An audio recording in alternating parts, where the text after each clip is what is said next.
Hello. Hi. I'm here. I'm alive. Welcome, welcome. Happy Tuesday.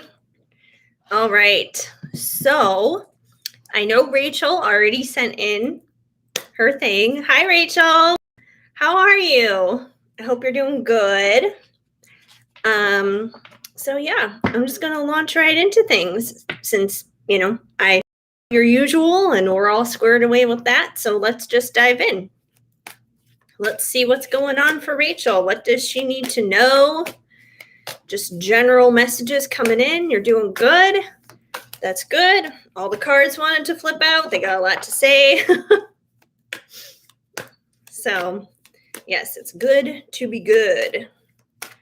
All right. Let's see what's going on this lovely Tuesday night.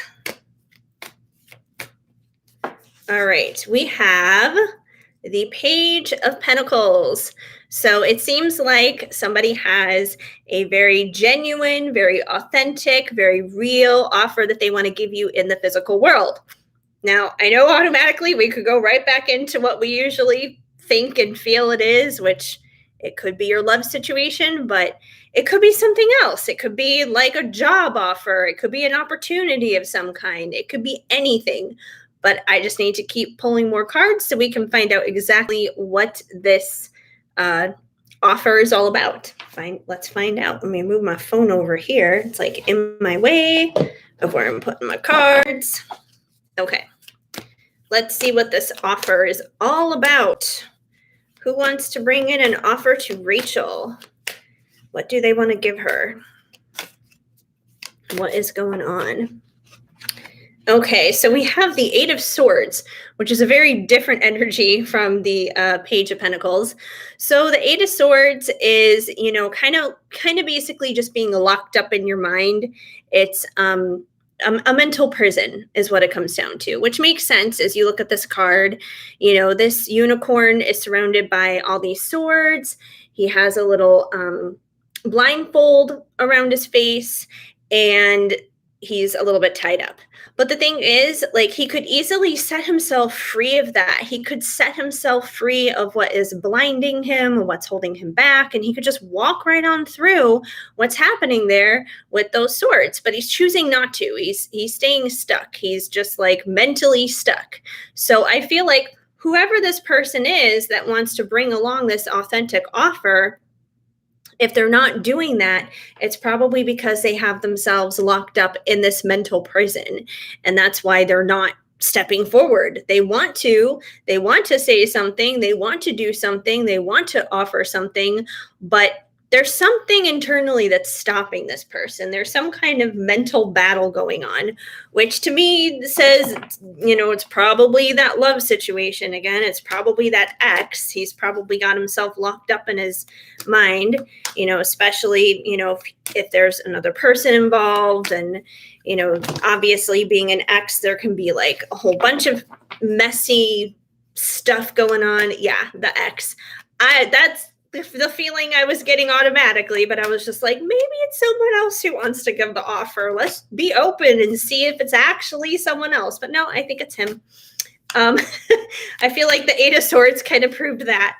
But let's see what else is going on here. But he's definitely up in his brain about it. Whoa, that one just came flying out. Okay. Now I just ran over it with my chair. That was great.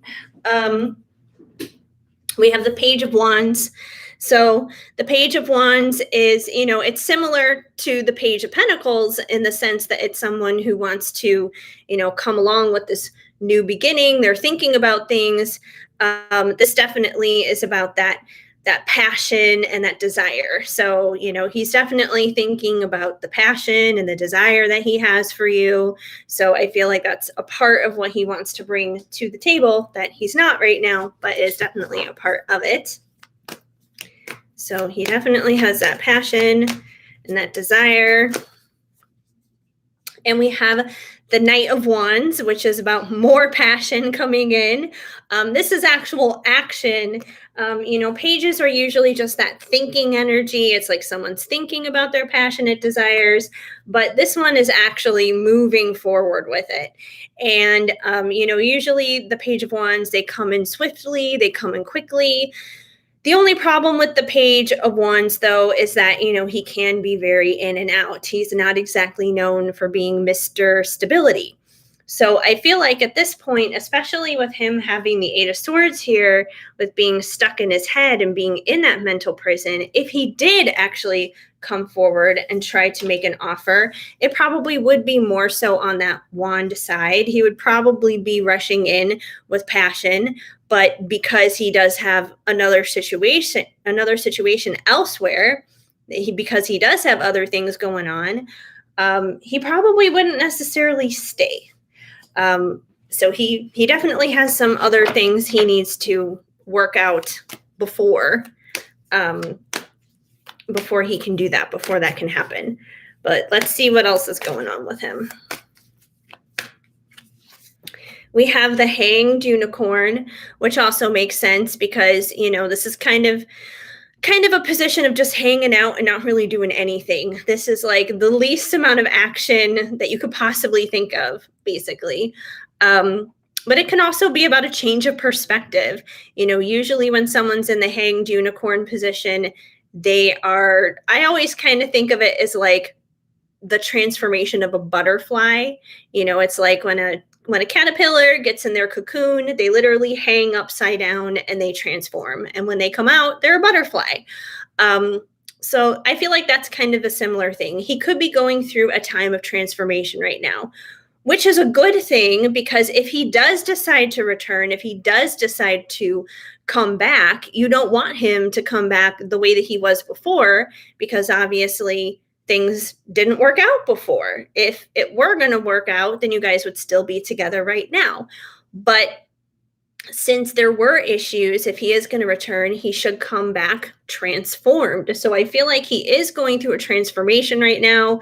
That's probably just another reason why he's all up in his head about things in that mental prison. Because usually when we're going through a transformation, it's sticky and it's not easy and it's difficult. So he's probably in that type of mind frame right now, and that's just another reason why things are not happening, where it's like, even though that energy is there, and even though that that's in the air, basically, that's why nothing's happening with him, because he is that Hanged Unicorn, basically. Hi, Melissa. Spot on. Definitely the X. Yep, that's for sure. I'm doing good. I'm here with you guys. I'm live. We're hanging out, so I'm good. How are you? All right. And we have the Nine of Pentacles, which I feel like is how he sees you, because the Nine of Pentacles is like that, very confident, single, intelligent, sexy, got your shit together kind of energy. It's just one pentacle away from the 10, which is, ultimate fulfillment and happiness and that kind of thing. So I feel like he sees you in this light. He sees you as someone who knows what she's doing, that you have your shit together, you have your life together, that I feel like his time being away from you, he's noticed that. So it's like, if he didn't see that before, I feel like his perspective has been changing and he's seeing your true value and your true worth now. It's like the whole thing of, you don't really know what you have until it's gone kind of a thing. And I feel like he's definitely been recognizing that. Let me get you some oracle cards here to go along with that. And then we'll do some love stuff, which I feel like is going to be more of the same, but that's all right. It's all good. It's fine. All right. Oh, well, thank you. I look good too. Well, I put on makeup today. I had to go to Target. I wasn't going to Walmart, so at Target, we put ourselves together for that. So, yeah. And I actually had a Zoom call reading for myself earlier today, you guys. I don't know if you guys are familiar with K Moon, but I had a Zoom conference call with her for like a half an hour reading. She doesn't do the cards. She does astrological charts, and I know nothing about astrology. Like the cards I can do, the cards I'm fine with. Like it's more about, the intuition with that. But astrological charts, it's like math to me. It's like science or something. I'm like, I don't know what any of this means. Like someone else explain it to me. So she looks at like your birth chart and their birth chart and like the chart of like when your union was and everything, and she kind of like dissects like basically like who you guys are and helps you understand like how you can connect with and communicate with your person better, based upon the charts. So it was very insightful. So if you guys don't know K Moon, if you're not familiar with her, go check her out. So yeah.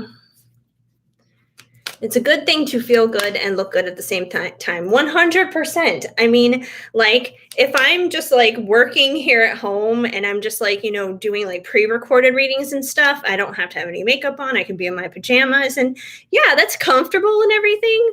But at the same time, it's just like after a while, it's like, okay, I feel so grubby. I feel like a homeless person in my own home. So yeah, it's good to, freshen it up a little bit. That's really cool, Heather. What are her rates for the astrological readings? The one that I got the 30-minute twin flame one, and that one was 111. And I know she does like an hour-long one too, which is obviously more expensive. And then she does ones that are like not twin flame, which are just if you want to like go over your own birth chart, like for yourself, to like understand yourself and your own goals and everything. She does that too. But yeah, if you just like Google her, like K Moon astrology, or like look her up on YouTube. It's a K, like the letter K, and then Moon. So yeah, she's really good. But anyways, let's see what we got here for you, Rachel, with the oracle cards. Continuing on with this question, see what comes through. We have share the love, which obviously I feel like he wants to do that. He wants to extend his heart. He wants to extend that to you. He's not right now because of obviously these other external circumstances that are going on. He's got a lot of stuff in his head, but I feel like this is what he wants to do. He wants to share his love. He wants to do that. He wants to express that. Let's see what else we got. We have the third eye chakra. So, our third eye, right there. I feel like basically this is an opportunity right now kind of going on with him where you have the opportunity to expand your third eye. Our third eye is like seeing the unseen. It's like seeing the spiritual world in a sense. It's seeing beyond like what's on the surface, what's just, physical, basically. It's seeing beyond that. And I feel like this is an opportunity where your third eye is expanding and you're able to kind of see beyond what is going on, seeing beyond those illusions of what's happening with him as this is unfolding. So I feel like this has been an opportunity for you where your third eye is really expanding. You're very welcome, Melissa. Yeah, check her out. And we have moving on. So I feel like at the same time for both of you, I feel like both of you have been like back and forth with this moving on thing. Like on your end, you're just like, I don't want to like sit here and wait for him, even though there's clearly this connection, but he's with somebody else. I still have my own life to live. I still want to live my best life. So there's a part of you that wants to move on. There's a part of him that wants to move on because clearly he already made the choice to do that. He is with somebody else. So I feel like both of you have been trying to do this, but I feel like more so what you guys need to be moving on from rather than the connection, because the connection is going to be there regardless whether you guys figure it out and come back together or not. I feel like what you guys need to be moving on from here is the anxiety around it. Like the anxiety, the worries, the fears, the what ifs, all that kind of stuff. And all that kind of stuff lives in the unknown. It's like a lot of the times we have these fears of the unknown. And how is this all going to turn out? And how is this all going to work out? Well, one of the ways you can get a little insight on that is to tap into that third eye, see beyond the illusions in the situation. The more you see here, the more you're going to be able to move on from the stuff in the connection that doesn't serve you. So move on from the toxic parts of it. You don't have to move on from the healthy parts of it, but move on from the toxic parts of it. Because we all got that stuff. We all got that mental bullshit thing going on. That's for sure. Especially if you're an overthinker like me, like I'm one of those people where it's like, oh, I have a headache. I think I'll Google this. Next thing you know, I look at WebMD. I suddenly think I have cancer. So if you're like me in any of those kinds of ways, yeah, that's probably one of the things that you need to move on from. Woo, that one just flipped out. So we have balance, and you have the feminine here on this side, you have the masculine here on this side, and they're kind of merging together in the picture. So to me, I feel like this is just another one of those confirmations of, yeah, he may be your ex, this may be a complicated situation, but it's just another one of those confirmations that he's still your twin, though. He's still your twin flame.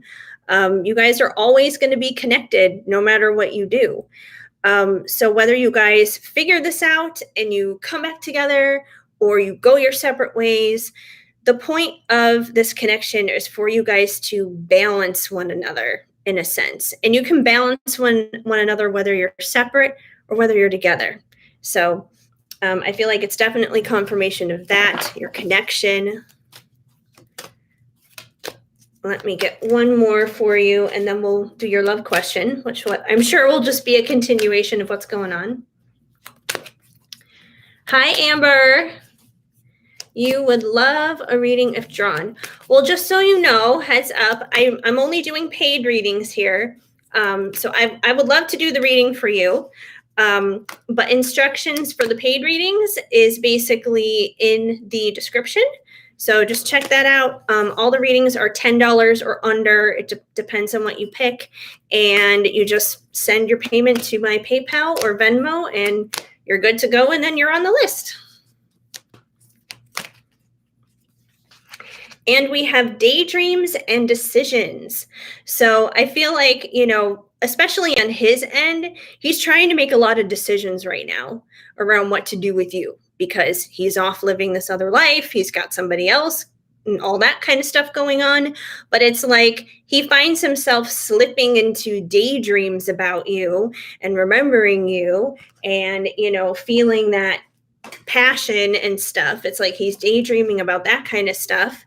And he can't just live in that mind frame forever. It's no good for him. It's no good for you. It kind of keeps things in like this endless cycle, this endless stagnant cycle in a sense. So he needs to like kind of snap out of just daydreaming and daydreaming and daydreaming and make a decision. It's like, if he's going to stay where he's at, then stay where he's at and knock it off with the daydreams and putting his energy on you and all that other kind of stuff. And if he chooses to, go along with you, then it's time for him to cut out the situation that he's already in and officially move on from that so you guys can move on together. So he has some decisions that he needs to make. And I feel like, he's in the process, like I said, of working on that transformation where he's trying to figure it out, He's trying to figure out what he is going to do, kind of like who he's going to turn into coming out of the situation.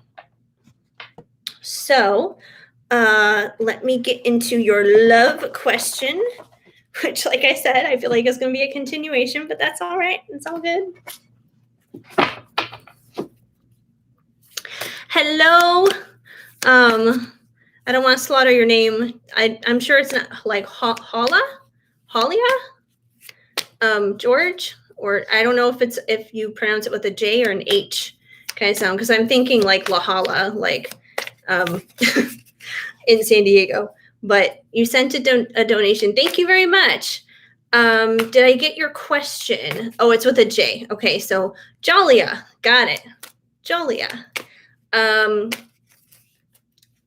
Did you send your question with the payment? You probably did. I will check in just a bit. J with jam. Yes, indeed. J with jam. I will check the PayPal donations and stuff coming in after I do Rachel's reading, because Rachel, she always pays in like super early, and she had paid in for 2, so this one's her second question I'm going to do for her right now, and after that I will check out PayPal to see who's next, because I don't even know who's next until I look at PayPal, because I do the readings in order of how they come in on PayPal or Venmo.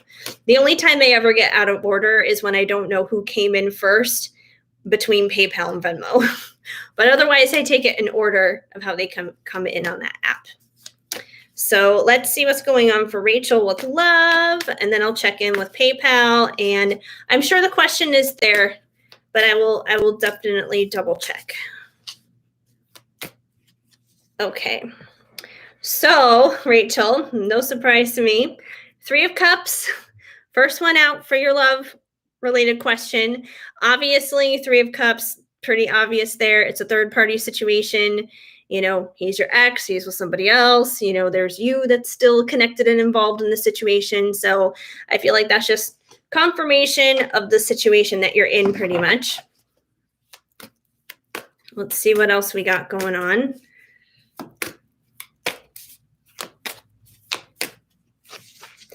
We have the 5 of Pentacles. So the 5 of Pentacles is, it's kind of like a poverty mentality. It's like basically being in a mind frame of lack, where you're just feeling like you're lacking, like you're not abundant, you're not bountiful, you're not plentiful. You feel like you're just lacking with things, like you just don't have enough or you're not good enough, kind of a thing. And that could be a part of the issue here too. You know, maybe one of the issues why he is afraid to leave the other situation is he could feel like he's not good enough for you. He could feel like, you know, things went wrong and things got screwed up the last time we were together. You know, he probably has you on a pedestal is what it comes down to. He probably puts you up here and he sees himself down here. And therefore, you know, he feels like he's lacking, like he doesn't have enough to step up and say, hey, will you forgive me? Will you take me back? Especially when he's been off with somebody else. So I feel like from his standpoint, he probably feels like he lacks in terms of what he can give you, which is just another reason he's, you know, in that mental prison of what came out in the first question. And we have the 6 of Pentacles, which is even give and take. So I feel like with this card, you know, I feel like that's ultimately what needs to happen here. There ultimately needs to be an even, equal give and take between the two of you. And I feel like, you know, in any relationship, typically if it goes south, typically if there is a breakup, you know, it doesn't matter if it's romantic or a friendship or whatever it is, it's typically because there's not an even give and take. You know, somebody is usually putting in more effort than the other person. And that only can go so far. You know, eventually it's like the twig is going to snap. And I feel like that's probably what happened in the past. And now there's this opportunity to correct it. There's this opportunity to be just like, okay, if we do come back together, if this does happen again, you know, once again, you don't want to pick it up right where it left off. You know, you would want to pick it up in a sense of like, this has to be new. This has to look different. We can't repeat the same cycles over and over again, or we're just going to be living in madness, basically. So I feel like, you know, if you guys do wind up coming back together, there's probably going to be a need for a conversation of the equal give and take kind of thing. Just like those old patterns are going to be needed to be corrected. And we have the 3 of Pentacles. So the 3 of Pentacles is about coming together working together, building something together. So I feel like he does want to do that with you. So if the time does come where, he comes around again and you guys have a conversation about equal give and take, I feel like he's going to be open to it and he's going to be amenable to it because he's going to want to build with you. He's going to want to, create something new. So I feel like he's probably going to be on the same page. He'll be open and receptive to that. So if he wasn't open and receptive to it in the past, I feel like once again, that's probably a part of the transformation that's happening right now, where he's probably learning that. Maybe the reason why he's with that other person right now is maybe the roles are reversed. Maybe it's unequal on their end. Maybe he's putting in more effort and she's not. And maybe he's kind of like getting a taste of his own medicine kind of a thing. So he's probably learning like, hey, it should be equal. It should be an even give and take, basically. And we have the Six of Cups. So the Six of Cups is definitely that nostalgic kind of feeling, reminiscing on the past. So, just like in the other question in the Psychic Tarot for the Heart Oracle deck, it came up like daydreams and decisions. I feel like he's having a lot of daydreams of the past. He's feeling very nostalgic. He reflects on those times, in those daydreams. He probably thinks of the good old days with you and, when you guys first met and when you guys first, had your first date and all those other different things. He's probably reflecting on a lot of those kinds of things. So he's definitely very nostalgic. Let me get you some oracle cards to see where he's at. Let's get some Journey of Love here. But yeah, he's heavily coming up for you a lot lately in these readings. So I do feel like just as a whole, there's something going on with him where he's being worked on for sure. Or this wouldn't be like coming up all the time. Did I finish Rachel? No, I'm still working on her right now. This is her second question, and then I'm going to go ahead and check PayPal. And we have, would you say yes? Insecurity. So, yeah, that's just another reason why he has not fully, come back to you yet, is because there's a lot of insecurity there. I feel like he's very nervous if he were to come back and say, hey, would you take me back? Would you say yes to another try? He's nervous about that. He's not sure how you would receive that. So there's definitely insecurity there, which makes sense. So he's got to work through a little bit of that. We all got insecurities. That's understandable. I need to express myself. Balance and imbalances. So like I was saying earlier with the Six of Pentacles that came out earlier with, the even give and take, I feel like he's definitely learning lessons right now about balance, about that equal give and take. And, once again, he's going to need to express himself about these things. He's learning about a lot of stuff. He's daydreaming. He's feeling nostalgic, all those different things. And eventually he's going to have to communicate about it. He's going to have to say something about it, especially if he does make that decision to come your way and say, okay, it's time to work this out. Like it's time for me to leave that other situation behind and work this out with you. He's going to need to express himself and communicate. I can hear you, telepathic. So that's kind of tapping into that twin flame connection that you guys have is, even though things may be completely silent, completely quiet, no communication at this time, because of that connection, you guys can still feel each other. You guys still understand one another. So it's like, it doesn't matter what the cards say to a certain degree, because it's like, deep down inside what he's saying. He knows deep down inside what you're saying. Like that connection is still there. Just like what came out with the Psychic Tarot of the Heart with the balances kind of thing. That connection is still there. It's not going anywhere.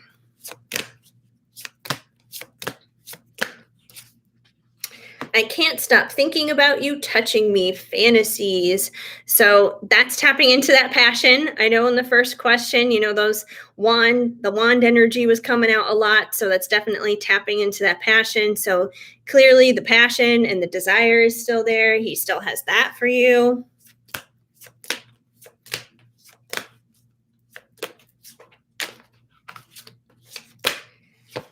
And we have shadows. This feels like torture. So, because he is kind of in that, upside down, that hanged unicorn that came out earlier, it feels like torture to him because he's in this weird, awkward, in between transformation kind of period. And transformation is usually painful. It's not something that's easy. So as he's trying to figure it out, he's working through his shadows. He's working through the dark parts of himself. He's working through those insecurities. He's probably working through a lot of reasons as to why it didn't work out with you in the past. And that can be some really hard stuff to face because he's probably facing up to, his shortcomings in the situation. So I feel like he's definitely going through that a lot. Let me get one more. I feel you inside me and it drives me insane, magnetism. So, once again, going back into that passion, it's very magnetic. You guys are just kind of drawn together, whether you're apart, whether you're together, it doesn't matter. It's still there. It still clicks. So the passion, all that stuff. So yeah, the X continues on is basically the point. So hopefully that helps out, Rachel. Hopefully he figures out what he wants to do because this energy definitely keeps coming through super strong for you a lot lately. And we'll see where it goes. Hi, Lauren. Your birthday is tomorrow. Happy birthday. Your question is, when will you meet a partner who you feel you can trust? Ooh, that's exciting. Well, I don't know if you sent a PayPal or Venmo, but since your birthday is tomorrow, I will give you a birthday treat and I will do yours for free because it's your birthday. You're very welcome, Rachel. All right. So let me check in with PayPal first and see where we're at on that. And because I have no idea who's next. So I got to check in with that. All right. Let me check my phone here. All right. Oh, you consent. Well, I mean, it's up to you. All of the instructions on the PayPal and Venmo stuff, all of that is in the description down below. All my readings are basically $10 or under. It depends on what you pick. So, I mean, it's up to you, Lauren. But like I said, since your birthday is tomorrow, like I'm willing to do it totally for free because it's your birthday. Like, I mean, I normally don't do that, but since it's your birthday, like I'm more than willing to gift that to you.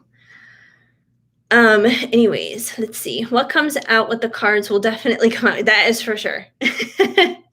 Okay, let's see. I will see what's going on here on PayPal. You're very welcome, Lauren. All right.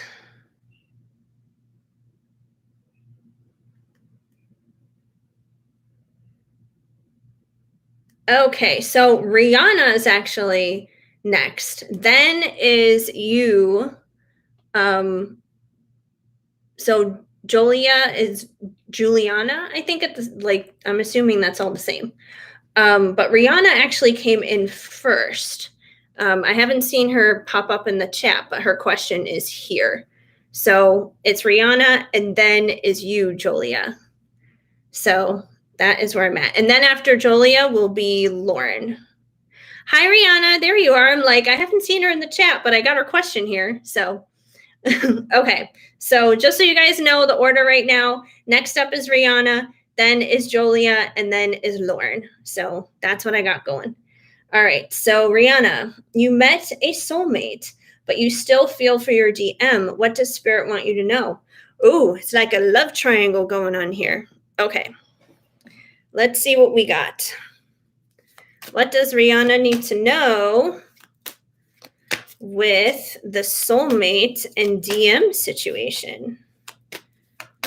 It'd be very interesting if that Three of Cups comes up here. Oh, thank you, Rihanna. It's been kind of crazy and chaotic like the past couple of weeks. Just a lot of different personal things going on. So, yeah. A lot of different personal things, but I'm working on it. I'm getting back at it again. I actually got my first deck. My first deck finally came in the mail. I haven't even showed it to you guys yet, but my first deck that I created, it finally came in the mail. So I'm pretty excited about that. Oh, we got one that just flipped out right now. We got Judgment. So I feel like with Judgment being the very first card to pop out, you're probably going to need to make a judgment call on this, is what it comes down to. You know, especially if you're kind of stuck between two different guys, the soulmate and the DM.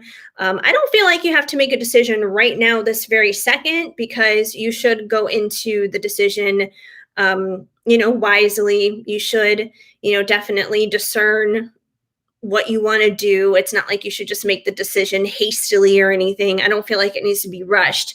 But I feel like at some point you probably will have to make a decision like, okay, am I going to give this new guy, am I going to give this soulmate a chance? And, that doesn't mean that you stop loving your DM, obviously. Like, you're always going to love him. He's your twin. Like, there's always going to be that connection. But eventually you may have to make a decision like, okay, do I want to give this an opportunity, or am I really committed to my twin? And is there a possibility with him where this could happen before things could happen with the soulmate? So there is going to be a judgment call that you're probably going to have to make at some point. And no one's going to be able to make that decision for you but you. But I feel like, with enough prayer, with a lot of meditation and time, you'll know deep down inside your gut what the right decision is. But a decision will probably have to be made at some point. I'm in transition. Go easy with myself. Well, thank you. Yeah, that's true. I've been in transition for the past few months here, basically, from the move and everything else. And I feel like we're all just going through stuff right now. It's not just me. I know a lot of people have been dealing with things, and there's just kind of been heavy duty energies and stuff. The world's been a mess for the past year, let's look at COVID and stuff. Everybody's going through something. Okay, we also have the Knight of Pentacles. So the Knight of Pentacles is Mr. Slow and Steady. He's slow and steady, but he wins the race. He's super reliable. He's super stable. He's super secure, but he's very slow. So, this could be your DM.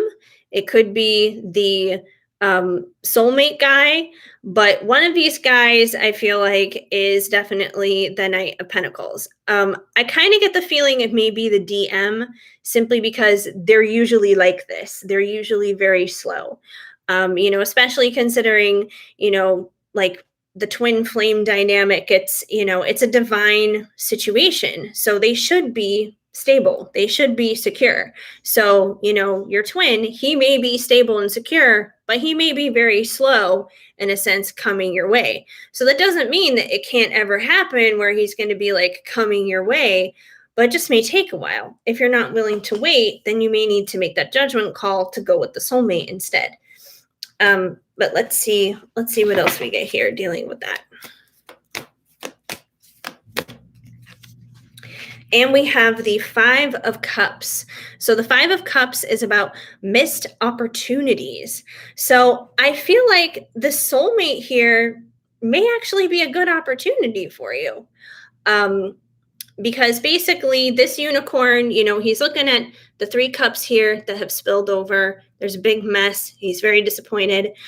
But he doesn't realize that there are 2 cups over here. So this mess of the 3 cups could basically be kind of the mess that you've experienced between you and your twin in the past, and, like your own disappointment and your own pain over that.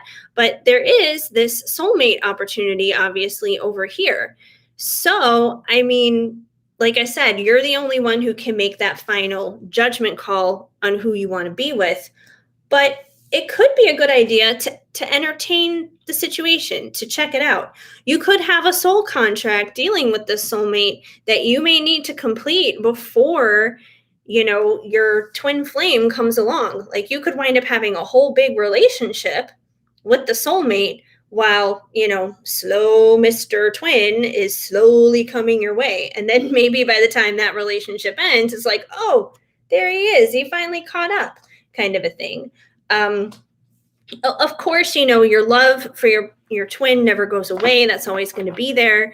But, that doesn't, like, I feel like our hearts are big enough that we can have so much love for so many different people that there's nothing wrong with letting that soulmate come in there as well. And, I feel like there's always more room for love. And granted, that's a different type of love. It's a different kind of love than the twin is. But, if it's a soulmate, it's a healthy kind of love. It's not like a karmic, nasty, toxic kind of love. So yeah, I mean, it may be worth investigating. It may be worth trying out. And we have the King of Pentacles. So the King of Pentacles is, just that. He is super stable. He's super reliable. He's super secure. He's a good dad. He's a good businessman. He's a good husband. He's got it together. He's just the super stable guy is what it comes down to.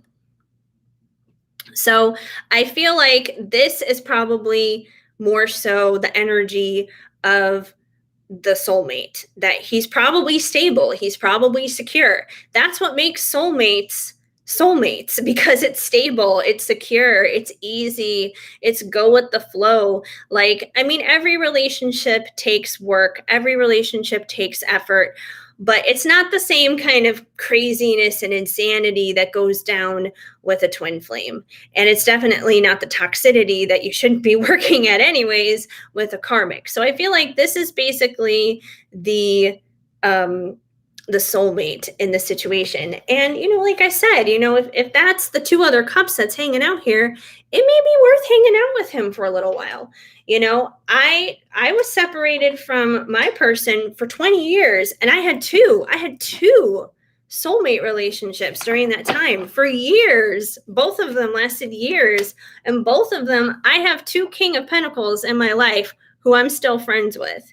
And those are still good connections. And I don't regret going through those relationships at all. Like, they were very healthy and they were very good, and they helped me like learn and grow. So this could be good for you all the way around. And even if it doesn't work out down the line, and the slow twin finally shows up, you could wind up having a friend for life out of this.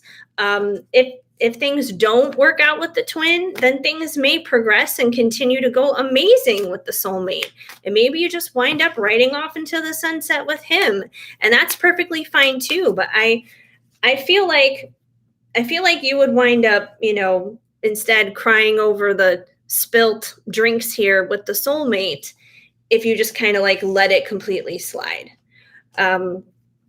So yeah, I feel like if it's really weighing heavily on your mind that much, like, shouldn't I? Like, if you're really feeling pulled to it, then there's nothing wrong with trying it. And we have the Seven of Cups. So the Seven of Cups is all about illusions, basically. And in a sense, multiple choices, which is kind of you right now. You have like all these different options. Granted, you don't have 7 different options. It's more like 2. But still, you have like these multiple options right now. It's just like, do I go with the twin? Do I go with the soulmate? What do I do? So right now is a good time to kind of clear through all that, clear through all those illusions, basically. And, just kind of really check in with your own heart to see what it is that you want. Okay, I'm going to go with the Psychic Tarot for the heart for you to kind of see what else we need to know dealing with this situation. So, yes, Jolia, you are next. You are next. I'm still working on Rihanna right now.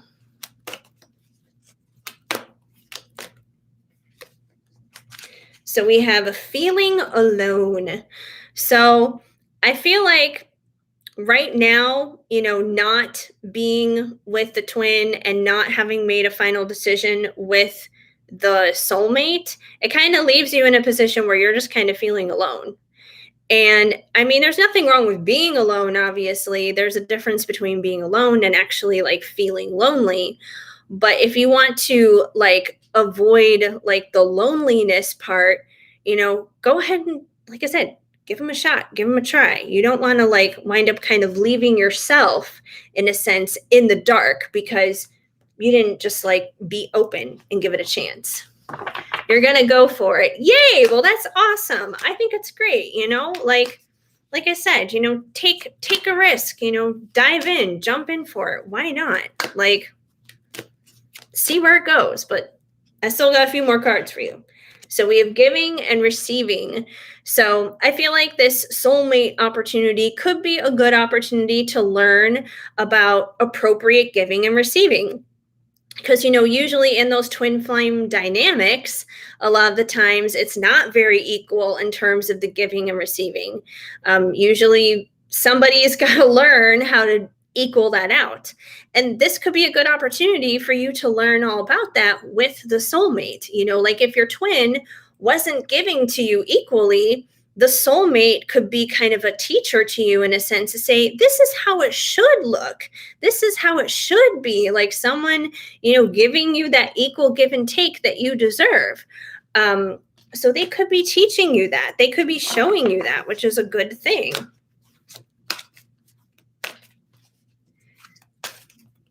Let's see what else we have. Success and growth. I'm telling you, once again, with the soulmate, I feel like there will be success and growth. That's the point of soulmate relationships. They do, I mean, yes, twin flame relationships, obviously, they help you grow.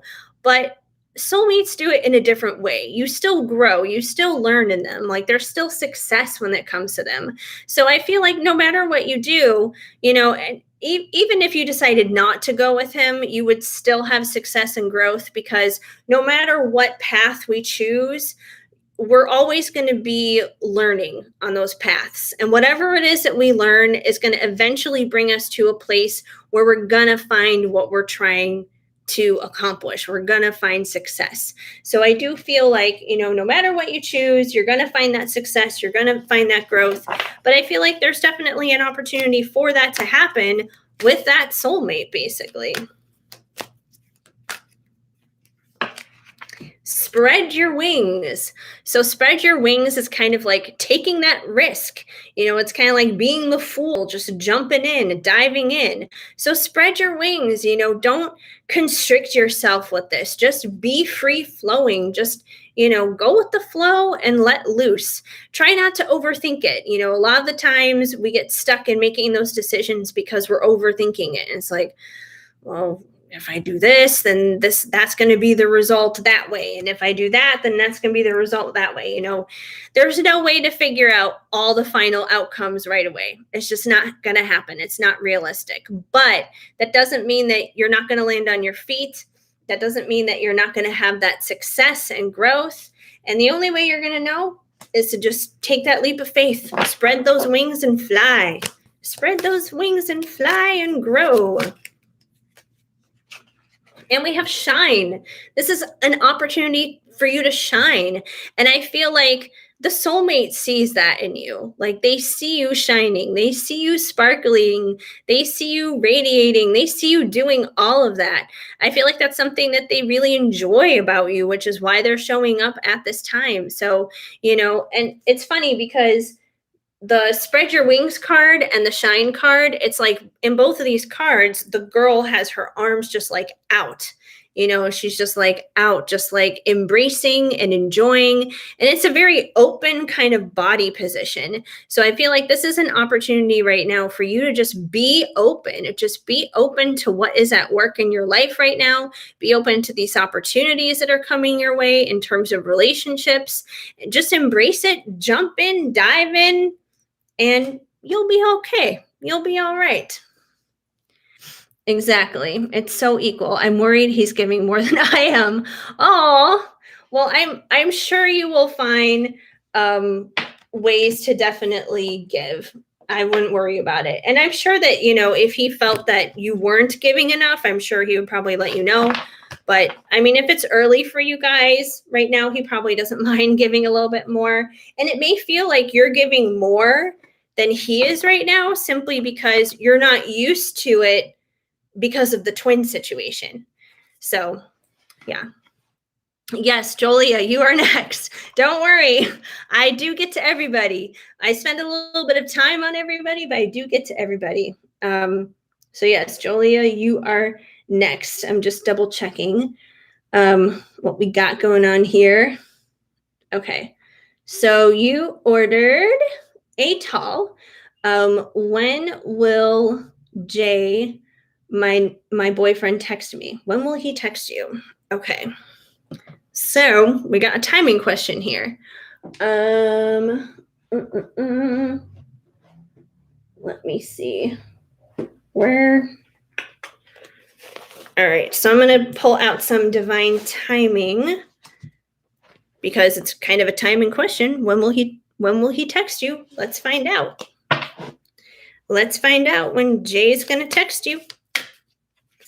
Let's see what we got.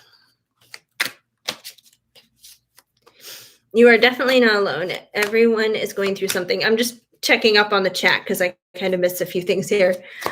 Yes, everyone is going through something for sure, Rachel, 100%. And you're very welcome, Rihanna.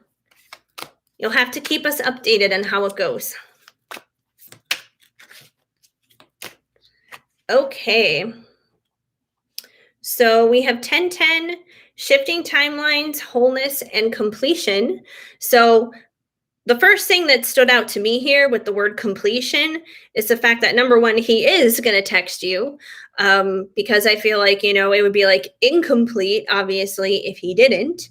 So 1010 is kind of like, it's like 10 is like the last number if you're going there numerologically speaking, like 1, 2, 3, 4, 5, 6, 7, 8, 9, 10. So that is like wholeness. That is completion, basically. So I feel like, he's not just going to leave you hanging. He is going to text you. Let's see if we can get something on when. That's what I'm trying to find out. I'm trying to find out when. It's a divine time. So see, there's a clock. That's what I'm trying to find out. I'm trying to find out here a when for you. But I feel like that the completion basically is saying that he will text you. So I don't know if you guys are like on good terms or bad terms right now, but right now this is saying springtime. When spring has sprung, it will be done. So like I said, I don't know if you guys are like going through some difficulties right now, especially if he's your boyfriend. I would think he would text you a lot sooner than spring. Spring is like months from now. So I feel like if things are not good between the two of you guys, it could be saying that maybe your relationship as a whole might improve by springtime. But let me see what else I can get here for you. You were talking, but his phone is stolen. Oh, wow. Well, and I'm glad things are good, obviously, then between the two of you guys. But since you did get the spring card here, I feel like something in general may wind up happening in spring. Maybe something significant between the two of you will happen in spring. But if his phone was stolen, I mean, I'm pretty sure it can't be that hard for him to replace it. Usually it's not that difficult. We also have the one you miss will come for a kiss, nostalgic. So he is going to reach out. He is going to text you. I feel like once again, it's confirming that he is going to reach out, that he is going to text you because, if his phone is stolen, if he doesn't have access to a phone or anything right now, it's saying that he is missing texting you. He is missing communicating with you here. So, he does want to talk to you. He does want to say something. You're in a long distance relationship. Oh, that would definitely explain the pain and hurt there. That's for sure. I get that. Does he have a computer? Does he have a computer at all? Like, can you guys connect on social media? But like I said, I mean, even if his phone is not working or stolen or whatever the case may be, like I said, it says here that he does miss you, that he does want to talk to you. Did you guys meet online? He has, but he meant to ignore you and be with his friends. He's ghosting. Well, I mean, that's kind of confusing. I mean, like if his phone was stolen, then he's not ghosting because he can't do anything about that if he legitimately does not have a phone. That's not ghosting on purpose. Obviously, if he made the choice to spend time with his friends and purposely decided to not communicate with you, that would be ghosting. You met in another country. You have been together for 2 years, and then you traveled and saw him just before. Okay, got it. Let me see what else comes through. We have beginnings and endings are all the same, oneness. So with beginnings and endings coming through, there could be a shift maybe that you guys are going through right now, especially, if his phone is on the fritz for whatever reason here being stolen. But with oneness, I know it's hard to see. It does say oneness down there, though. The lighting is not exactly the best. But I feel like there is a oneness between the two of you, despite the distance, despite the other things that are going on. Do I have any idea when you're going to meet him? Well, I mean, are we asking about when you're going to meet him or when he's going to text you? Because technically those are two different questions. Like I said, right now we got spring coming in for sure. That something's going to happen. I mean, unless you're going to see him in the spring, especially if it's a long distance relationship. Typically, if you're in a long distance relationship, you can't necessarily see that person every weekend or, every day or whatever the case may be. It may be once every month or once every couple months, depending on how far away the distance is. So spring could be when you wind up physically seeing him face to face. Like I said, I feel like he does miss you. He does want to talk to you. But let me see if anything else comes through in terms of the texting.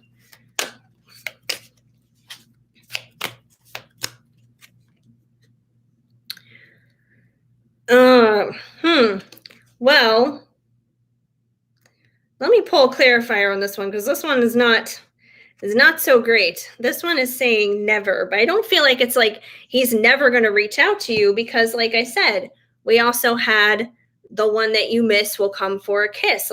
He obviously cares. You have completeness here. Let me get a clarifier on this never thing. Let's see. Can we get a clarifier, please, for never? What is the never in reference to? You haven't seen each other for 3 years. How far apart is the distance? Just out of curiosity. You said you met in a different country. I'm just going back to reread a little bit about your situation. So you guys are in different countries. Oh boy. And obviously, I'm sure COVID makes it a lot more difficult too. COVID has made everything a lot more difficult for people. So, I mean, that could be what the never is in reference to right now. It could be in reference to just I know that there have been a lot of things that have loosened up, but things haven't necessarily loosened up everywhere with everything. So it could be like saying right now is not the right time. That's kind of the feeling that I'm getting, is like right now is not the right time, especially if you're getting stuff like spring. Spring is kind of far away. So I feel like if you're expecting something to happen with him soon, at least, it may not be soon. It may be for a while. Oh, that one just came flying out. Okay. So we have, oh man. Oh, I do not like delivering painful messages here because this stuff is hard. We have move on. The time is now. No need to wait. Go out on a date. So, I mean, I wouldn't recommend going out with somebody else if you're still committed to somebody, obviously. Like, that would be cheating. I definitely don't recommend doing that. But I feel like if you don't hear from him at all, like if there's nothing going on whatsoever, I don't feel like it's saying move on, go out with somebody else, because obviously your heart is invested in him. Your heart is somewhere else. Like, you can't give your heart away to somebody else when your heart is with somebody. But it could be saying that, like, maybe right now is the time for you to take care of your heart and kind of, I wouldn't say like move on from him, but I would say like kind of take yourself emotionally back a little bit from the situation. And kind of just like relax on the situation a bit, kind of like detach yourself a little bit from it. Detach yourself from when am I going to hear from him? Detach yourself from what's going on, because in a lot of ways, the situation is out of your control. You guys have thousands of miles between the two of you. There's not a lot that you can do because so much is just simply out of your control.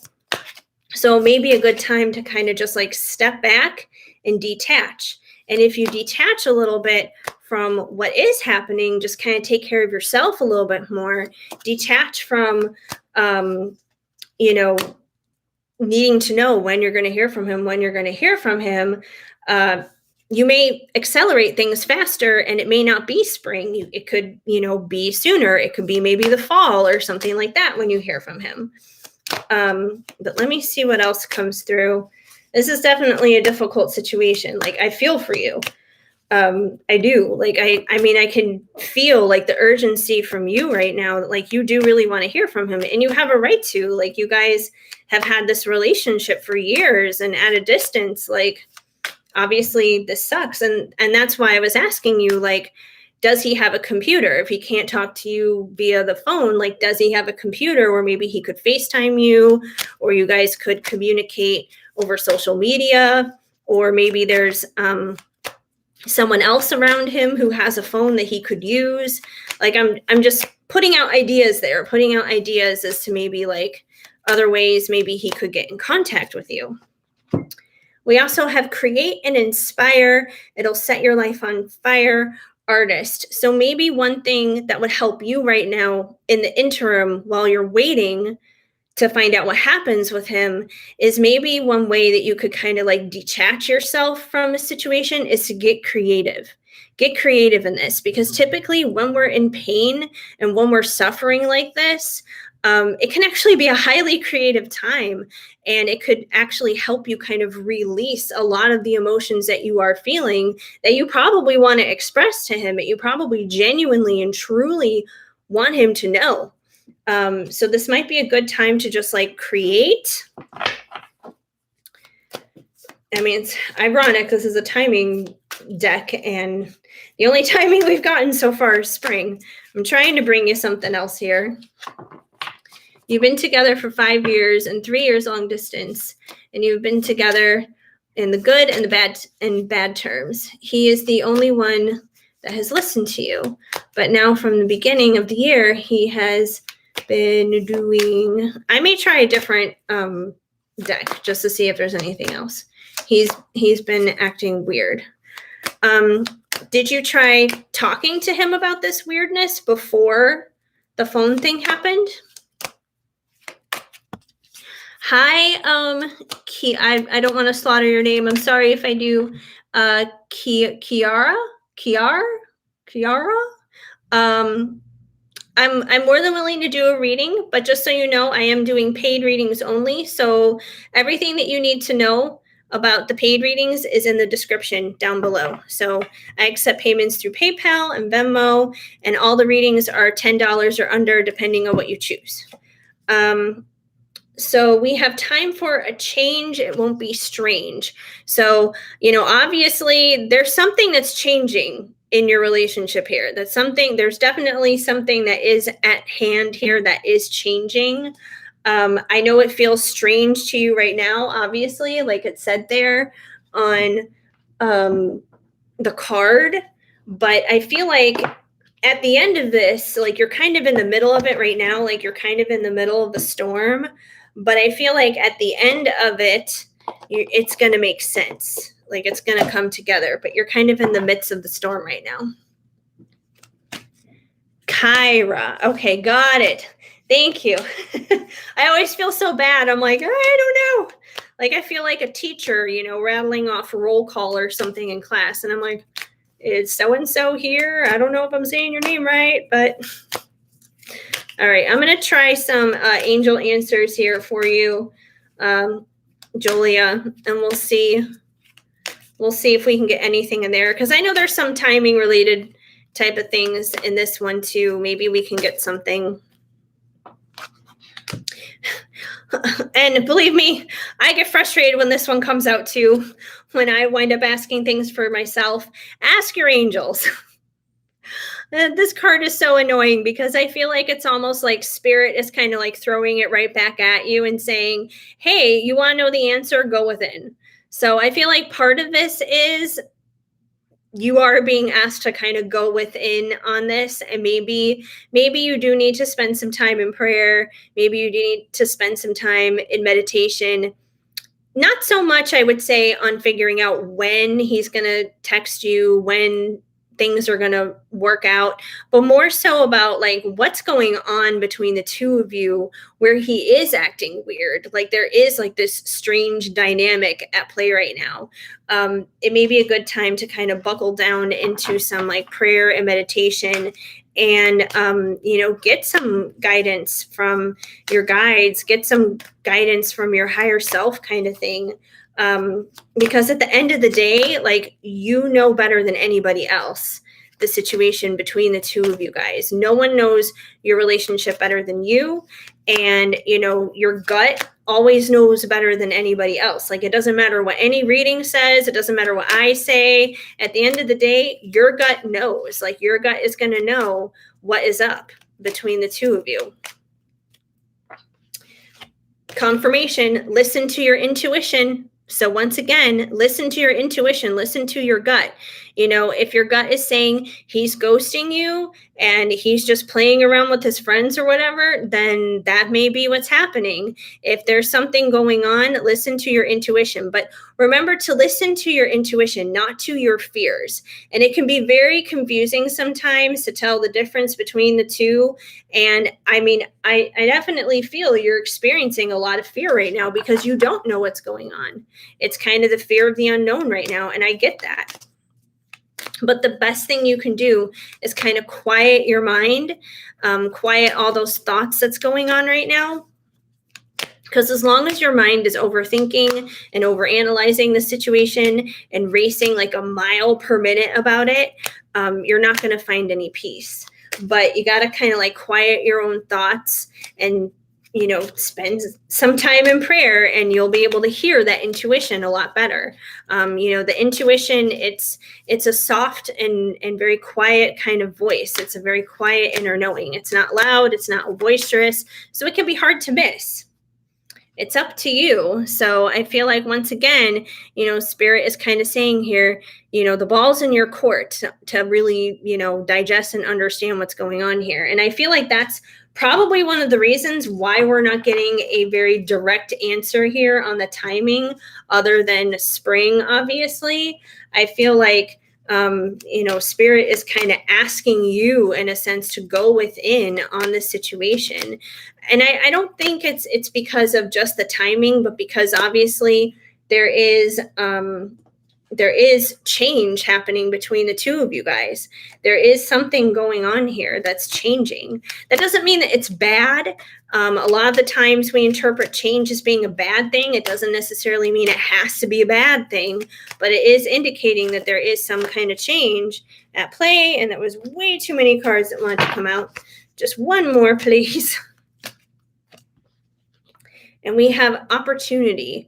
So I feel like with this final card that I got here for you is, try not to look at the situation in dread and fear and anxiety. And like I said, I know that's hard to do when you don't know what's going on and there's just all that fear of the unknown. But this is an opportunity. I feel like it's an opportunity for growth. I feel like it's an opportunity, to bring in, where is that card? For oneness. Like I said, it's hard to see there at the bottom, but it's an opportunity to bring in that oneness. It could be beginnings and endings within your relationship. And I'm not saying like beginnings and endings like the end of your relationship, but I'm saying like there could be a shift where it's like you guys could be going to a new level. There could be there's something new. There's something new at play where it's like something is ending. So there can be like this new beginning.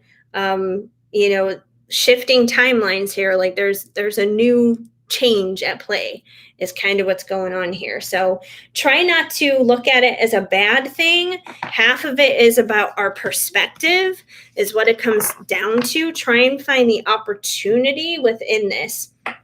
And considering you did get, create and inspire, this could be a very creative time for you right now, even though you're kind of living in a lot of unknown and you're kind of, scared and, things are not easy. But like I said, when we're in pain, that's usually when we're at our most creative, is what it comes down to. So, I'm sorry, a specific answer on when he's going to text you didn't come through other than spring, but I do feel like there's more at play here than just if he's going to text you or not kind of a thing. But yeah, I definitely feel like a lot of going within for yourself is probably going to help bring a lot of understanding as to what's going on. So I hope that helps. My heart goes out to you, Jolia. It really does. Those situations are not easy. I get it. I really do. Hi, Rupali. Yes, you can ask a question, obviously. I see you just did. But just so you know, I am doing paid readings only. So if you want me to answer the question, go ahead and submit a payment to either PayPal or Venmo. That information is in the description down below. And you can send in basically whatever it is that you want on what is offered down below too. So everything is there. All the readings are basically $10 or under, depending on what you choose. So that's kind of what is going on, what's happening there. So let me double check who is next. I think it's Lauren, the birthday girl. Okay, yes. Lauren, the birthday girl. And thank you for the donation anyways. Like I said, you didn't have to because it's your birthday. I was willing to do it for free. But let me scroll up. I don't know if you asked your question already or not. I don't remember. So I gotta go and find your question. Lauren, where are you?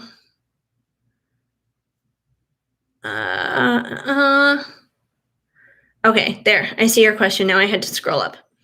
Your question is, when will you meet a partner who you feel you can trust? I should go back to some divine timing then. We got another timing related question. There you go. Okay, yes, I see you retyped your question. I was like, where did it go? Where was it? Okay, I'm going to go back to that divine timing with the tarot, and we'll see what we get. We'll see what comes through for when you're going to meet a romantic partner that you can trust. Let's see what we get here.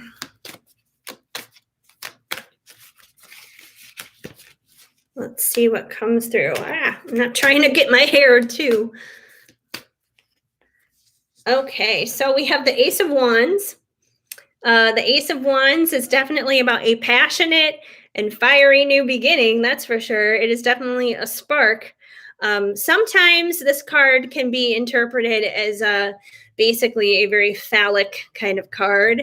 In some cases, it can indicate a one night stand, but considering you did specify in your question someone that you can trust, I feel like this is more than just, someone who would be like in and out of your life kind of a thing. I just feel like this basically signifies that whoever this person is, when they do come in, there's going to be a lot of passion. There's going to be a lot of passion and desire. I feel like it's going to be very equal on both sides. So that's definitely something that will be happening there, which is a good thing. Let's see what else comes through. And we have the Ace of Cups. So we got 2 aces so far, which is a new beginning in love. The Ace of Cups is all about emotion and love and romance and that kind of thing. So once again, when this person comes into your life, it's going to be a new beginning in passion and with love, with both together. So I feel like this definitely goes to prove that it's not just going to be someone who's in, just for the hormones or whatever, but they're going to have real, genuine, true feelings attached to them. They're going to actually care about you. They're going to be invested in you as a person. So yeah, definitely. I feel like it's confirming that there is that person out there for you. So if you've been worried or concerned that there's no one out there that you can trust, I feel like it's saying, yes, there is that person out there for you. You can trust them. It's going to be new. It's going to be awesome. It's going to be amazing. And we have the 3 of Pentacles, which, once again, it's a very positive thing because this is somebody who is going to want to build with you, someone who's going to want to create with you, someone who is going to want to work together with you. So this is someone who is going to be invested in the relationship. They're going to genuinely want to build and create this, solid connection, good life with you, that kind of thing. So all solid, good stuff coming through so far. So, I feel like we're probably going to get more of the timing answers with the Oracle deck, but in terms of like who this person is character-wise, it's definitely, it's all good. And we have the Queen of Cups. So I feel like this person is going to see you as the Queen of Cups, basically. So the Queen of Cups is somebody who is full of love. And the reason why she's able to love others so well and so good is because first and foremost, she loves herself, and not in like a conceited way, but in a self-love way, in a way where she knows that she values herself and she takes care of herself. And I feel like this person is going to value you because you value you. So, if you've been through relationships in the past where it's been, uneven and someone hasn't really valued you for who you really are, and they haven't really like seen you as that fully loving person that you truly are, I feel like this person is definitely going to see that with you, is the bottom line. Like they're going to really value that. They're really going to value. What a dream. Yeah, I mean, totally. Like all these cards that are coming out so far, it is like a dream. It's like, ooh, this is lovely. So I feel like, but what you put out there is what you're going to get. You're asking for someone that you can trust, not just like somebody like for the sake of having anybody. You're asking for someone that you can trust, which means I feel like this is going to be someone who's going to be worth it. And we have the Wheel of Fortune. So I feel like this is saying that, currently right now where you're at, it's like the wheel in your life is turning in your favor. So I feel like, things are moving in that direction. And I feel like it's moving in that direction because you're aligning yourself in that direction. Think about the words that you say when you say them. Like, just like I said, half the battle is that, because when I read your question, if someone was just desperate to find a romantic partner, like just anybody, they could say, when am I going to get a boyfriend? When am I going to have a romantic partner? And that could leave it pretty wide open for a lot of different things to come through. That could leave it wide open for something toxic to come through. But you specified someone you can trust. because you specified that, you're affirming, this is what I want. Like, I don't just want anybody for the sake of having anybody. Like, I want somebody who I can trust, who's going to value me, that kind of thing. Like, there's a tone behind it. So I feel like, the wheel is moving in your favor with that, because you are affirming the right things. You are, saying, like, this is what I want. Like, I know what I want. I'm not going to settle for less than that. And that's the bottom line.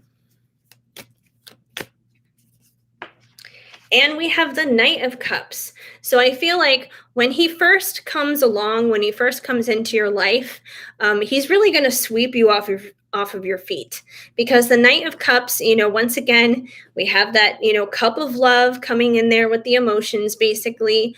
But, the Knight of Cups, he's kind of like a sweet talker. He's kind of like a Casanova kind of guy. He knows exactly what to say, exactly how to say it, exactly when to say it. He's very smooth like that. But because, we have like these other solid factors, like, building a life together and that kind of thing, I don't feel like he's being a smooth talker, in like a sneaky way, like he's trying to get something out of you. Like, I feel like he's being smooth because that's just who he is, kind of a thing. So, I feel like he's really going to wind up sweeping you off of your feet. The Mask. Oh gosh, the foot guy is back. Oh my gosh. Hi, Jacob. Welcome to the live. If you would like your question answered, just so you know, I am doing paid readings only. So I can definitely look into that for you. But if you want the question answered, just, drop me a payment in either PayPal or Venmo. The information for that is down in the description box below, as well as to like what you can order in terms of that question. So all the readings are $10 or under, just depends on what you order. So yeah. Anyways, let's see about the timing here for you, Lauren, and see when this amazing dude, this dreamboat, is going to wind up floating into your life. Let's see what we get. We have move on. The time is now. No need to wait. Go out on a date. So I feel like basically this is saying, like, put yourself out there. That the best way to meet this guy, the best way to find this guy is to put yourself out there. That's going to be how he comes into your life. So I feel like this is almost saying, like, he could pop into your life at any given point in time. Like, he could literally pop in right now. So I don't know if you're on like dating apps or anything like that, but if you're not, get on one. If dating apps aren't your thing, look into your community or, activities and things that you like doing, where you might wind up meeting people, meeting new friends and that kind of thing. So there's so many different ways to meet people, whether it's online or it's in person. But yeah, I feel like it's basically saying, like, put yourself out there, and he could pop up at any given point in time. Like, he could literally pop up now. And that's like the biggest word there is the fact that now is, super like magnetized there. It's like super huge. It's the biggest word there. It's like, this could happen right now. It could happen any second, like literally any time now. And it's really funny too, because in my view, as I am looking at the cards, like, to you guys, it's, it's the right way. But to me, like, the words are all backwards. So when I look at it, it actually looks like the word one rather than now. So because I'm seeing it as one, I'm kind of almost seeing like this other interpretation that you're going to win in this situation. Like, whoever this person is, like, you're going to be winning. It's going to be a good thing. So you put yourself out there, though, taking a weekly jitsu class. Ooh, that's cool. And going to the bookstore. Well, you never know. You may wind up meeting him in either one of those places. Hey, Jessica. Yes, I am. I am still taking readings. If you want one, pop it on in the PayPal or the Venmo, whichever. I'm still here. I'm doing my thing. Okay, so let's see what else we got here besides the time is now. Let's see. So confusion. Within a few days, you'll know which way. So, not saying that you're confused or anything. I don't feel like it's so much that you're confused, but it's kind of like, don't let yourself get confused. Don't let yourself get into any confusion over it on the timing. Just kind of let it flow to you naturally. And considering this card says within a few days, you'll know which way, and we have now, like I said, I feel like this is like pretty present tense kind of energy. Like this is something that could really come into your life like anytime now. It could be right now. It could be within a few days. It could be within a few days. You'll know which way, kind of like maybe in where to go to meet him. I mean, I know you said that you're doing jitsu classes, you're going to the bookstore and stuff.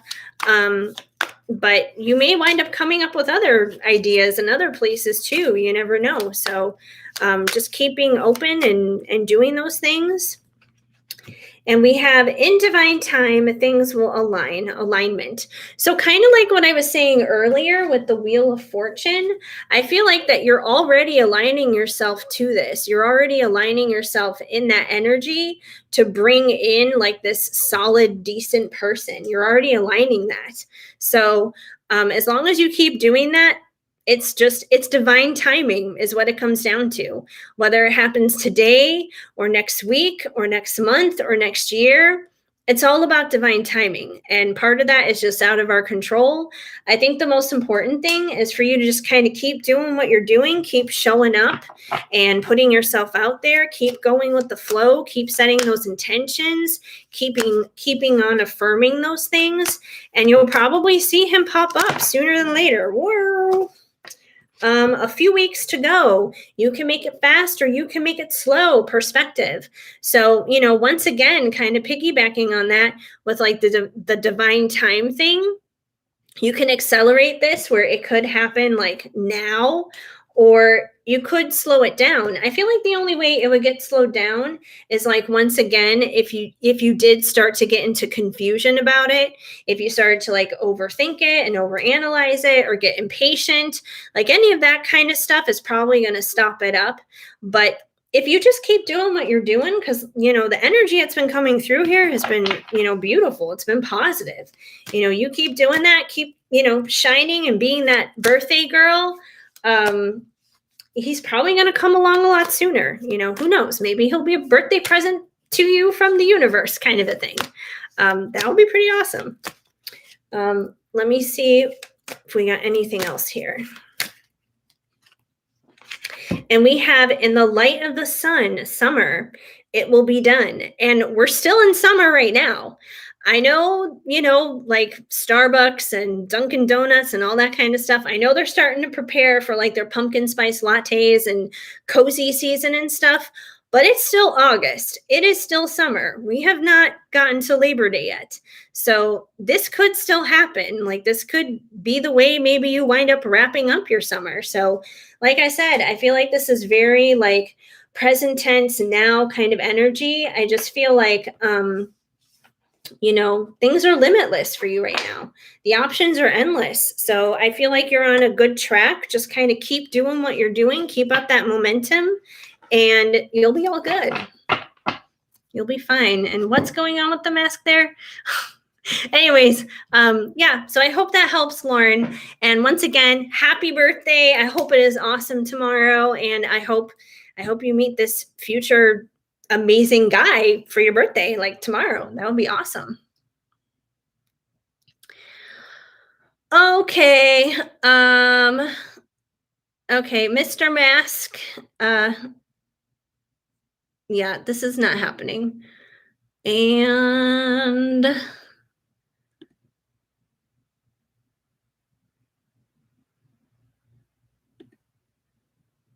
hold on. Okay, there we go. I'm like, is it happening or not? Okay. All right. Sorry about that, you guys, with the mask thing. I don't know. I don't know why. I really don't know why. I don't know why that guy comes on here, and like every time I go live, this mask person comes on here and is like, I want to see your feet. Like, why? Like, I'm doing readings. It's not that kind of channel. Like, if you have a foot fetish and that's the kind of stuff that you're into, get off of YouTube and go to OnlyFans. There are people that do that kind of stuff there. Yeah, like he's been on here before, the mask guy. He like every time I go live, this mask person comes up and he's like, I want to see your feet. I'm like, what is going on here? Like, what is this? Now I need a sip of my iced coffee because it's just weird. You're very welcome, Lauren. But it was encouraging because, like, honestly, you're doing half the battle yourself. Like, you're doing a lot of the work on your own, just having the right perspective. And as long as you're having the right perspective, it's like anything can happen. So, do I think God does tarot?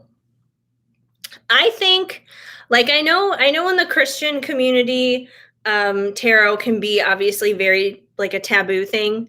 And I know this is not like a reading question, but this is more like just a perspective question. I'll go ahead and answer this and then I'll jump back into readings. The return of the man of the feet man. Yeah, basically, it sounds like a horror flick or something. It's like Godzilla and the return of Feet Man. Anyways, so as for God and tarot, the way I kind of see it is I look at tarot as a tool, is what it comes down to. I feel like anything spiritual like that is basically a tool. You can use it for good or you can use it for evil. Like for example, look at a knife. You can use a knife to be useful with it. You can cut things up and you can cook and you can create a meal and make a chopped salad, whatever it is you want out of that. Or you can take a knife and you can use it for evil and you can go and kill people.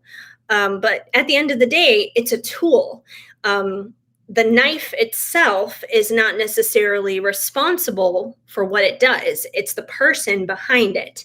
So I feel like, if you're someone who is, putting like Jesus, for example, first and foremost as like your intentions, that love is your intention, that goodness is your intention, that God is your intention, basically, then yes, I believe that, God can come through and speak through that. But if you're calling onto some other shady, weird stuff, then other things can come through too. But at the end of the day, cards are just cards. It's just a tool at the end of the day. So I believe that God is, he's way bigger than any of us could ever understand. And he's mysterious and he can speak in all kinds of different ways. Like, we can't put God into a box because he's way bigger than our like tiny little finite human brains, is what it comes down to. So I feel like he can speak through anything. If he wants to speak through a tarot card, he can speak through a tarot card. If he wants to speak through my dog, who you can't see him right now because he's not in his bed, he's behind me. If he wants to like speak through my dog, and there's an example of that in the Bible, like he was like speaking through a donkey or something like that at one point. So he can speak through anything that he wants, is what it comes down to. He's God. We don't have a right to limit him, is what it comes down to. So that's kind of my perspective on the whole tarot card thing. I don't feel that it's evil. I don't feel that it's bad. So yeah, that's kind of my perspective. Anywho, let me jump back onto PayPal here and see who is next, see where we're at. We just wrapped up with Lauren and Melissa. I see you got 3 questions there, and I think there was like another one that came in or something. Probably you, Jessica. I don't know why it's not like updating. I just have Melissa's questions, but I know that I'm sure you probably sent something. I don't feel it's bad either. I've been collecting decks. I should stop. Well, from if it's hurting you financially, then yes, you should probably stop. We all need a little bit of self control. Um, okay, Melissa, let me get into you. Jessica, I don't know if you sent a payment yet or not. I know I got a notification. It says, yeah, I did. I did. Oh, you sent 1111. Okay. It says that's so weird because I got the notification that you sent money, but it's not like actually popping up in PayPal, which is weird. Well, we'll figure it out. I got 3 questions from Melissa first, and then I got you, Jessica. Okay. So first question for Melissa, something about Vikings.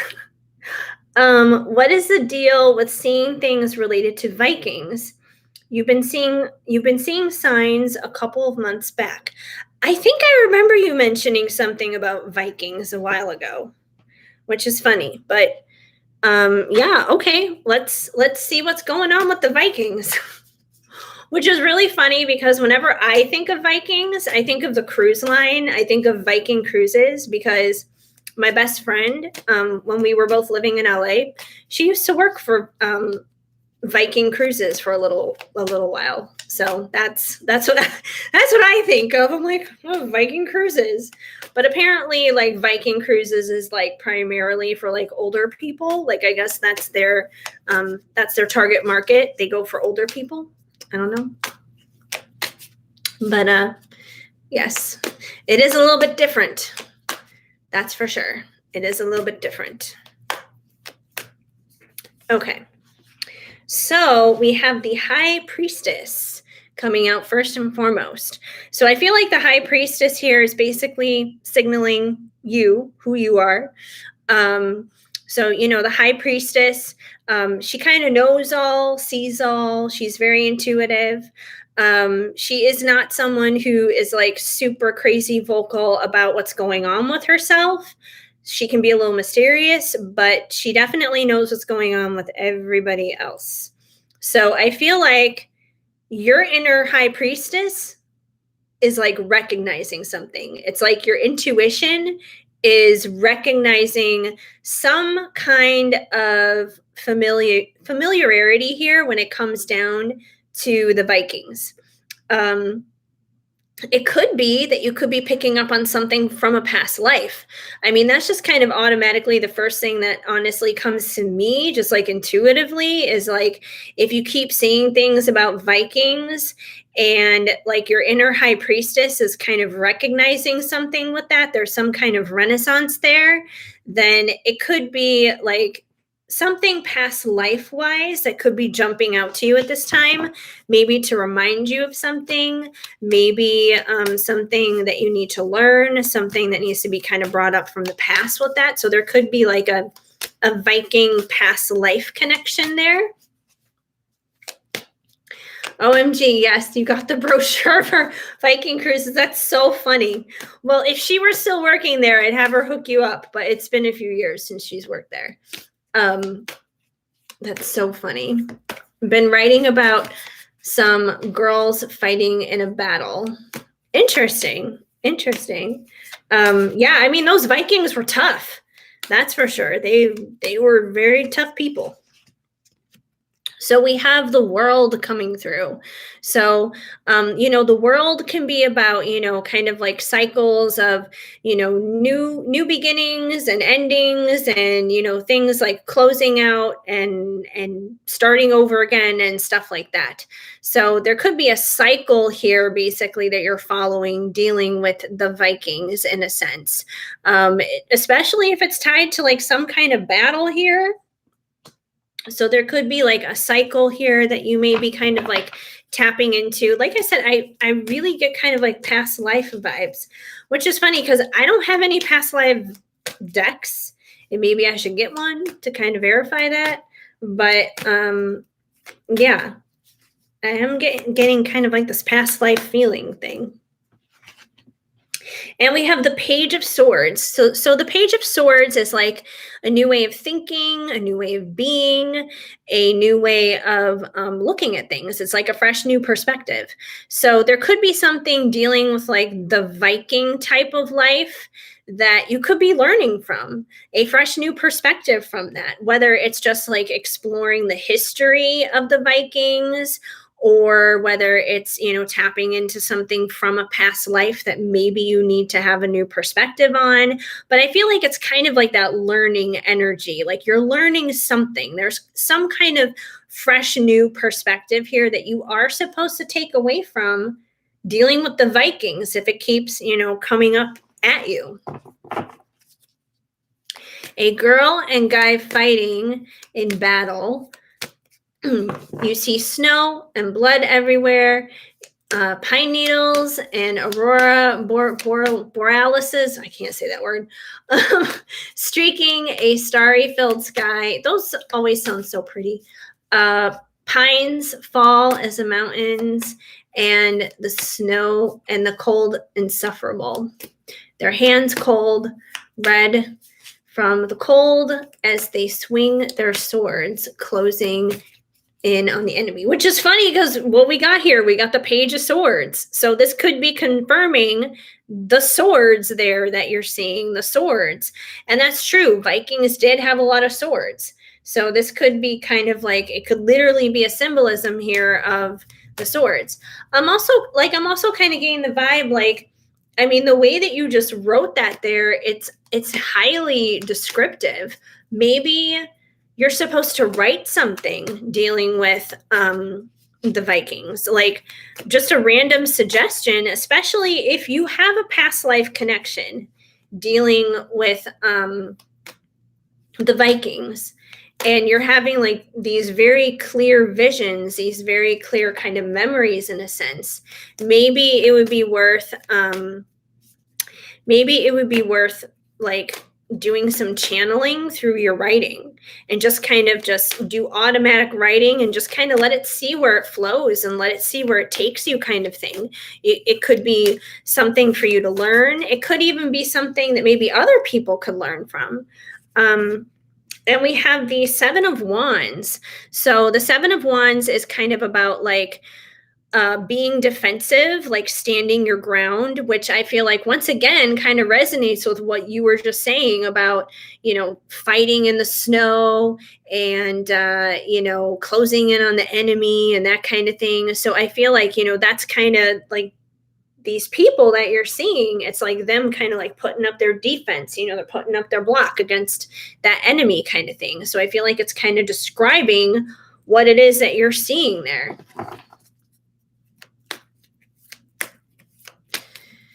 Yes, you feel that way too. You started writing last year in November. It came through dreams, and now you tried to channel. You just started to write, and sometimes it flows. Like if you experience that. Yeah, I'm honestly getting past life vibe thing. So I feel like you're probably experiencing past life memories, and got a whole bunch here that just flipped out. That's too many.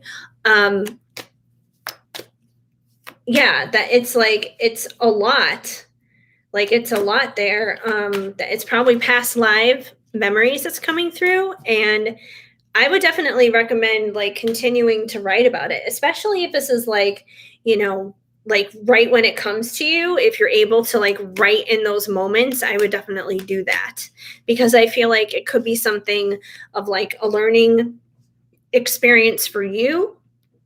But I feel like it's not just for you. I feel like there's a message in it that probably other people may need to hear too. We also have the Nine of Wands, and the Nine of Wands is like the wounded warrior, someone who's been to battle, like Vikings. That's what Vikings do. They fight, they battle. So, the wounded warrior is someone who's been to battle, they've been to war, but they haven't given up. They keep going, they keep pressing on, they keep pushing through. They just, they keep trucking through, kind of a thing. So I definitely feel like, that's probably one of the things that you've learned from that past life, from those Viking experiences, basically. I feel like that never giving up, gotta push through, persistent kind of vibe. I feel like that's something that has just like been grown within you from those times, from those experiences. And we have justice. And once again, we got another sword there with the justice card. So I definitely feel like, especially during those times with the Vikings and that kind of stuff, them being at war, being at battle and that kind of stuff, I feel like whatever it is that is coming through to you in these visions and these dreams and what it is that you're receiving from that, it's like a way of finding justice. Because I feel like maybe when you were experiencing that life, you may not have experienced the justice that was needed and that was deserved in that lifetime. And maybe this is kind of like resurfacing now to kind of find some justice that wasn't necessarily there before.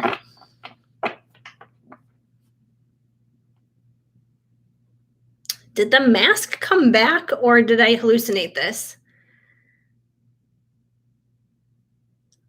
Freak like a dolphin? I thought that I muted him or something. What is going on here? I feel like some Norse spirit is around me. Hopefully it's not a bad entity. They're just wanting me to write because they keep showing me signs nonstop. It's for them, the other people, for sure. That makes sense. Yeah, okay. Mr. Mask, I don't understand why you keep coming back. I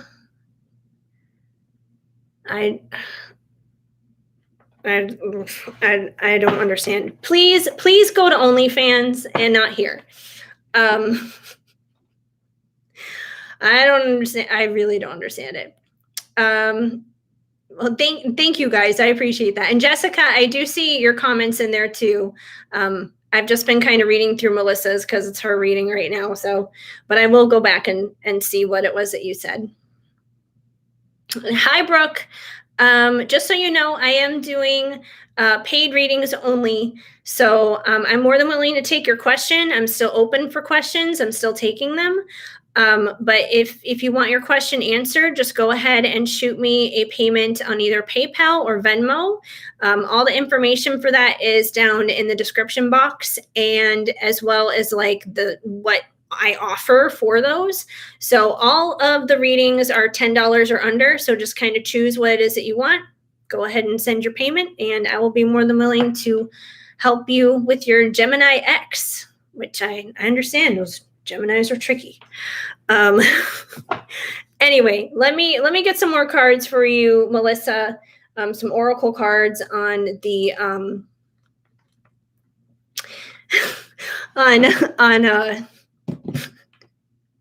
we are only spiritual fans here. Oh, I love it, Jessica. Yeah, I guess he is a little confused. That's why I'm just like, if you're into that stuff, get off of YouTube and go to OnlyFans. I don't understand it. I really don't. Okay, let me get some oracle cards on this Viking thing. Let's see. Vikings. What deck to me says Vikings? I don't feel like the crystal or the psychic tarot of the heart is the one for this one. Let me see. Okay.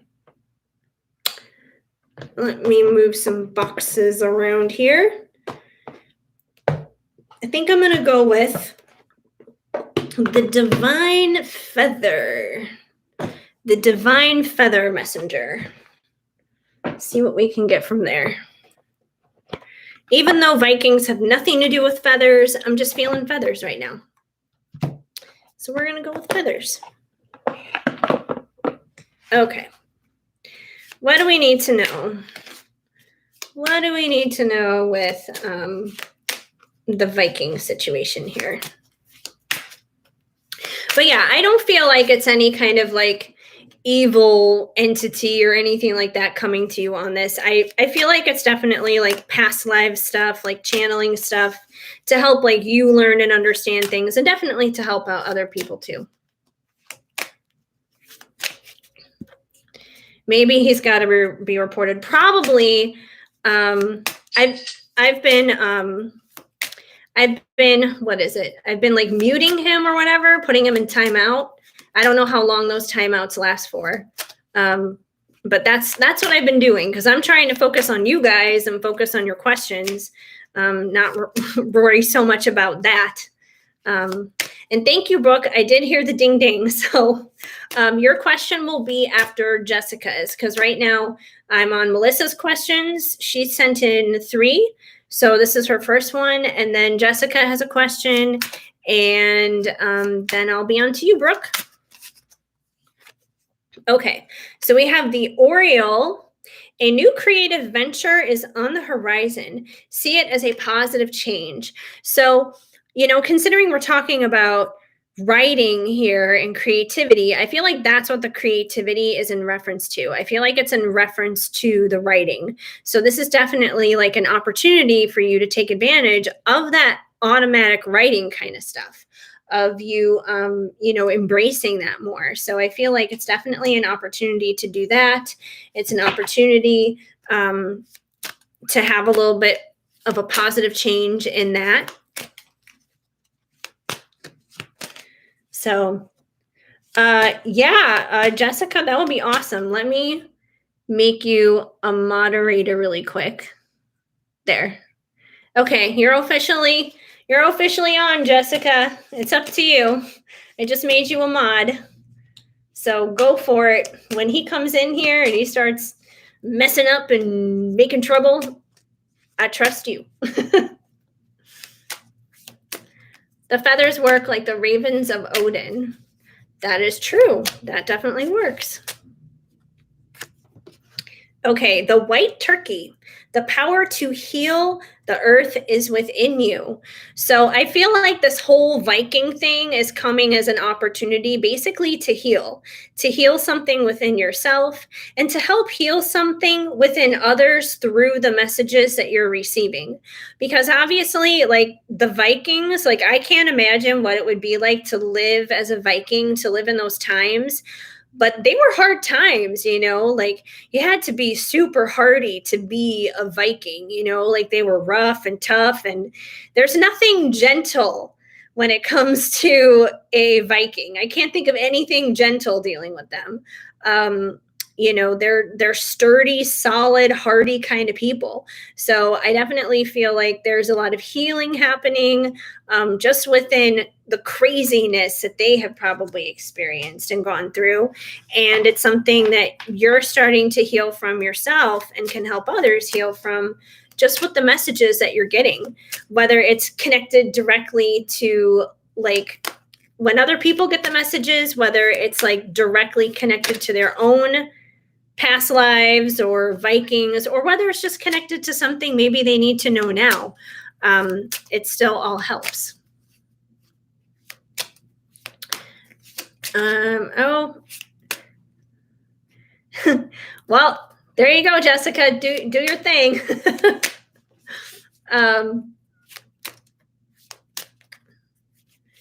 Yes, do it. Block that weirdo. Well, hopefully what's done is done. Hi, Anthony.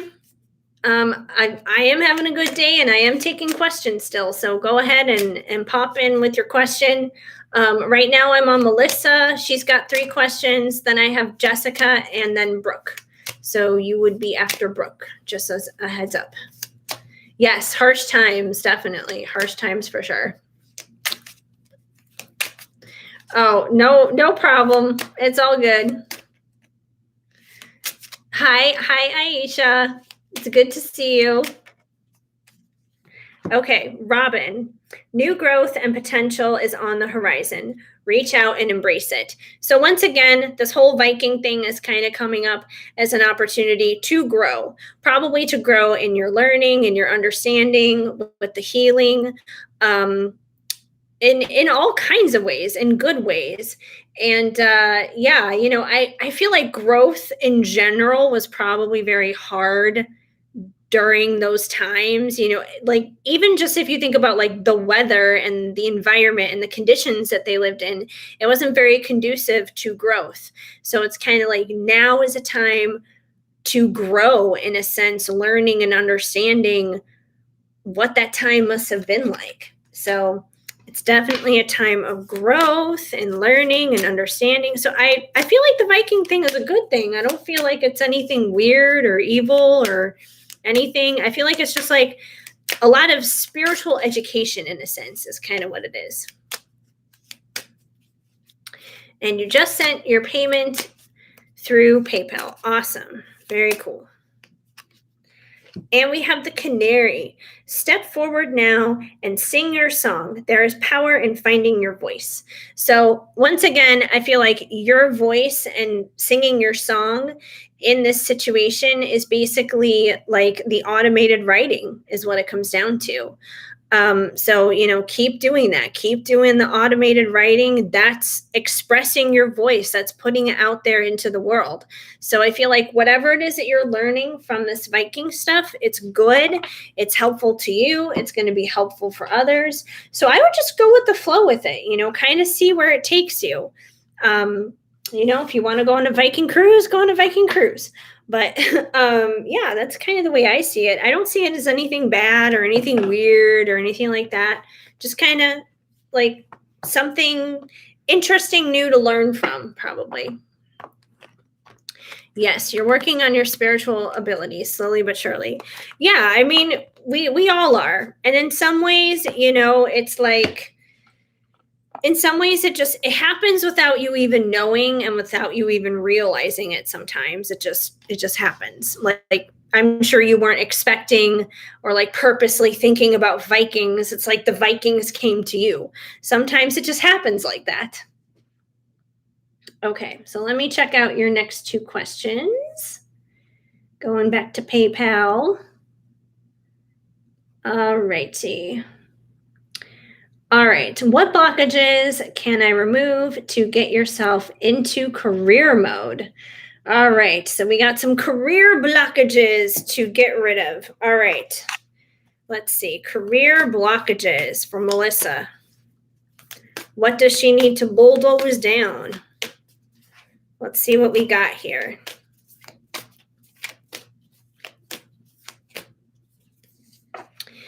We have the Two of Swords, which definitely is a blockage.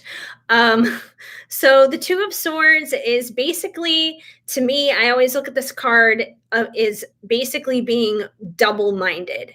The swords are our thoughts. It's our thought kind of energy. And it's like you have two different trains of thought, basically, when it comes down to your career. Maybe one side is more like logical, just kind of very grounded, like I should just do the stable thing, I should do the secure thing. And then there could be this other part of you that's like, but I want to do something that I'm passionate about. I want to do something that's creative. I want to do something that makes me feel good. And it's like those are two different things. So it's like two different trains of thought, in a sense. Just like being double-minded over where you want to go. It's kind of like you're juggling back and forth, like, do I want to do this or do I want to do that? But the truth is, you can't move forward in this kind of energy. As long as you're double-minded and as long as you're, back and forth and you got, one foot on this side and the other foot on that side, you can't like move forward in either direction. It doesn't matter which one it is. You can't move forward. It's just not going to happen. So this is probably the primary thing that needs to drop. You got to stop being double-minded, and you kind of just have to like make a decision, in a sense, and say, okay, I'm going to try path A. And if path A doesn't work out, that's okay, because I can go to path B. But you got to choose. You can't like sit there and kind of just go back and forth in your head, like, I don't know, I can't make up a decision. I can't make up my mind. That kind of thing. We also have the star. So I feel like with the star coming out, you need to start seeing yourself as the star of the show, as the star of your life, as the star in the career of your dreams. So whatever it is that you want to do, like I feel like this is kind of saying dream big, because the only way that you become a star is if you have a big dream. I mean, like quite literally, if you look at it from like Hollywood perspectives, you know, people do not become a star, they don't become a celebrity because they decided to dream small, where they were just like, no, that's fine, I have no issue just staying at McDonald's. I'm just going to work at McDonald's and I'll be fine. But yet I really want to be a superstar. I want to go be in movies or whatever. That person's never going to go be in movies. They're never going to live up to their star potential if they're like, no, I'll be fine at McDonald's. It's fine. Like, I'll just stay here, work the drive-through. Like, that's no big deal. So don't play small anymore. Don't play small in your potential. Like, tap into that star potential that you have within, because you can have that starring role in your career. And I feel like at the end of the day, you probably know deep down inside of you what it is you want to do. Like, I know that you're a creative person. I know that, you're interested in writing, and I know like the social media thing has come up before, and being creative and that kind of stuff. And that kind of thing can be intimidating, because then at the same time, it can be like, well, how can I actually make that stick? How can I actually throw that at the wall and get that to stick? But you're never going to know unless you start seeing yourself as the star already. Like, hey, I really can make this work. Like, hey, I really can do this. It's kind of like me being here on YouTube right now. I'm not where I want to be with it yet, but I can't sit here and just say like, I'm only going to have 10 subscribers my entire life. Like, if I do that, then I'm only going to have 10 subscribers my entire life. I got to, dream bigger than that. I got to be like, I'm going to have 100,000 subscribers. And I don't have 100,000 subscribers, but I definitely don't have 10. It's like, you got to be okay with being on your way to where you want to go. Start seeing yourself as that star of the show. And I'm totally missing what's going on here. Just double checking. Where was I? Don't even know where I was. Oh, yeah. True first through dreams. We're going down the list. I'll ask my question when the list goes down. Okay, that sounds good. I'm still here, so that's no big deal. Very blocked, but I just want to clear blocks. Well, these are ways we're going to work on through it. That's for sure. Hi, Rakasana. I don't know if I'm saying your name right. I'm so sorry. I feel so bad when I slaughter names.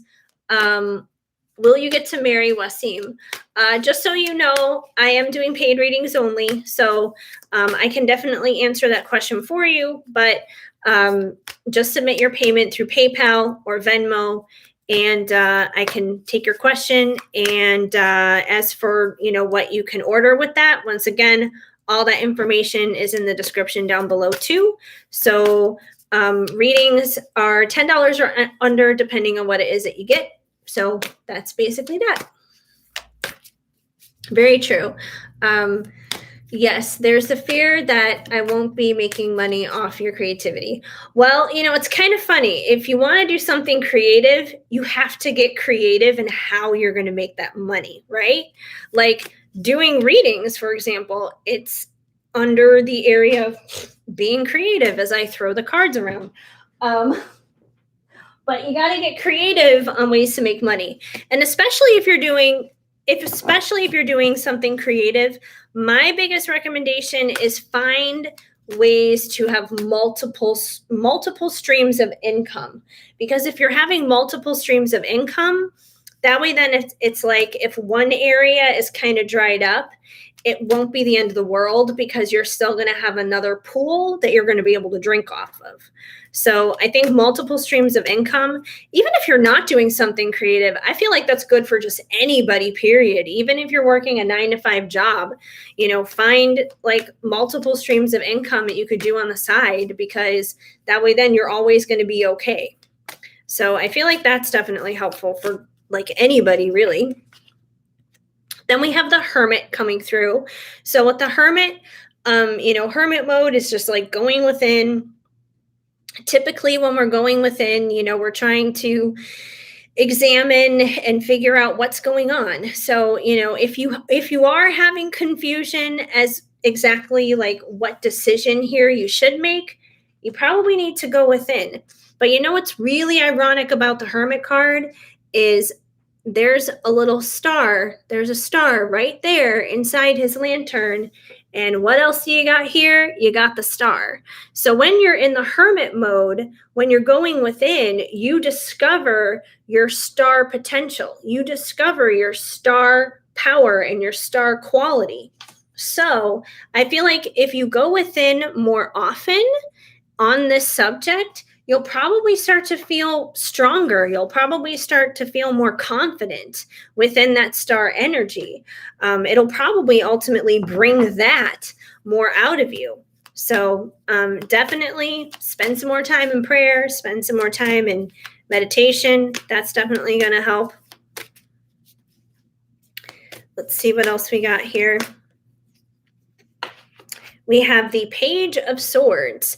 So the Page of Swords is, someone who is basically doing a lot of thinking, someone who has like a new idea. They haven't necessarily executed it yet because they're not a knight. Knight is about taking action. But I feel like this is kind of where you're at right now. You're kind of in that page energy where you're thinking about this. You're thinking about these different ideas. You're thinking about these different, career concepts and everything, which is a good thing. You're getting fresh new ideas. Eventually, though, you're going to have to come out of this. You're going to have to come out of that page energy, just thinking about it and thinking about it and thinking about it, thinking about it and talking about it. And eventually, you got to put some action behind there. You're going to have to throw your ring into the hat. You're going to have to throw something at the wall and see if it sticks. The beautiful thing is, if it fails, it's really not the end of the world because you can always try again. You can either try again doing the same thing or you can try something new. But, there are no rules, you just have to keep going. I mean, I've always done creative stuff. I can't even tell you how many different things that I've done. And, especially if you're doing like the entrepreneur thing and you're kind of like, taking in charge of it for yourself, you're probably going to fail a lot more times at first than you are going to have successes. But it's just as long as you keep going and you don't let the failures stop you, you got to keep going. So yes, a dream board. That's a good idea too, for sure. So definitely a dream board, especially if you're a visual person, that could really help inspire you as well. Kind of keep you accountable on what it is that you want to do. And we have the King of Pentacles. So I know this is not a love reading. So I feel like in this case, basically, I feel like you are the King of Pentacles, because when we are like in that career kind of mode, you are being in your masculine energy. So I feel like this is kind of tapping into your own masculine energy of you being that person to be your own King of Pentacles. And who is the King of Pentacles the king of? He's a king of money.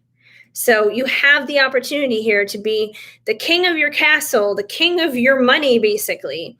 And, he is a good entrepreneur. He is like a solid guy. He's stable. He's secure. So I feel like you can find stability.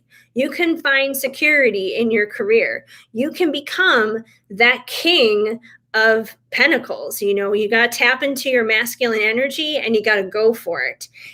This is it. And it's funny because it's like you got to tap into your feminine energy to be the creator of it. But then once you create it, you got to hustle it out there. You got to switch the gears then into the masculine, basically. Like I just finished creating my very first deck. Now, when I was obviously channeling the messages and then going onto Canva and like actually creating it and everything, that was being in my feminine energy. I was being creative. Now that it's done, I got to actually put it out there into the world and hustle it out and tap into my King of Pentacle energy here and be the masculine and say like, hey, this is my deck, check it out, kind of a thing. So yeah, you got to kind of apply a little bit of that too.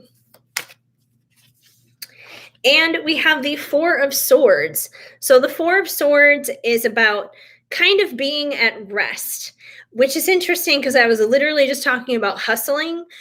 But the Four of Swords, it's not about like being at rest as like being lazy or anything like that. But the Four of Swords is more so about like you're laying down this sword here, you're just like peaceful and you're relaxed. So it's like hustling, but not from a place of desperation.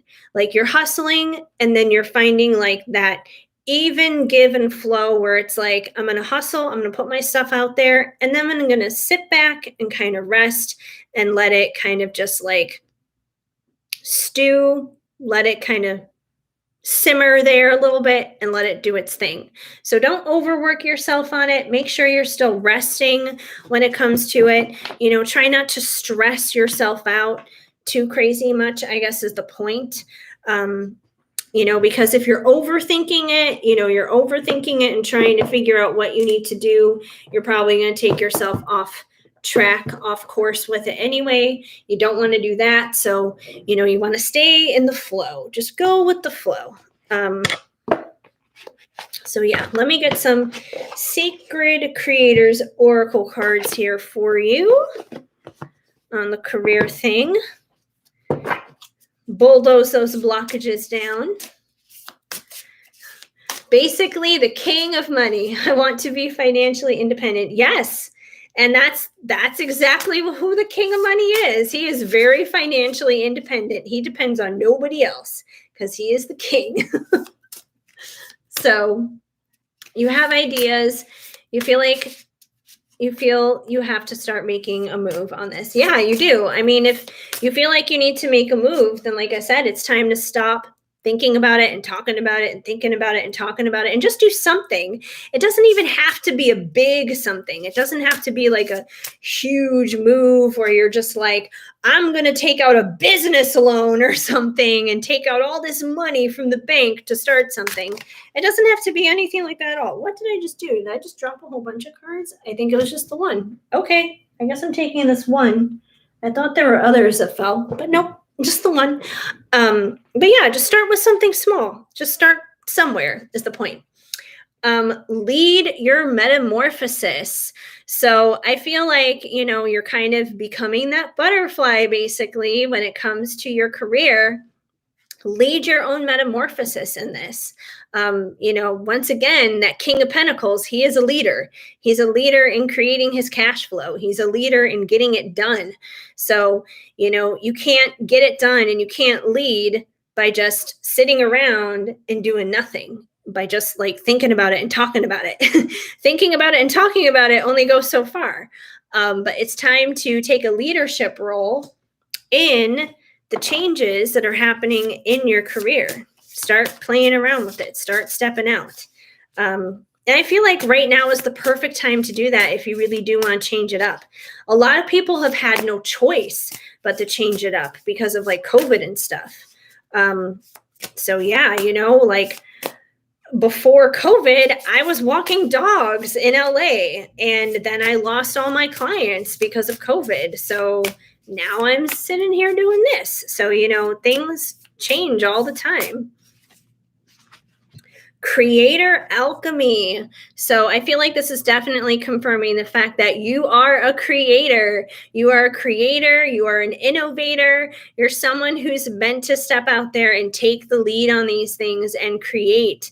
So, you're only going to be stifling yourself. And I feel like these blockages are probably going to get stronger and they're probably going to get worse. And it's probably going to be more frustrating the more you sit on it.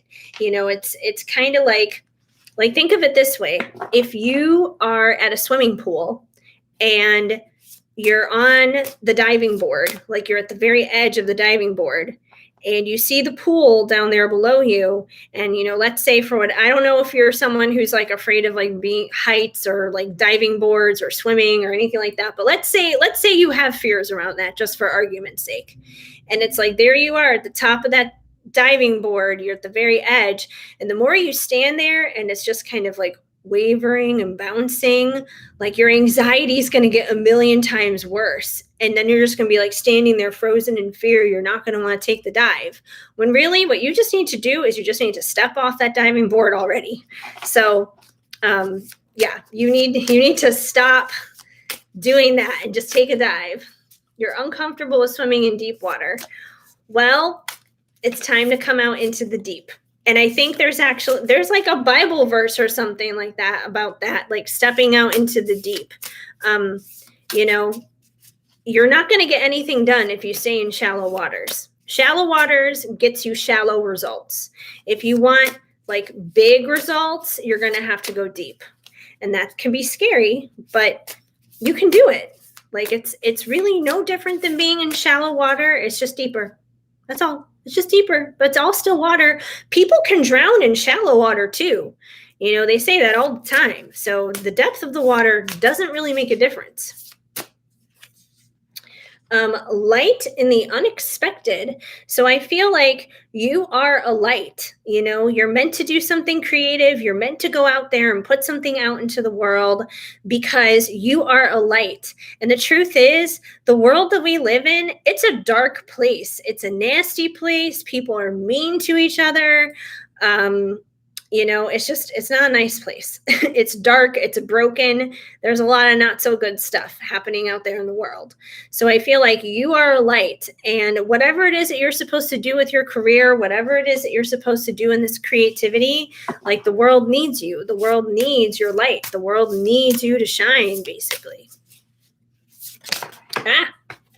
And we have unstuck the stuck.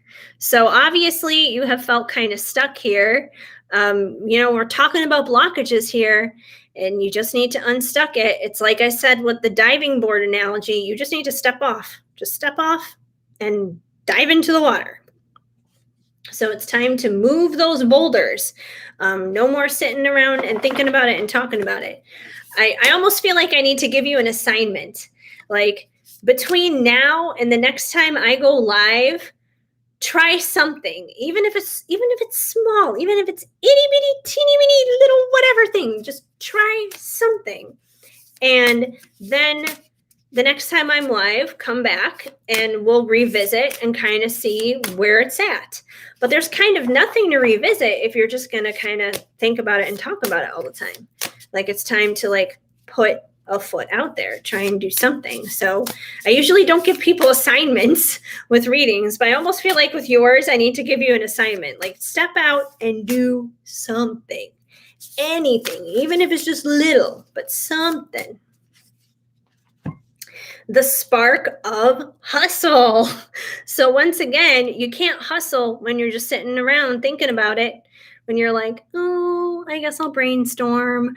You've probably brainstormed to the point where your brain's going to explode. So I think you got probably all the ideas that you need. It's time to apply action. It's time to apply like actual stuff to what you need to do. Movement. No more ideas, no more thoughts. I feel like you got all the ideas and all the thoughts that you need. I feel like you're ready. It's just a matter of stepping out.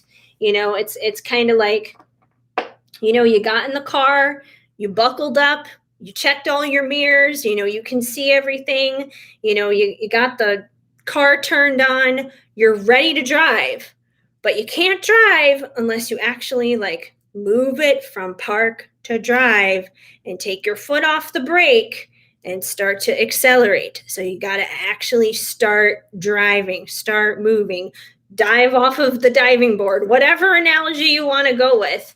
Bottom line is it's movement, it's action. So that's what I got with that. I'm just going to check the chat here really quick. And then I know you got one more question, Melissa. So let me back up here. Yes, I saw the dream board for Melissa. That's a great idea. Aisha. Don't burn out. Well, yeah, you should never burn out. That's for sure. Yes, writing down those ideas, that's good.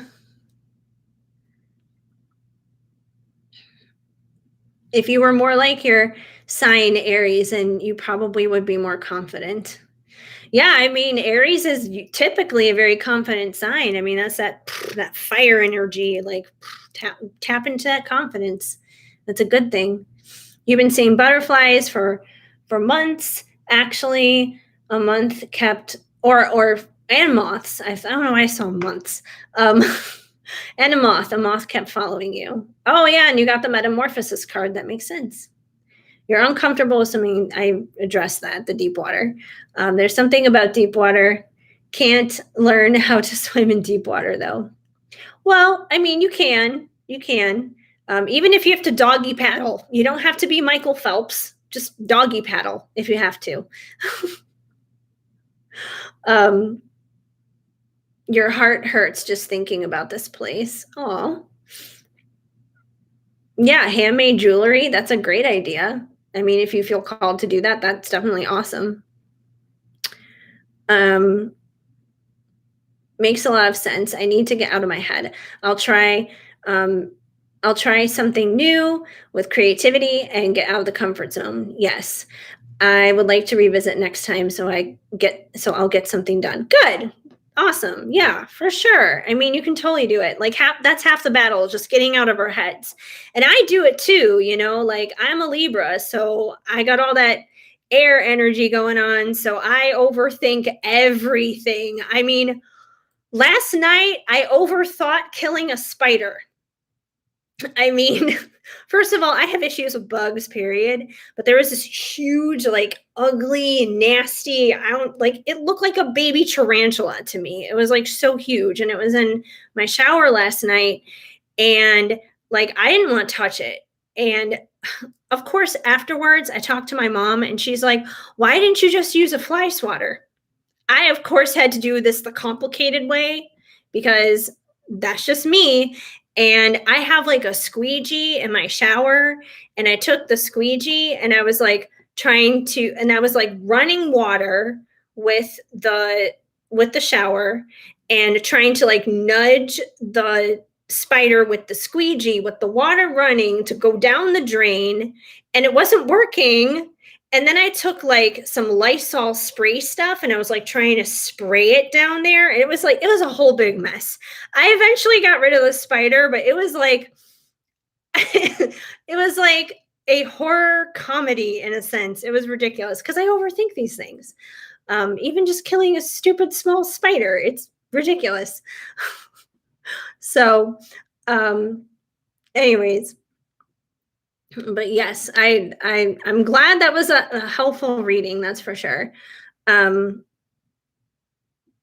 I'm glad it was helpful. Boa notte. I Hilma. That's a very very long name. I'm just gonna call you Hilma because that's very long. But hello, welcome to the live, Hilma. It's good to have you here. So yeah, bugs are just. Ugh. I don't understand their purpose. I do not understand. Um, okay, so now I think we're on to your third question, Melissa. Let me go back and double check here. Okay. Oh, now your payment showed up, Jessica. I have to go back and scroll up to like what you said earlier. I missed that because there was like a whole bunch of other things going on. But after I'm done with Melissa's third question, I'm gonna go back up and find you. And thankfully it'll be easy to find you because now you're a mod, so it'll be easy to find you. Okay, so Melissa, your last question. How does my real deal guy feel about me? Can you use an oracle deck with words like quotes? Words like quotes. Okay.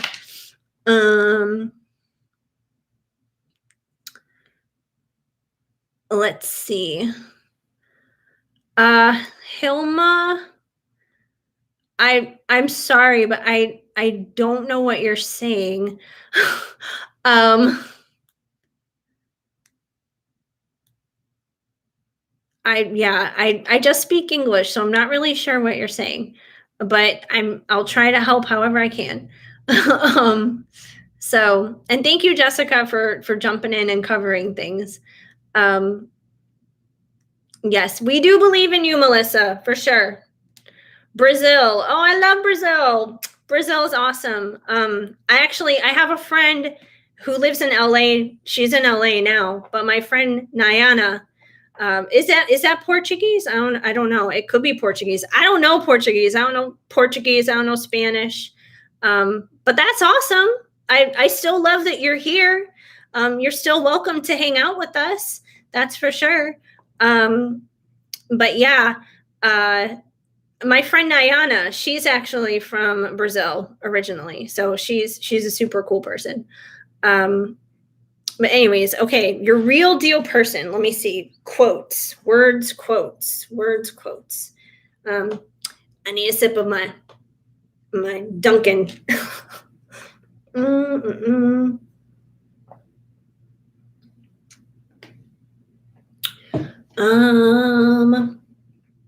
So when you said like words like quotes, do you mean like messages from your person? Just to clarify, because I mean, I definitely have some decks that would be like messages from your person, from your real deal person. Let me just move this out of the way really quick.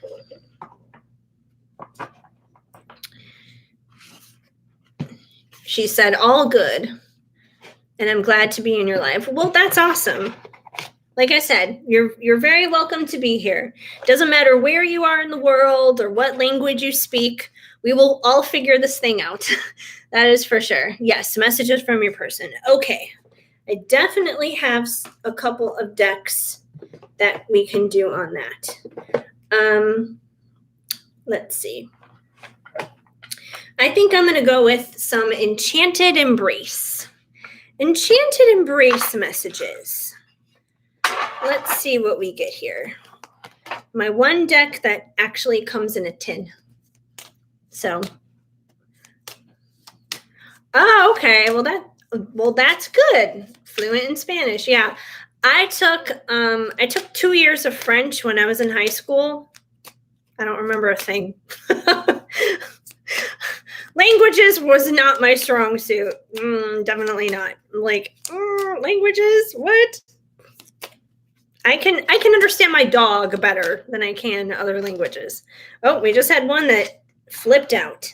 All right. So first one we got for you, Melissa, is I would walk 500 miles to be with you. So this person would go the distance. I think if I remember right, when we've talked about your real deal person before, I think something came up with them like being at a distance or being far away or not like being where you're at right now or something like that. So maybe they're saying this because maybe they are physically distant from you at this time. So maybe that's why the message is coming through that they would walk 500 miles for you. But whether they're actually physically far away from you or not, I feel like the sentiment still remains. Like it doesn't matter like where you are in the world or what's going on, that this person would still like go the distance for you, bottom line. Probably in another state or another country. Yeah, because I feel like that's come up for you before. So I think that's kind of just like confirming that. You gotta get out of California, girl. You gotta get out of California.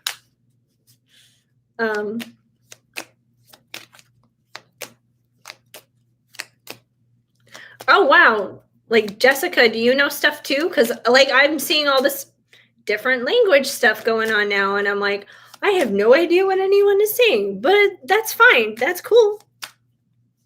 That's cool. Okay, we also have, now that I see you, everything is different. So I feel like when you and this person do connect, when you guys do link up in one another's lives, it's going to be like life changing for both of you. That you're going to just like open up this person's eyes to a whole new world and to a whole new perspective that they've never thought about before, that they've never seen before, that they've never explored before. So Yeah, I feel like you're definitely going to bring about some fresh new perspectives to them, but definitely positive good things for sure. That's what you need to do. That's what you feel. Yep. And who knows? Like that could play in with the career thing too. Like you may need to like grow and flourish with the creative stuff career wise. It may take you out of California. You never know. Do you trust me? So I feel like because you haven't necessarily, met this person yet, you don't know who this person is. There is kind of like this mystery behind who this person is. They're asking, do you trust me? Like, do you trust I'm going to show up? Do you trust that, I'm going to be the person who you think I'm going to be, kind of thing? So it's almost like, they want to make sure that that trust is there too. So, because it's hard to trust when things are kind of like unknown, like, I don't know who this person is. I don't know what's going to happen, but I feel like they want to make sure that that trust is there. Yes, I was thinking of that song too. Like, I would walk 500 miles a night. I don't even know who does that song. That song has been around forever. Um, so yeah. That one just flew out. I don't deserve you. So I feel like, this person basically, when you guys first meet, he may wind up putting you on a pedestal. He may feel, and I think it's funny because you said Aladdin, and it's kind of like that was how it was for Aladdin and Jasmine. He was the street rat and she was the princess, and he may kind of look at you that way. And he may not be a street rat at all.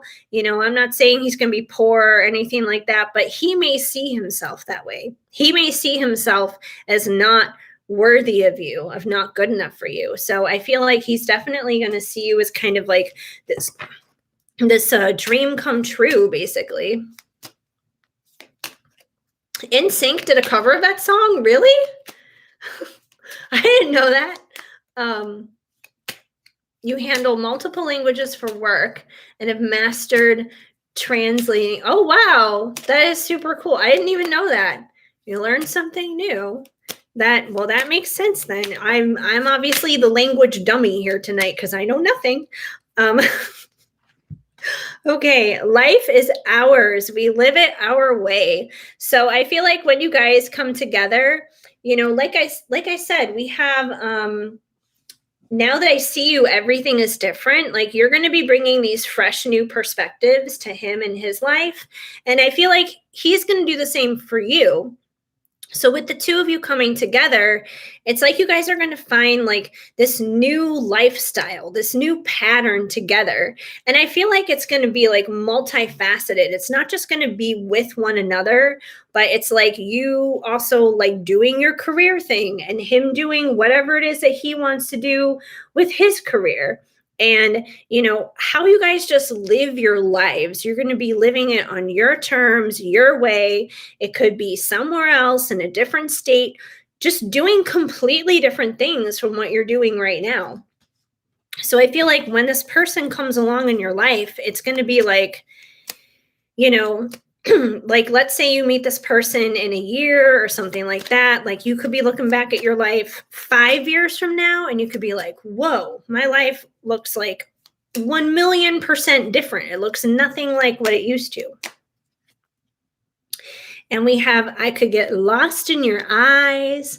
So I feel like this person's going to be very drawn to your eyes. He's just going to get lost in them. He's probably going to love the way that they sparkle and shine. Oh, is that the link to the NSYNC cover? I'll have to check that out later. That's so funny. And I want to grow old with you. So this person definitely wants the long haul. They want longevity. They want to be with you, till you guys are old and gray and wrinkly and all that other good stuff. So it's not like this is going to be just like, it's not like this is going to be just like someone who comes and goes in and out of your life. It's going to be stable. It's going to be secure. It's going to be solid. It's going to be for the long haul. So yeah, I feel like those are beautiful messages. So whoever this guy is, he's a good one. He's a keeper. It's going to be all good for sure. I will watch that after for sure.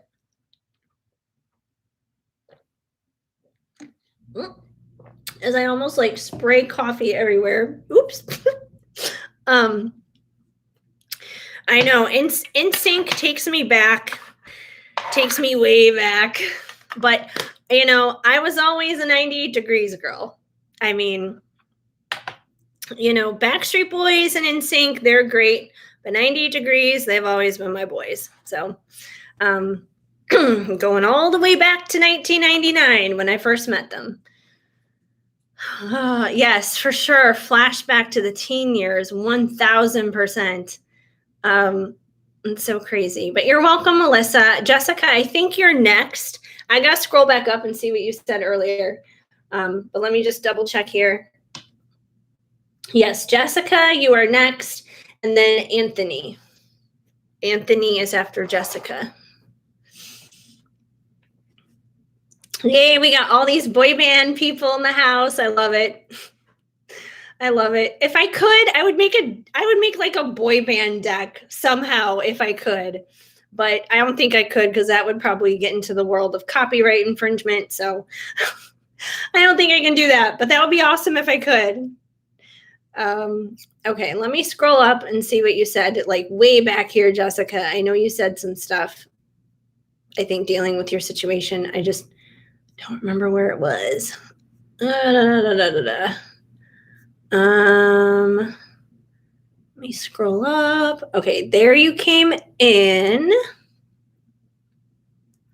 Okay. Oh, I see your question now.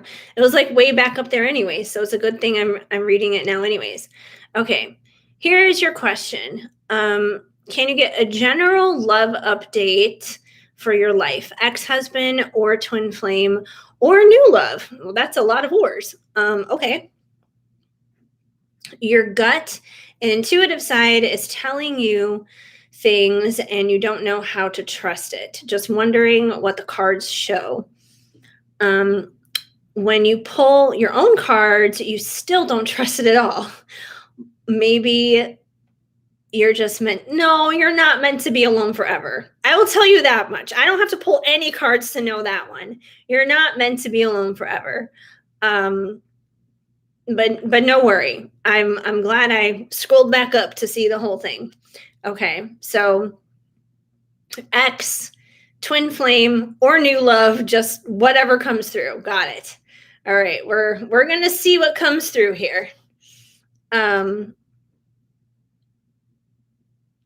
Oh, that's right, Brooke, you were in there too. I think because you went in Venmo, that's why I don't know what order. This is where the order gets confusing sometimes.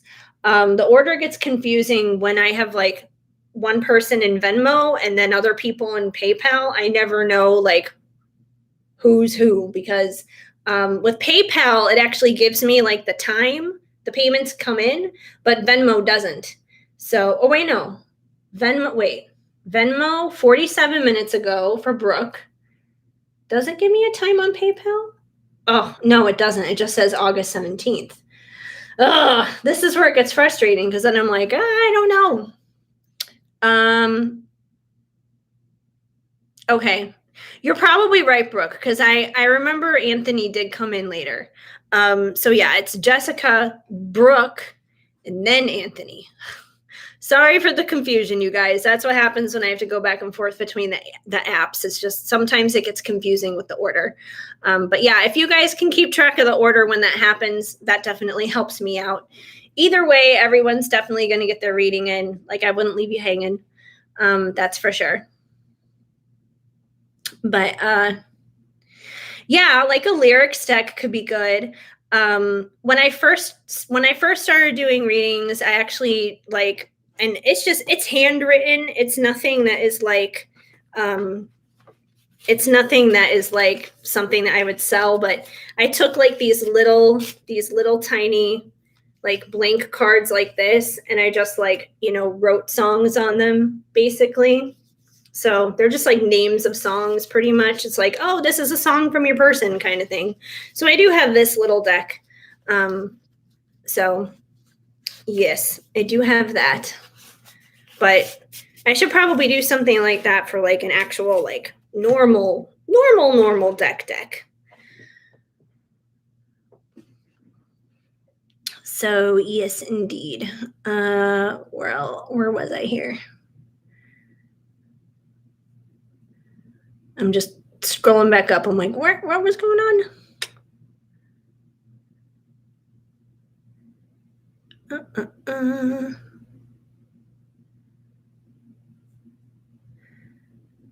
Oh, yeah, Hanson. I remember them too. Bop. Yep, there was Hanson there too. That's so funny. Really? You didn't know about 98 Degrees until my everything? Oh man, that was like 2000. So yeah. No, 98 Degrees are awesome. I like way long time ago, before I ever did readings or walked dogs or anything like that, I was doing music. And I first met 98 Degrees in 1999, and they have kind of been like my big brothers of the music business for me, like ever since then. Like they know me, I know them. Like it's a whole thing. So it's a whole long story on how I met them and that whole thing. But they're my boys, so they're all good. They're four good down to earth guys from the Midwest. They're all from Ohio. So, it's just 2 states over from Illinois. So they're all good guys. But 98 Degrees makes you fall apart. Why? Aisha's more of an 80s girl. You drew some cards on flashcards, but not to sell, just for you. Yeah, that's exactly what I did with those song cards, Melissa. Same exact thing. That's what I did. It was you and your ex. Oh, it was you and your ex's band, 98 Degrees. Oh, that would definitely be a bit of a heart tug and pull. So yeah, if you guys are interested and it's not reading related at all, I can always sit here and tell you the story of how I met 98 Degrees. It's an entertaining one, but I know that there are people who want to do readings too. So I don't want to just like sit here and be just like, once upon a time in Madison, Wisconsin, I met 98 Degrees, and this is how the whole thing happened. But I do want to make sure I get to everybody's readings too. So yeah, they are great guys. Like I have them on the other side of the wall here. Like behind me is, this stuff, but they're on that side of the wall. They're on the other side of the wall right now. So you'll have to tell us that story. I will, if anyone sticks around by the time I'm done with the readings, I'll share that story. So it's up to you guys. If you guys want to hang out until I'm done here, I will share the story when I am done with readings.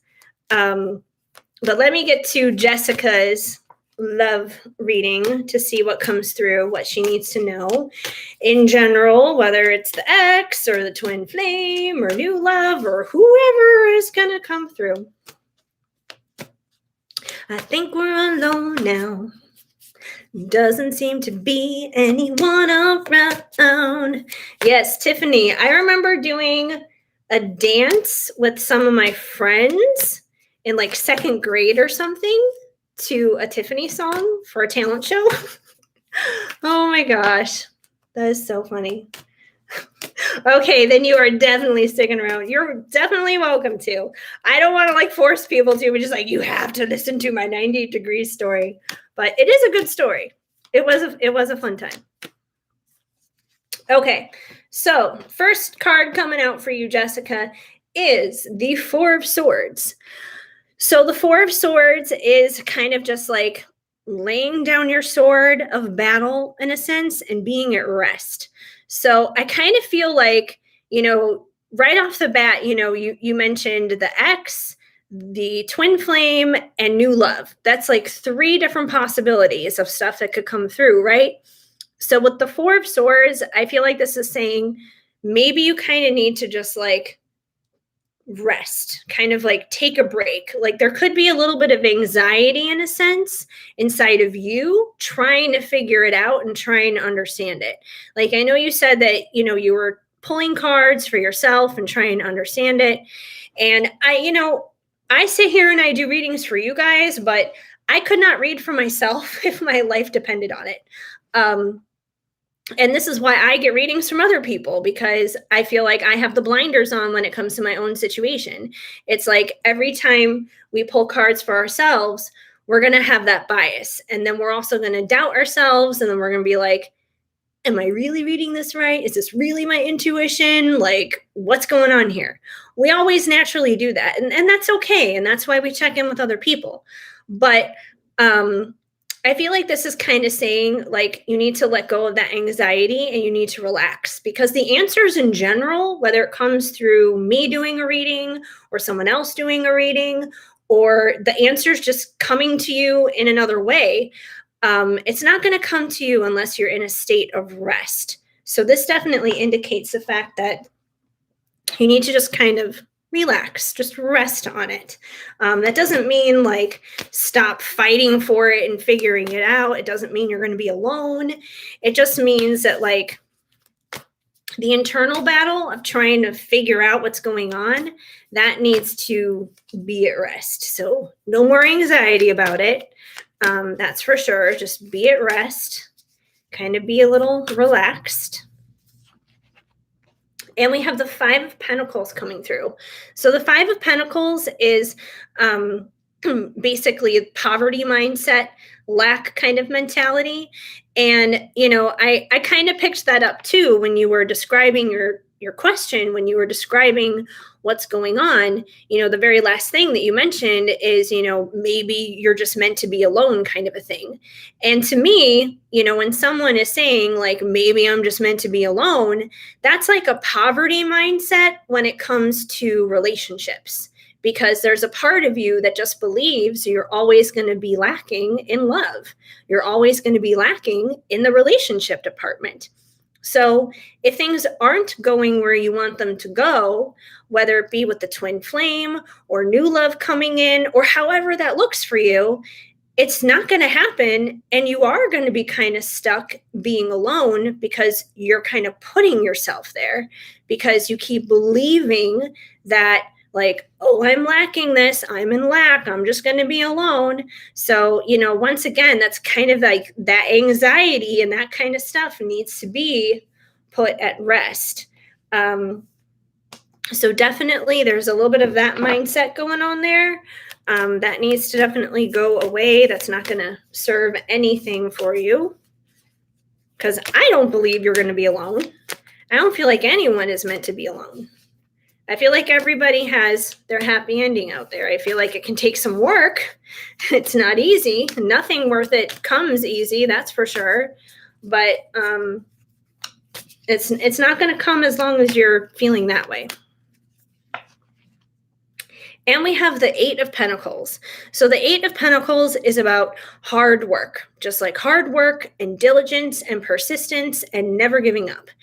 And I feel like this is basically you in the situation, because there is no other unicorn in this picture. It's not like the Three of Pentacles, which is building and creating together. It's you on your own. And I don't feel like that indicates, once again, the whole, oh, you're just meant to be alone thing. But I feel like this is basically indicating that there are some things within yourself that still need to be worked out, that still need to be ironed out and need to be worked through. Because, like clearly, if you're having a lack mentality, that's something that needs to be ironed out. That's something that needs to be worked through. You can't find a successful, loving relationship that way. So I feel like the work here is like working on yourself, doing that healing work, continuing doing what you've been doing. And I know you've been doing it. Like, I know you've been working really hard on yourself, and not just like with the internal stuff, but I know you've been working on it, just like in your career and with your kids and all the other kind of stuff. So I know that you're doing it like in a multifaceted way in many different areas of your life. And I feel like this is basically saying, like, keep going. Don't stop doing that. Don't fall into that poverty mindset when it comes to relationships, even though it can kind of feel lonely. It can feel lonely and isolating when you have a big destiny. It can feel that way sometimes. But that doesn't mean that you are. That doesn't mean that you're going to be alone forever. It just means that there's some more work that needs to be done, unfortunately. I hate being the bearer of that news. I wish I could just tell you, like, oh, you're done working now. You're fine. You're all good. So I wish I could tell you you're done, but unfortunately, there's work to be done. There's still more work. And this backs it up because now you got the Hermit. So once again, with the Hermit coming through, I feel like this definitely indicates that you need to go within.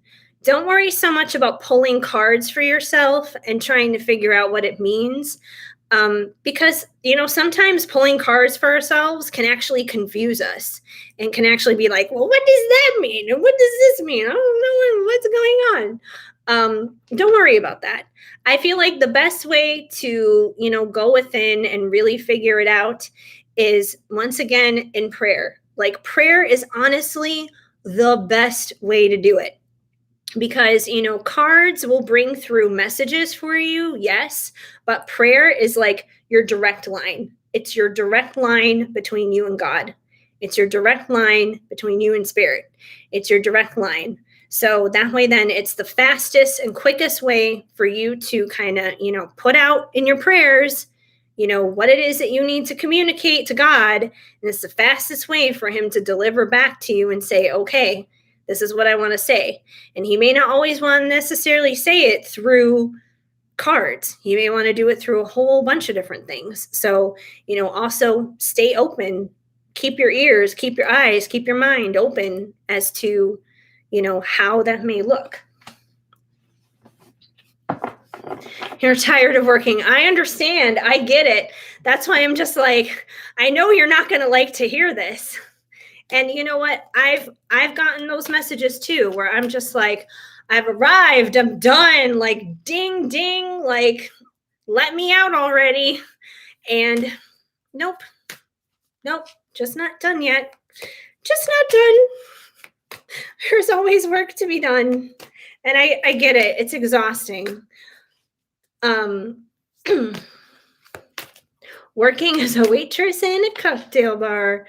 Oh, but yeah, you're never done working. That's for sure. But I feel like maybe you need to find like a rhythm to it, because like I said, that Four of Swords did come out first, which is definitely about like being at rest, basically. So, aside from like being at rest in terms of letting go of like the poverty mindset and stuff, part of this could also be just like, do your work, but pace yourself. Make sure that you're taking time to rest and enjoy too. It doesn't have to be a constant grind all the time. So work and then rest, work and then rest. It's just like, you wouldn't go to your job and just work, and then never come home and sleep. You're going to come home and sleep at some point. So it's kind of like, treat your spiritual work the same way. Make sure you're getting in rest with that too. And we have the Queen of Cups. So I feel like at the end of the day, this is you. You are the Queen of Cups. And the Queen of Cups is someone who is full of love. She has so much love to give others. And I completely agree with this card. I know who you are. I know your character. I know that you just love people. You love and you care about so many people in your life. You have so much love to give others, and you probably give more than you receive. But the thing about the Queen of Cups is she also has so much self-love, because, she's not able to extend that love to others if she's not loving herself. So once again, I feel like some of this work that may need to be done here, it could be dealing with your self-love. Maybe you do need to love yourself a little bit more in the situation. And I feel that especially like when it comes down to the ex, because I know that, that situation was not the best situation. And I feel like the more you love yourself, the more you're going to understand stuff dealing with the ex, because the more you love yourself, you're not going to, put up with whatever toxic, weird stuff he's trying to do. So definitely you got to put yourself first in terms of the love stuff. Self-love, self-love, self-love. And we have the tower. So I feel like what you're going through right now is a tower moment. That's just another reason why everything is kind of all over the place.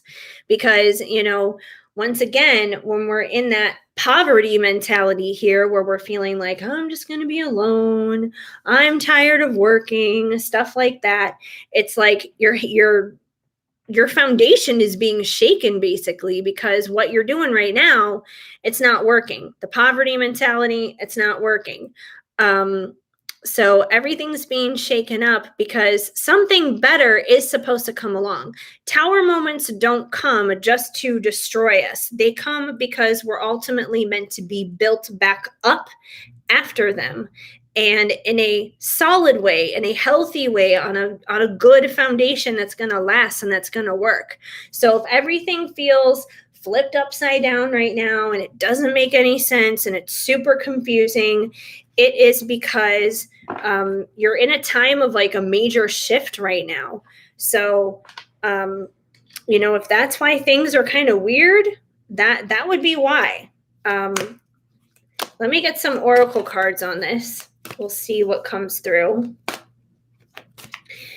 And I feel like that's kind of just like as a whole, when it comes down to the twin flame, when it comes down to the ex, when it comes down to new love, it's almost like this is kind of saying things are so crazy right now. It's like anything could happen. It's like it's anybody's game at this point.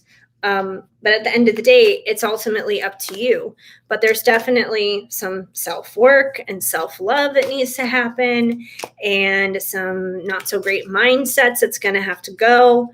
But like I said, I don't feel like you're supposed to be alone, but things are being shaken up because it's almost like spirit is trying to shake you. It's like you're the tower and spirit is shaking you and saying, Jessica, wake up. You got to let go of some of like this toxic stuff that you think inside of yourself about yourself. You got to let go of that because spirit is trying to give you love. Like spirit wants to give you that, whether it's with your twin flame or someone new or whatever. Like spirit wants to give you healthy, good, solid love. But I feel like the only person who's kind of stopping that from coming in is yourself. So let's see what we get here. We have the third eye chakra. So I feel like this whole experience, in a sense, right now is very eye-opening, I guess you could say, because, your third eye is just that. It's that third eye. It's that eye to the unseen world. It's the eye to like the spiritual world, basically. So, there's only so much that we see and we understand that's happening here and now in the physical. There's obviously a whole bunch of things happening behind the scenes that we don't see going on all the time. But we can feel those things and we can understand those things to a certain degree by tapping into that third eye. So, once again, if your world is being shaken around you right now when it comes down to your love life, it's probably a time to be very eye-opening, to really like learn and understand stuff. And I feel like at the end of the day, it starts with you because, it's cliche, but they say it all the time, in order to, in order to find the right person, you have to be the right person kind of thing. So I feel like, once again, it starts with you is what it comes down to. It's kind of like you have to become the greatest love of your own life first. It's like you have to fall in love with you and be just like, oh, Jessica, I love you. You're so beautiful. Just like look at yourself that way. And the more you do that, like it sounds vain. I know it's not like you're being Kanye West or something like that, but you kind of have to fall in love with yourself first. And that's the best way that this is all going to be figured out. confront. So we have confront. So I feel like this is a time right now where you're confronting a lot of fears.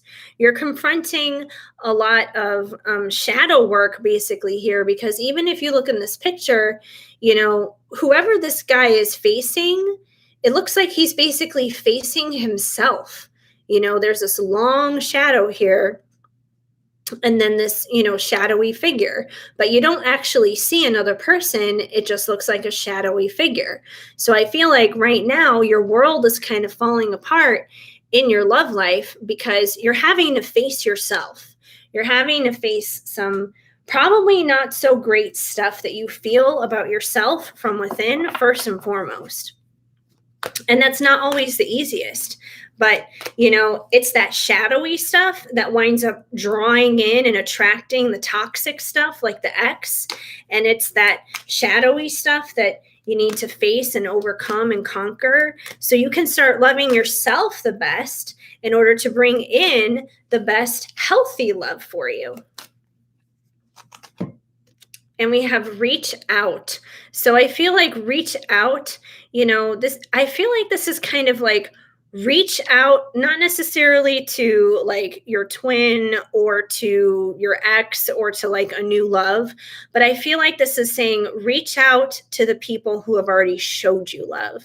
And that's not necessarily romantic, no, but the people who already love you, because you already have love in your life.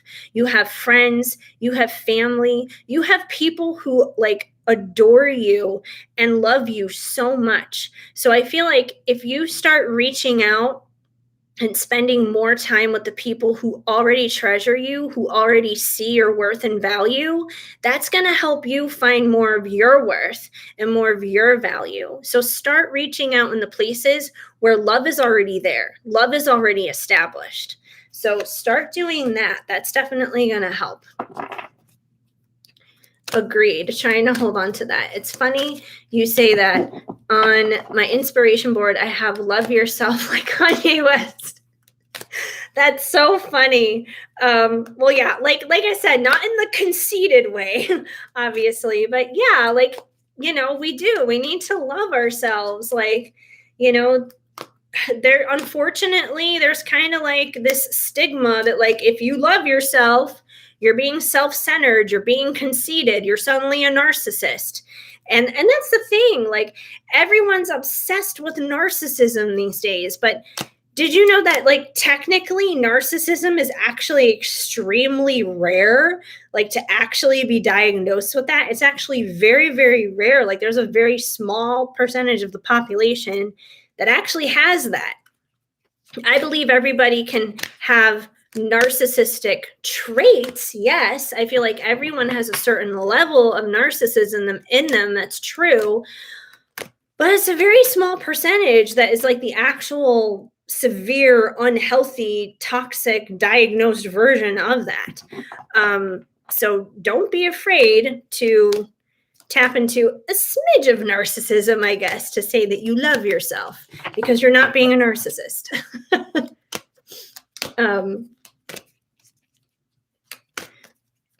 This group BTS says that all the time, love yourself. Oh, BTS, like the K-pop group? I don't know. I don't keep up with them, but either way, if they're saying love yourself, they're definitely right. Hi, Hillary. You can ask a question. I am taking paid readings only, though. So if you want to ask a question, also submit your payment to either PayPal or Venmo. So information for that is in the description down below, as well as like what you can order for your reading. All readings are $10 or under. So that's what's going on there. But you are definitely welcome to jump on in if you want to. And we have joy and stability. So I feel like at the end of the day, this is your heart's desire. Your heart's desire is joy and stability. Joy and stability within yourself, and joy and stability in a loving, committed, and healthy relationship. But notice how the only way you can get to joy and stability in that loving and committed relationship is if you start with yourself. find that joy and stability within yourself. And then that stable person who's going to bring more joy into your life is going to pop in. They're going to pop in before you know it. And you never know, it could be with your twin. I mean, there's no reason it couldn't be with your twin, because that's your perfect match. But if you're not, at that higher level vibration where you are feeling that joy and stability and love within yourself, loving yourself like Kanye, basically, then that's not going to happen. So yeah, but I feel like the final message here is joy and stability. So that's what I got for you, Jessica. I know you didn't want to hear more on you got to keep working on yourself thing, but it seems like there's a lot of self-love here that needs to be worked on. So I don't know if that answers the question with what's been kind of happening, but hopefully that helps out a little bit.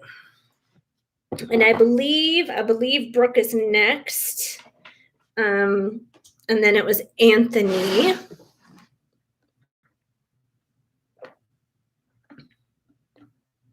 Okay. Yeah, there's Anthony. Let me go back to Venmo. Okay, Brooke. Brooke. What is your question? I don't know if you put it in there or not. So I know you didn't put it in there on Venmo. So I don't know if your question's in the chat, but I need to know what your question is. It's like you're reading everything my intuition and gut's been telling me. Thank you so much. You're welcome. Yeah, I mean, if that's what your intuition and gut is telling you, then you already know what you need to do. The cards were just confirming it, is what it comes down to. So yeah, love yourself, and I mean, I can tell you firsthand, like, we've definitely gotten to know each other pretty well, I think, over the past couple years. And I know you have a good heart, and, I love you, and I know a lot of other people love you. So start loving up on yourself for sure, because you deserve it. Like, you deserve joy and stability and love. You deserve those things, more than deserve that. One sec, no problem. I'm here. I'm going to move some decks out of the way while I'm waiting, just because I don't know what deck I'm going to be pulling out next. So it just kind of clears the space. All right, put this one here. All right. Why did that's right, the Gemini X. I think you mentioned this like way long ago up at the top of the chat, but obviously there's been a lot of stuff that's come in since then. Why did your Gemini X unfollow you on Instagram? Is he upset? Okay. And I think it was a tall, just to make sure. Yes. Okay. Okay, I'm gonna go with some Ocean of Emotion on this one. So we'll see how he's feeling. We'll see where he's at. What's going through his head. Okay. It seems like he unfollowed you after you started posting stuff about being happy. Oh, interesting. Very interesting. All right, well, let's see what's going on. So you do have to jump off. Tomorrow is your son's first day of school. Oh, awesome. You need to get him all settled. No problem. Oh, well, thank you, Jessica. And thank you for helping with the moderation thing, too. That was very helpful with Footsie Man. The Footsie mask guy. I don't know, but thank you for helping with that. And, good luck with your kiddo tomorrow with school and stuff. So I appreciate you, too. Okay, so Brooke, let's see what's going on. Yeah, Melissa, you can definitely ask another question if you want. Like I said, I'm still here. I'm still hanging out. As long as my computer battery is still running, which it is, then we're all good to go. I'm here. All right, so Brooke, let's see what we got for you. Okay, so first card out, we have Can We Forgive and Forget? Surrender. So, there may be a part of him that wants to make peace with you. And it's interesting that he unfollowed you as his way of trying to make peace. But there's definitely emotions still involved here. So if you were posting about being happy and then he unfollowed you, it's almost kind of like a very passive aggressive kind of behavior. If he's like, I'm going to unfollow you because now you're happy that we're not together, but I still care about you. So can we make up kind of a thing? It's almost kind of like a passive aggressive kind of feeling is kind of what it is. So I do feel like if you've been posting stuff about being happy, if you've, been all happy go lucky, like he obviously still has feelings for you. He still has some kind of attachment to you. Or why would that upset him? Why would that bother him? Why would he unfollow you? Like, he wouldn't. So he's obviously got some kind of attachment going on there. We also have depressed. Nothing matters anymore. I give up. So he may be struggling and he may be going through his own hard time. It could be connected to you. It may not be, but regardless, he's probably just not in the best place right now himself. So, once again, if he sees you posting like happy-go-lucky things, like I'm living my best life, la la la, and he's not living his best life, it's probably making him feel even more shitty. It's probably making him feel worse about himself. And that's kind of on him, because if you're happy doing your own thing, then, then that's great for you. It should have no impact on him. He's responsible for his own happiness. He needs to be doing like his own thing. But, if he's depressed, like I said, that's kind of on him.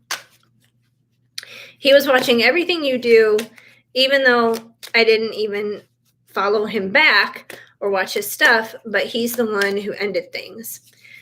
Yeah, like I said, I feel like it's almost kind of passive aggressive. It's like, maybe it's almost kind of like a control thing. Like he was the one who ended the relationship, which would put him in the driver's seat. It would put him in control. But it's almost like if he sees you happy now, he can't control that. It's like he doesn't have like this control over you in a sense. So that could be part of it too. And because of that, it's kind of making him depressed. Like that's not making him very happy. So I would say, is he upset? Yeah, he is upset. Surprise. I have a beautiful surprise planned for you. So, I feel like he's definitely being Gemini right now, because this is like, a very happy, woo kind of card. And then we have this depression thing going on here. So I feel like he doesn't necessarily know what he wants. It's like there's this part of him that wants you, that wants to surprise you, that wants to like bounce back into your life and come back basically. But, at the same time, he'd want to be in charge. He'd want to be in control of it. He's not feeling so great himself, obviously. So it's kind of like he's back and forth. He's back and forth. He's doing that Gemini thing. He's doing that Gemini thing of like being split in two, like being two different people, two different personalities, like Jekyll and Hyde.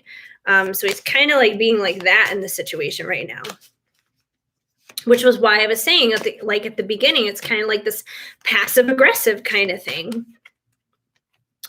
And we have intuitive, trust your inner knowing. So, like one of the first things you asked here was if he was upset. And if that's the feeling that you're getting, if the vibe that you get from this is that he's upset, trust that. Then he's probably upset.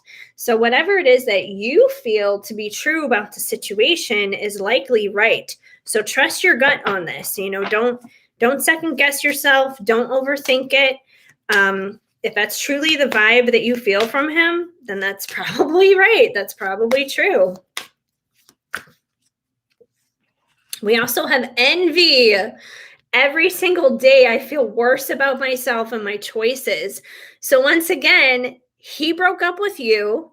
You're posting happy things.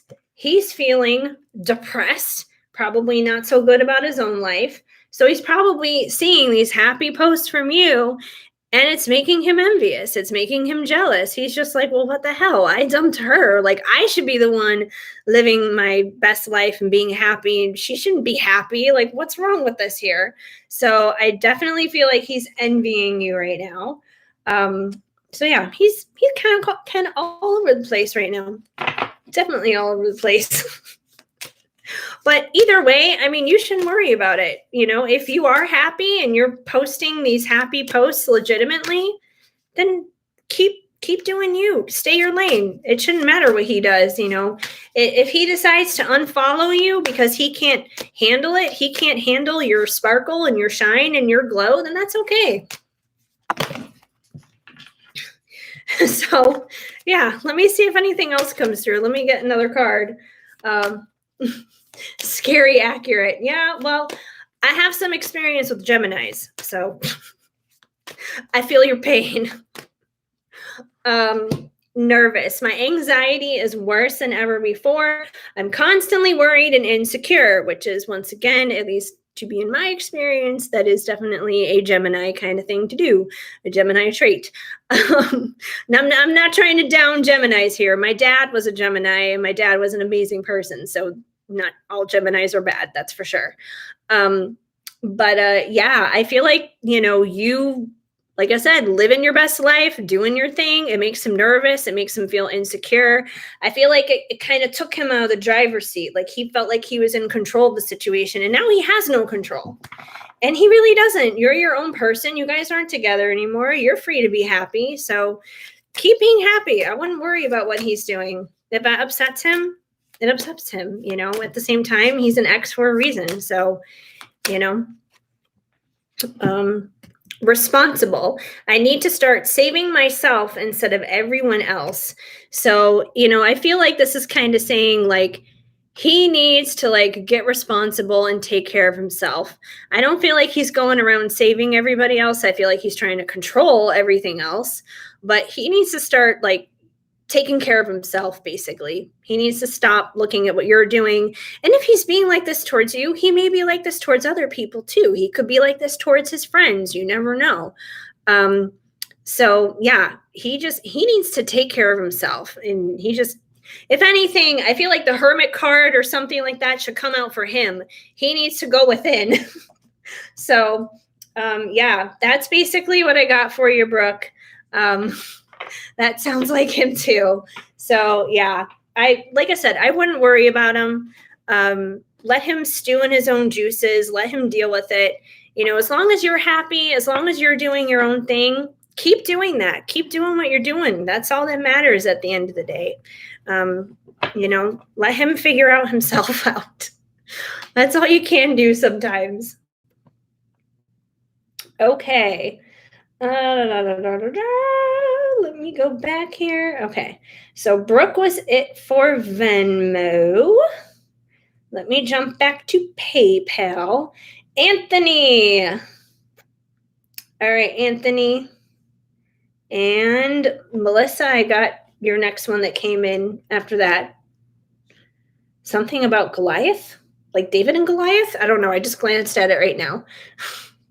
You're very welcome, Brooke. Okay, so Anthony, what is your question? Did you order 2? Because I see you sent in 20. So did you have 2 questions? I just need to know what the questions are. What's going on?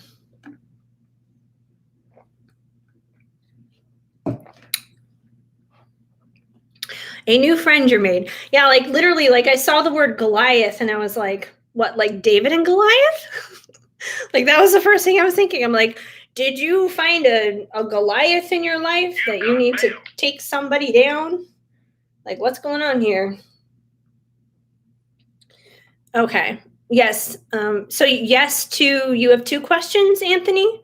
I just need to know what your questions are because I don't know what to pull just yet.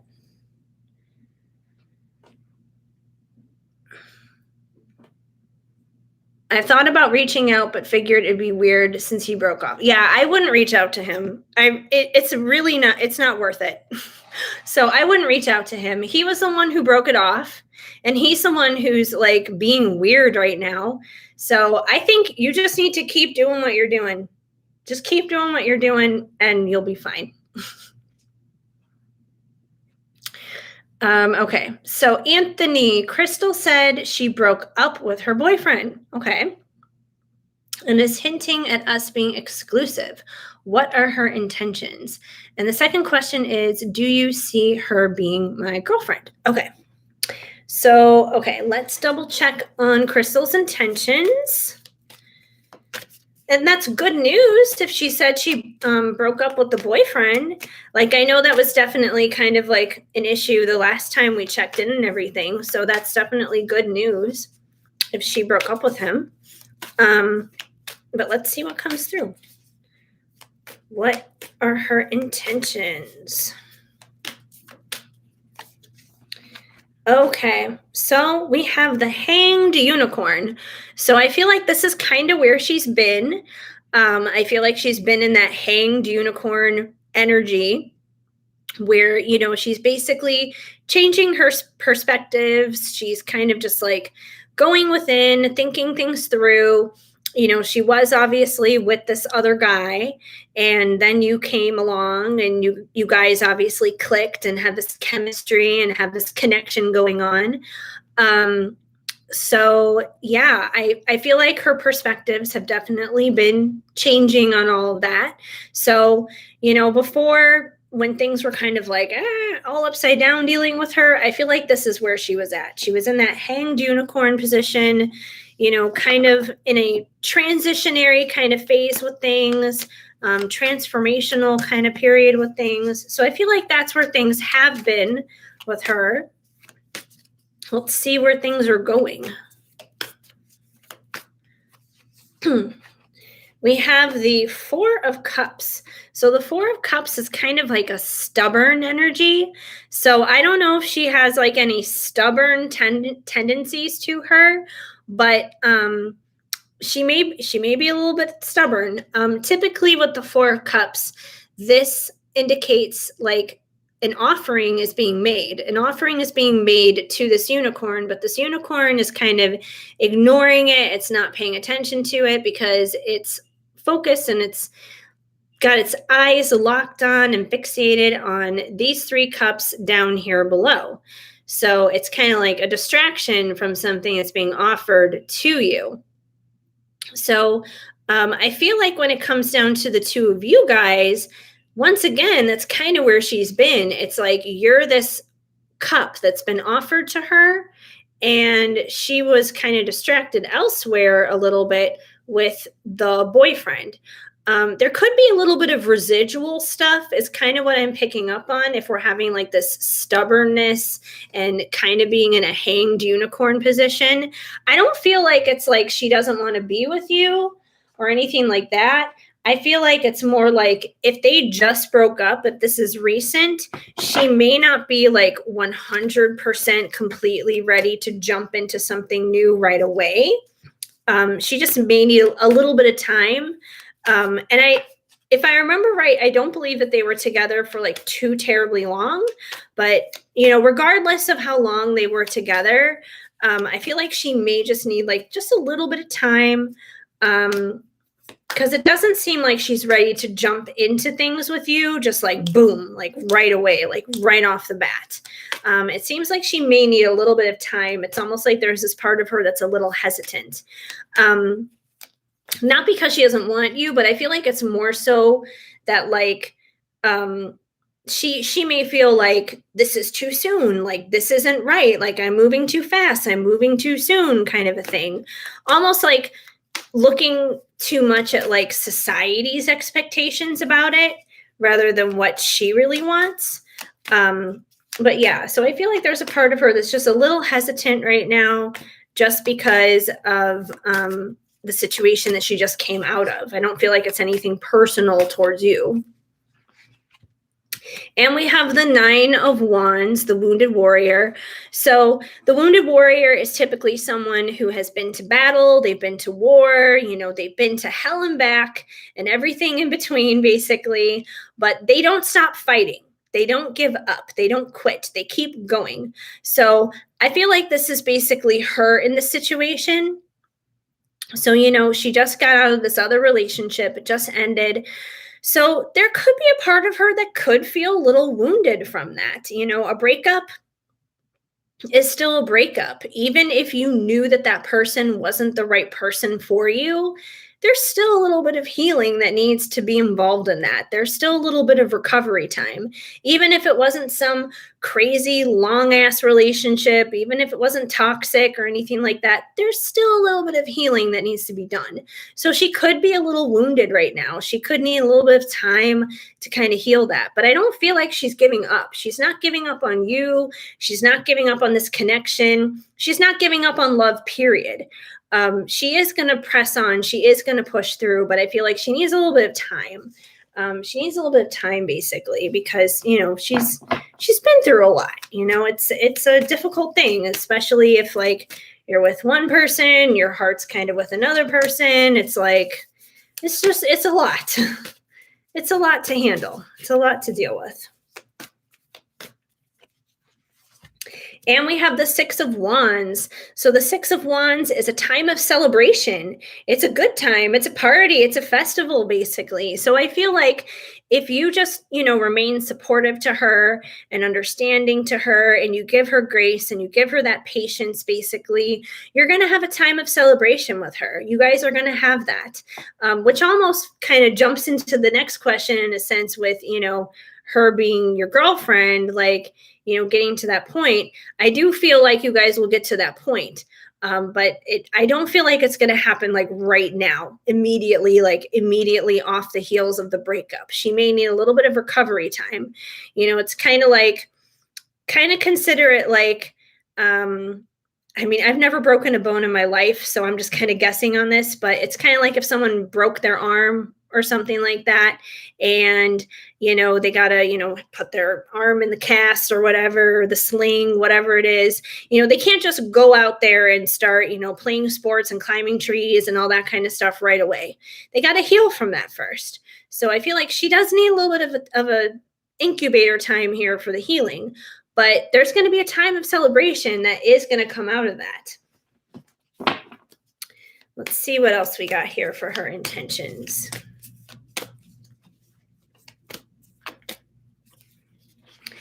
And we have the King of Swords. So the King of Swords here, maybe you.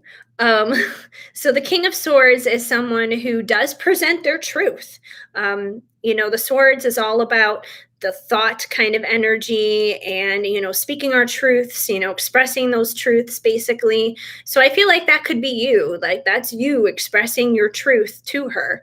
The only thing I would be careful of is, the King of Swords, he can also be kind of known as being the Ice King. He can be a little icy. He can be a little cold. So, once again, if she's recovering from a breakup, try and be kind and understanding. And I'm not saying that you wouldn't be anyways, but, just be mindful of that. Things that may not necessarily seem harsh to you could come across as harsh to her just because she might be sensitive right now. So just be careful of that so she doesn't interpret you as being like an Ice King towards her when you do tell her these truths, like, oh, whatever, like blah, blah, blah, this, blah, blah, blah, that, just be careful with that. Let me get you some oracle cards on this, and then we'll check in on the girlfriend part. But like I said, I feel like she probably will be. It just may take a little bit of time. I feel like she needs that recovery. Let's see. Her intentions. What oracle deck should I go with? I feel like the Psychic Tarot for the Heart oracle deck is going to be the best one for that. Okay. Let's see what we got here. What are Crystal's intentions? So we have release. So I feel like in this case, she needs to release the ex. So yeah, she did just come out of this relationship. It seems like she's probably not ready to just jump in fully, like I said, with you just yet, because she probably needs to release that completely. She needs to release whatever emotions, whatever stuff is kind of like left over and lingering from that situation, she probably needs to release that. Which is a good thing. And, you want her to release that because, the more healthy and the more whole and the more recovered and healed she is coming out of that relationship into things with you, the healthier and happier you guys are going to be together when you do. So, if you have to wait a little bit for her to take that time to recover, it's worth it. It's totally worth it. It's better than just jumping in right off the bat. And then it's like, oh, this isn't going to work because she's, carrying around a bunch of stuff that she shouldn't be. And we have choose your battles. So if you find yourself getting frustrated at all when it comes to waiting on her with this time of healing, choose your battles wisely. Like I said, you don't want to jump in, obviously, when she's still healing, when she's still a little bit wounded. That's not something that you need to battle here, basically. So if there's any part of you that gets like a little frustrated with that, try and let that slide. I feel like those are the instances where kind of like that King of Swords, Ice King kind of thing could come out like accidentally. And I don't feel like, your intention would be like hurt her or upset her at all. But, we're all human. We all get frustrated and that's okay. But, try to, look at it from an understanding perspective, obviously. Like, yeah, she did just come out of a relationship. She probably does need a little bit of time. Like, it's okay. That doesn't mean that things are bad. It's healthy to recover. And we have the crown chakra coming through. So, the crown chakra is, right up here at the top of the head. And this is basically where we are most connected with spirit. It's where we're most connected with God. It's where, we receive that information. Like it comes down as a download into us. So trust what it is that you're receiving. If you're receiving information from spirit, if you're receiving that, trust what you're getting when it comes down to things with her. Because I feel like you're pretty intuitive yourself, and, you have a pretty good read on her and understanding of her. So, trust the information that you get there, because it's not going to lead you wrong. It's not going to guide you wrong. So definitely trust that. And we have rebuild. So I feel like she's kind of in the process right now of rebuilding herself coming out of the situation, because at least in this oracle deck specifically, the rebuild card is kind of it's like a similar vibe to like the Tower. So her breaking up with the ex is like a Tower moment for her. She made a decision that relationship was no longer going to work and that she had to leave it, especially if she wants to be with you. And while that's all fine and good, like that's a great thing, she's going to need a little bit of time to kind of rebuild within herself. So ultimately, she can rebuild elsewhere with a healthy, solid, whole relationship with somebody else. And that someone else, of course, being you. So I feel like she's kind of doing that right now. Let me check in on the if she will be your girlfriend part. But like I said, I feel like we kind of got a little preview on that one already with that Six of Wands coming in. That time of celebration. So let me double check here. All right. Will Crystal be Anthony's girlfriend? Let's see what we get. So we have the Eight of Cups. So the Eight of Cups is about walking away. It's about moving on. And I don't feel like this is, like you guys moving on from one another. I feel like this is what she's doing right now, like literally right now when it comes to the ex. She broke up with him. They're no longer together. She's having to walk away from something that wasn't working so she can walk towards her future, so she can walk towards her destiny being with you. So I feel like that's what that Eight of Cups is in reference to when it comes to walking away, moving on from something. Like that's very much so the current present stance of where she's at in her life. And we have the Wheel of Fortune coming through.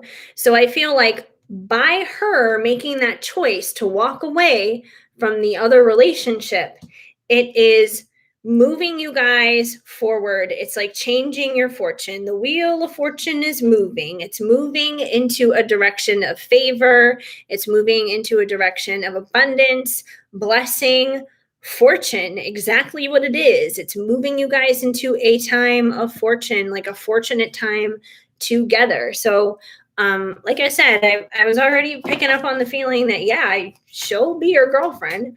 It may take a little bit of time. Like I said, it may not happen overnight, but I feel like the wheel is moving. The gears are already in position. They're already at play. And they're at play because she's the one who made the choice to do that. She's the one who put the gears in motion. 10 of Pentacles, ultimate fulfillment, happily ever after. That's a yes. So yeah, 10 of Pentacles is basically having everything you want, pretty much. It's a happy ending. So I do feel like this is the two of you coming together. So I do feel like you're going to wind up getting there. It's going to happen. And we have the Magician. So the Magician is all about creating the life of your dreams, creating a life that you want. Because at the end of the day, you know, you're in the driver's seat of your life. You know, if you want her to be your girlfriend, it can happen. If, you know, she wants you to be your boyfriend, then her boyfriend, then it can happen. So yeah, you know, bottom line is you guys are each like powerful manifestors. You can make it happen. She's already making it happen in the fact that she left her previous relationship. There would be no room for this to happen if she decided to stay with him, but she already put the wheels in motion. She's already stepped into that magician position, that totally rhymes. But she's already stepped into that position basically in helping you, and the two of you guys coming together. So I feel like, you know, you guys have all the tools. You got the wands, you got the cups, you got the pentacles, you got the swords, you got all the tools here that you need to make this union come together, to have it work out. So you don't have anything to worry about. You guys are not lacking anything in making this move forward. And like I said, I feel like she's the one who's already kind of taken the initiative with it by ending that relationship. It just may take a little bit of time. And we have the Six of Swords. So the Six of Swords is about going on a journey together, basically. You know, you got two unicorns sitting here. They're in a boat. They're going across the water. This one back here is kind of like leading and guiding it along the way. So I feel like eventually the time is going to come where the two of you are going to be able to sit in this boat together, and you guys are going to be able to take your journey together on what your own destiny is going to look like and what your own relationship is going to look like. And it's going to be an adventure. It's going to be a fun new journey for the two of you together. So I do feel like that season is going to come. That season is going to come for you guys to have your relationship, which is a journey. You know, it's going to have its ups. It's going to have its downs. I'm going to pull some timing oracle cards for you to kind of see like maybe when this will happen. Because like I said, you know, it seems to be like a resounding yes. Like you guys are going to come together. But considering we do have a little bit of this like healing energy kind of thing that needs to come from her leaving the ex, let's kind of see maybe how much time needs to go by in order for this to come together. See when it may happen. As all open their hearts, expect to be hit with Cupid's darts, Valentine's. So maybe around Valentine's Day, it'll happen. That's definitely possible. Maybe she's going to need like the next few months to kind of be just like, I just need to kind of be on my own a little bit. I just want to like kind of do my own thing before I totally launch into something with somebody else. But then, it's like Valentine's Day creeps in and everybody starts feeling those warm, fuzzy, lovey dovey, romantic kind of feelings. And I mean, that could be the perfect time to just like swoop her off her feet, basically. You could come in and make a romantic gesture by then and everything for sure, especially if she's, single that entire time. That would be the perfect time. But I feel like most importantly, whether it happens at Valentine's Day or any other time of the year, it says, as all hearts or as all open their hearts. And I feel like that's the most important thing that needs to happen is her heart just needs to be open. And it may not be completely open just yet because like I said, she needs to do a little bit of healing, a little bit of recovery from this relationship she just came out of. But once her heart is open, it's like it's go time. It's go time is what it comes down to. It's like she's going to be open, she's going to be ready, she's going to be available, emotionally. She may not necessarily be emotionally available right now because there needs to be that recovery time. But most importantly, when her heart is open, it's just going to flow, is what it comes down to. Divine feminine, receptive and nurturing. So, I feel like this is basically saying like, when she is ready, she's going to be very receptive to whatever it is that you bring to the table for her. She's obviously like a loving and nurturing person. I feel like those are a part of her intentions for you, is to like just love you and to be nurturing and to be caring and to step in that divine feminine role, is what it comes down to. So I feel like when she is ready, she's going to be ready to receive all of that love. But like I said, her heart needs to be completely open and completely ready for that. She may not be there just yet, but I feel like she will. I feel like she will get there. And when she is, it's just like I said, she's just going to be like wide open for it. It's time for a break. How are you even awake? So I feel like, if anything, this is kind of like where she's at right now. Because once again, she just came out of that other relationship. She just needs a break. It's like she needs a break kind of from relationships. She needs a break from guys, that kind of thing, just temporarily. This isn't forever. It doesn't even have to be for that long. It could just be like for a couple of months or something like that. But I feel like, probably where she's coming from, she's just like, I just need to step back. I just need to take a break from relationships as a whole. It's nothing personal against you. It's nothing personal against anybody else. It doesn't mean she doesn't care about you or she's not interested in you, because I feel like she is, but she just needs to take a little break. It's like she's going to kind of like burn herself out in a sense, like hit a point of exhaustion when it comes down to relationships, if she doesn't just like kind of check out and unplug and just be with herself for a little bit. That's kind of the vibe that I'm getting. 818, expansion, seeing results, awakening the infinite. So especially with seeing results, I feel like you will see results with her. So, like I said, just keep being this this good figure that you've been in her life already. Like, you've already been very consistent and very kind and very caring to her. And I feel like that's made a huge difference to her, especially with where she's at right now. So I feel like if you just keep being present, you just keep being consistent, you keep being like, that solid dude, it's going to make a big difference. So just keep doing that and you will definitely see results. You will definitely see things come together. Let me get one more.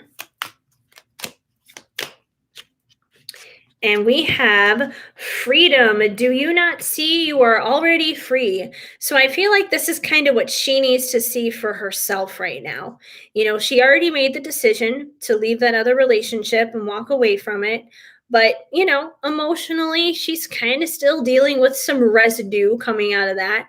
So she needs to realize that she is free from that she doesn't need to keep living in that. She doesn't need to stay in that. She doesn't need to carry around any baggage from that relationship or anything else for that matter into anything dealing with you.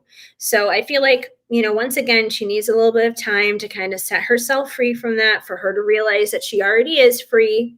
But I feel like she's going to get there. So I don't think you have anything to worry about. I think it's going to come together. I feel like you've been doing the stand up right and good thing, just being there for her, being consistent, being a solid presence in her life. And those things don't go unnoticed. It'll make a positive difference. So hopefully that helps out. All right, let me move the divine timing here out of the way to the side here. Let me see where we're at now. All righty. And my dog is just standing behind me like, what's going on, Mom? We're doing reading, Shadow. That's what we're doing. Do you want to do a reading? Okay, let me log back in here. All right, so Melissa, I got you for the Goliath question. Let's see. Can I get cards on how Goliath feels about me? He's someone I met recently. We've been talking as friends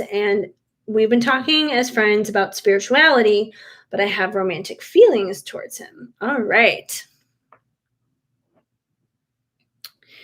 All righty. You're welcome, Anthony. No problem at all. Epic name, right? For sure. Okay. Okay, so how he feels about you. All right, let's see how Goliath is feeling about you. No problem. Well, I would say number one, Goliath probably needs to look out for David. David may have it in for him. That's literally all I can think of right now.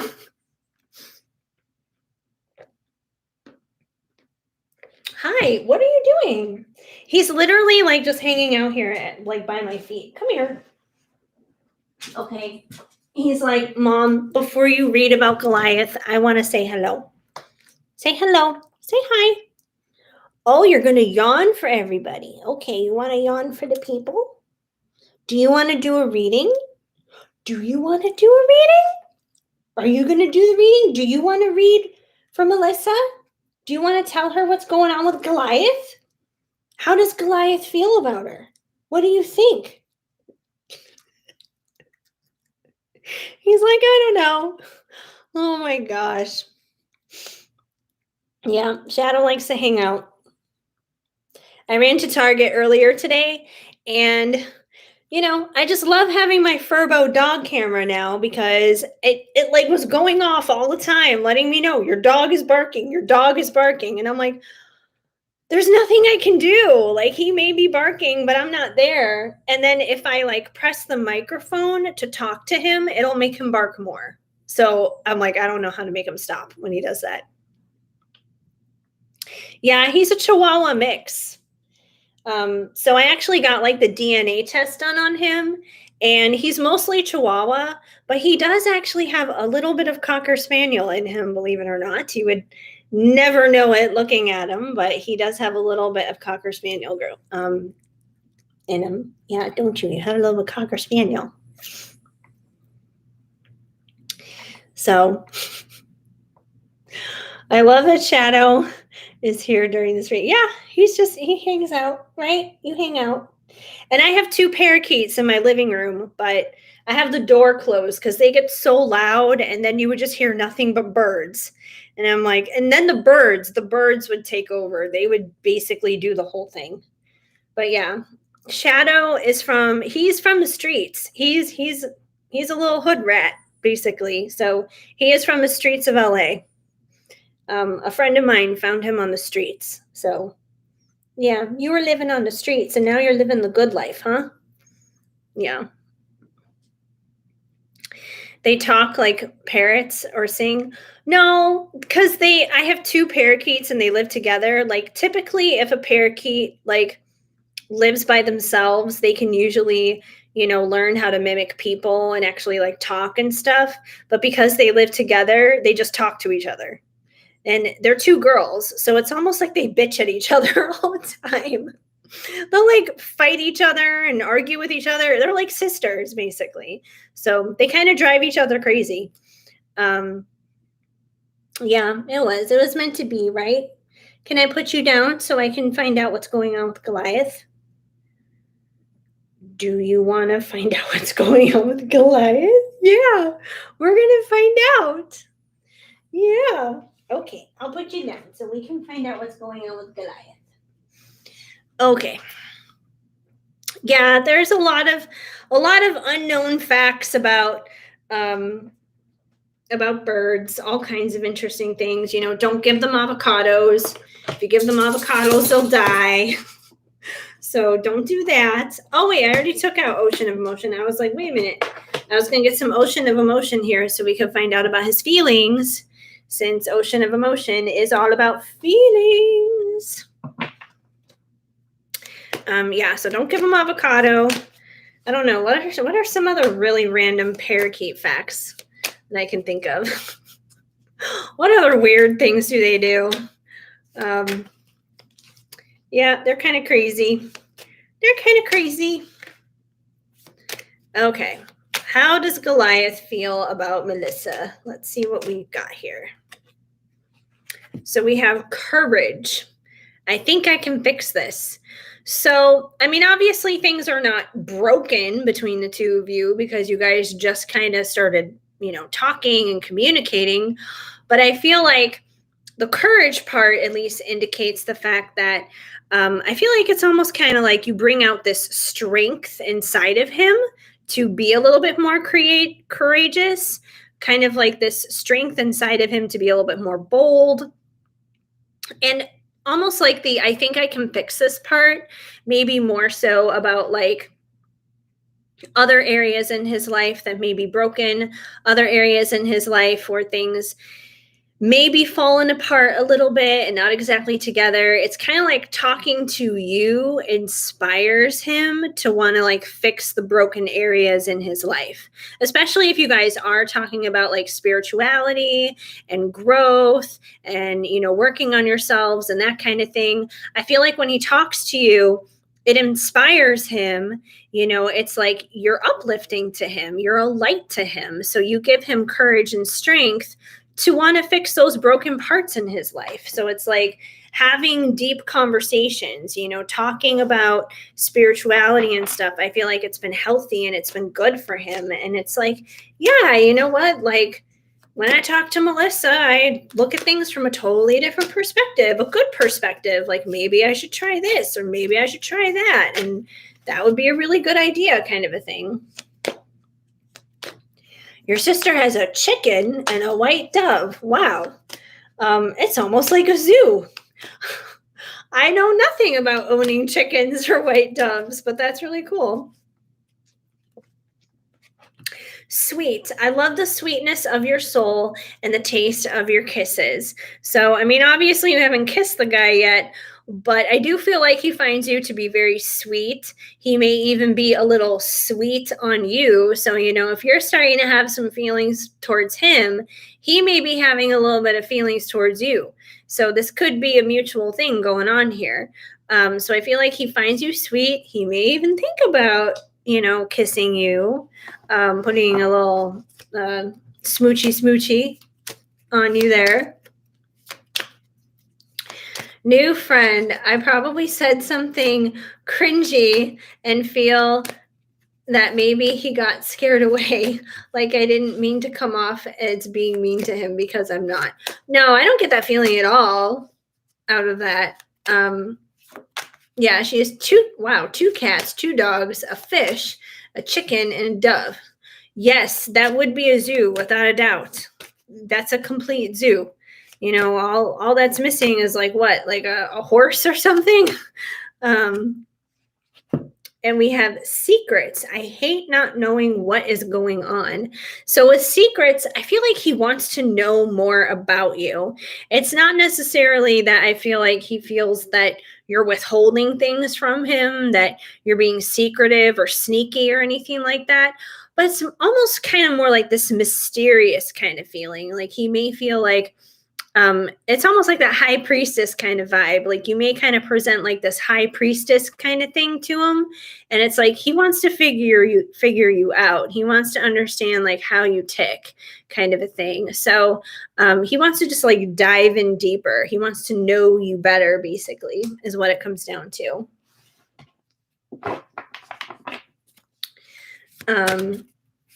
Yeah, haha.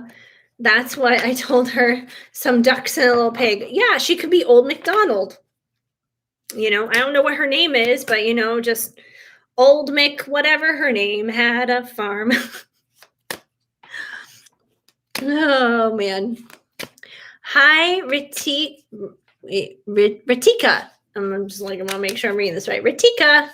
Hello, welcome. Yes, you can answer a question, but just as a heads up, I am doing paid readings only. So if you want me to do a reading, I can. But just submit a payment to either PayPal or Venmo. The information to that is in the description down below. And also like what you can order in terms of what you would want to get. And every reading is basically $10 or under, depending on what it is that you choose to get. And I can help you with that. No problem. We also have empathy. I feel your pain more than you know. Empathetic. So I feel like this guy is a bit of an empath himself, especially if you guys are discussing like spirituality and deeper kind of things. So, I feel like you're kind of an empath. He's an empath. You guys kind of probably can like feel and vibe off of one another in a sense. So a lot of the times, I feel like he can pick up what you're feeling and you can pick up what he's feeling, kind of thing. So if you feel like there's this mutual vibe, like there's this mutual thing going on between the two of you, I would definitely trust that, especially considering, the sweet card came up. He finds you to be very sweet, kind of thing.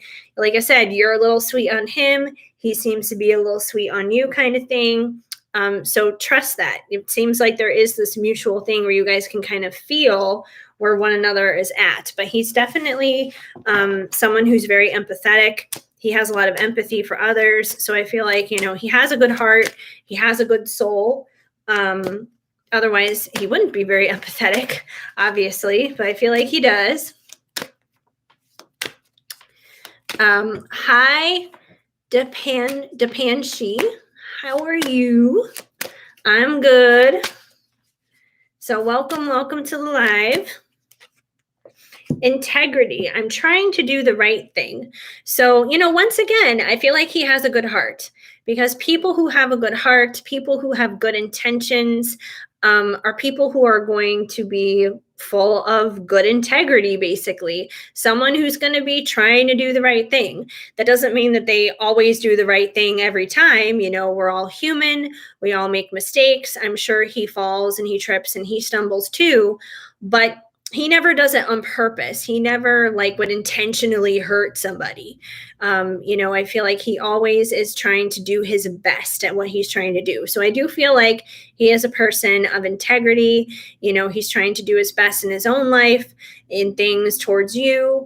And I feel like, once again, the conversations that he has with you are very inspiring. They're very uplifting. So, I feel like these deeper spiritual talks, they're a good thing. Keep having them. I think they're definitely beneficial, probably for the both of you. Yes, he is. Yesterday, I got my phone and thought about him. And when I opened my phone, he sent a message like it was sent a minute ago. Probably, yeah. I would totally say it's definitely the telepathic kind of stuff coming through. And I know a lot of people, are automatically like, oh, it's telepathic, it's a twin flame. And it could be. I'm not saying it's not. But at least in my experience, I don't think the telepathic kind of stuff is reserved only for twin flames. I feel like if you have a soul connection with someone and it's like a healthy, positive soul connection, it could be a soulmate. I feel like you can have that connection with basically anyone that is like soul family, like a soul connection. Because I've definitely had that connection with other people, even outside of my person, even outside of my twin. Like I've had that connection with multiple people over my life. So it could be a twin, it could be just a soulmate, it could be a soul connection, but I feel like it's a solid soul connection. Whatever it is, it's a good, healthy one. And we have limited. There's nothing I can do about it right now. So I feel like probably before he started talking to you, before he met you, he probably felt very limited in his life, very like constrained and restrained in things. And once again, I feel like these conversations with you has been eye-opening and it's been beneficial to him. And it's kind of like opening up this world to him where he doesn't have to feel so limited anymore. So, once again, that's a good thing.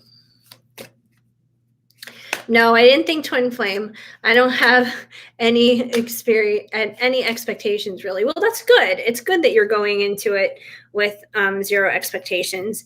But yeah, I was just saying that because I know a lot of the times, people think like, oh, it's a telepathic thing. It's a twin flame thing. But yeah, it doesn't have to be. It could be, doesn't have to be though. Like I said, just definitely a soul connection though. I would say it's definitely a good, solid soul connection because you don't have that with somebody where it's like, oh, you're just, Joe Schmo down the street. You don't mean anything to me. You don't have that with just random people. And choices, I don't know which path to take. So I feel like once again, these conversations are very eye-opening and expanding for him. So it's opening up like all these doors of opportunities for him in a sense in making choices. So, sometimes he may not know what path to take, but he's always trying to figure that out from a place of integrity. And, it's kind of just like, it's very enlightening to him. It's helping him see that, maybe before he only saw the middle door, but now it's like, oh, there's a door over here. There's a door over there. He's starting to realize that he has other options. He has other choices just in how to function and how to go about his life as a whole, simply because he's talking to you. Like you're helping him realize things that he may not have thought about before. So, you're definitely doing something right. That's for sure. I see that's okay. I feel a soul connection too, like a click. Yeah, totally. That's typically how it is. When you have a soul connection with somebody, it's like, boop, it just clicks. You can't even explain it. You can't put your finger on it. It just happens. So, and I feel like with desperate, I can't do this anymore. I feel like that was once again, like kind of this pre-energy before you guys started talking, that, maybe he felt a little bit lost, that he didn't know like what he was doing, where he was going. So, especially with all the stuff that you're learning right now and all the stuff that, is coming to you with like the Vikings and stuff like that. Like this is totally random, but if you haven't shared with him like the Viking thing, maybe that would be helpful. Like I said, that's something you can learn from. That's something other people can learn from. So if you haven't shared that with him yet, maybe you should. It may actually kind of be like more of an eye-opening thing for him. And we have remorse. I know I've messed up and it's killing me. So I feel like with things like remorse and desperate and that kind of stuff, I feel like he may have a past is what it comes down to here. I feel like he may have been through some darker stuff in the past, which is probably why he is so open to like all this spiritual stuff because, typically anyone who's been through some stuff, some dark, heavy stuff in the past, is going to be interested in something that's enlightening and spiritual. Because if you've never been through anything, you're probably going to be a little bit more shallow and superficial. which I don't feel like he is. I feel like he's a deep person because he's been through some stuff. He's probably been through some dark stuff before. So I feel like that stuff is kind of just like where he's been, kind of a thing. And the last one I have for you here is support. I want to be the one who stands beside you and assists you in all of your success. So, just like we were saying before, the fact that this is a solid soul connection, I feel like you guys do find this mutual support between one another. Whether this turns into something romantic or just remains a friendship, that doesn't matter. I feel like you guys are going to continue to support each other, continue to learn from one another and grow with one another, especially when it comes down to spirituality and just your lives in general and sharing and that kind of thing. So I feel like it's a good connection. I feel like his feelings towards you are positive. Like I said, he seems to be very inspired by you, and just roll with it. As long as it feels good and it's going good, see where things go. Keep talking to the guy. Keep having good conversations. Hi, Elizabeth. Good to see you. I didn't know if you were going to make it on or not because it's kind of late. I can still take a question. I think I basically done everybody. So if you want to get in a question before I wrap it up, you're welcome to. So, yes, indeedy. He seems like someone that's been through a lot of things, because I was reading a caption about how sad he's been. I felt emotional, but it's me being an empath. I've been through stuff too, so it's relatable for sure. I hope I don't turn him off. I want to make more friends by being myself. And that's exactly what you should do. Like, I feel like that's already working. I don't think you're turning him off at all. I mean, if you were turning him off, like, what came through wouldn't have come through. So yeah, I wouldn't worry about that at all. And you know what? You don't want to be with friends with anybody that you feel like you can't be yourself around. So be yourself. For sure, be yourself. But yeah, it seems like it's in a good direction. So I'm glad that made sense.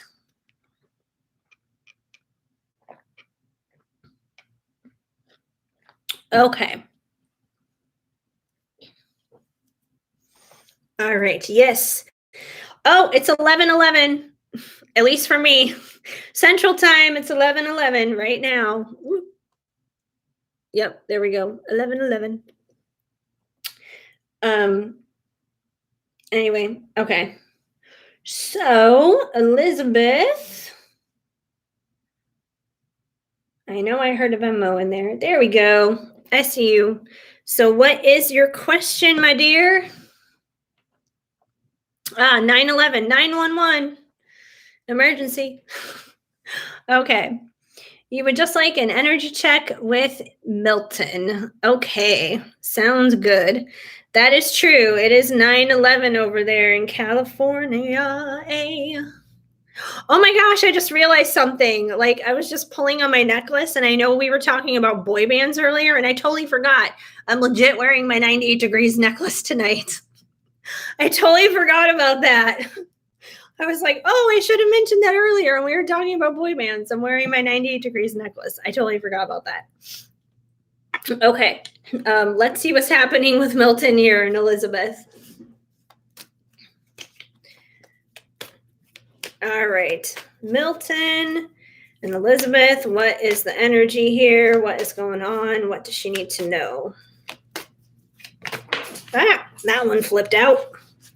Okay, so we have the Seven of Pentacles coming out first, which is basically you reap what you sow. What you put out is what you get back.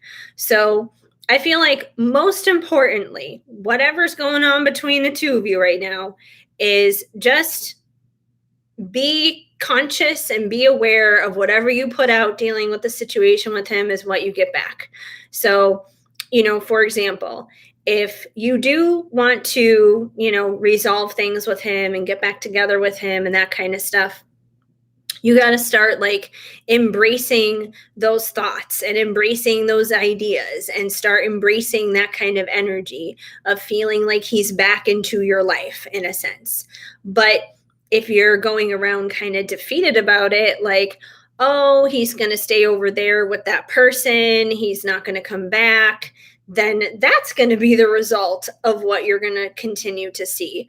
So just always be conscious of your thoughts and what you're thinking and what you're feeling and how you're speaking over the situation. You know, you can speak life or you can speak death over it. And, you know, there's been scientific studies done about this. Like, you can have two different plants and they can be the exact same type of plant. You can put them in the exact same type of pots, and you can speak life over one and be just like, you're a beautiful plant, you're healthy, you're lovely, I love you, like all this other kind of stuff. And you'll see it grow and you'll see it flourish and it'll be amazing. And then you could speak to the other one and you can be just like, I hate you, plant. You're ugly. You're disgusting. You're going to see that plant die. So there's been studies that have been done dealing with that. So definitely watch what it is that you're thinking and speaking. You want to speak life into the situation. You want to speak life over anything dealing with your life. Don't speak death over it. So that's like a huge, huge part of anything in life. It doesn't matter if it's relationships, money, your health, whatever it is that you want. Speak life. Speak life over the situations. Maybe it's a collective thing. Haha, how cool. Yeah, it is a collective thing completely. Like, that's, I feel like the whole you reap what you sow thing, speaking life into things over death, that's something that anyone can take from with any situation in their life. That's something that we all need to remember, that we all need to know for sure. And we have the Three of Cups, which definitely indicates that third party situation. I feel like that's basically just a confirmation of what we already know, kind of where things are at. Doesn't mean it has to be like that forever, but I feel like that's just kind of a confirmation, like, yeah, there is a third party, blah, blah, blah, that kind of thing. So, and Melissa's been seeing 1010 as well. 1010. I know 1010 came out earlier for somebody's card. I don't remember who it was. Someone's reading earlier tonight. Someone got a 1010 on something. We also have Temperance. So Temperance is all about balancing things out, bringing things to an equal place. I also see Temperance as patience. And if anyone knows, you know, twin flame situations are all about patience.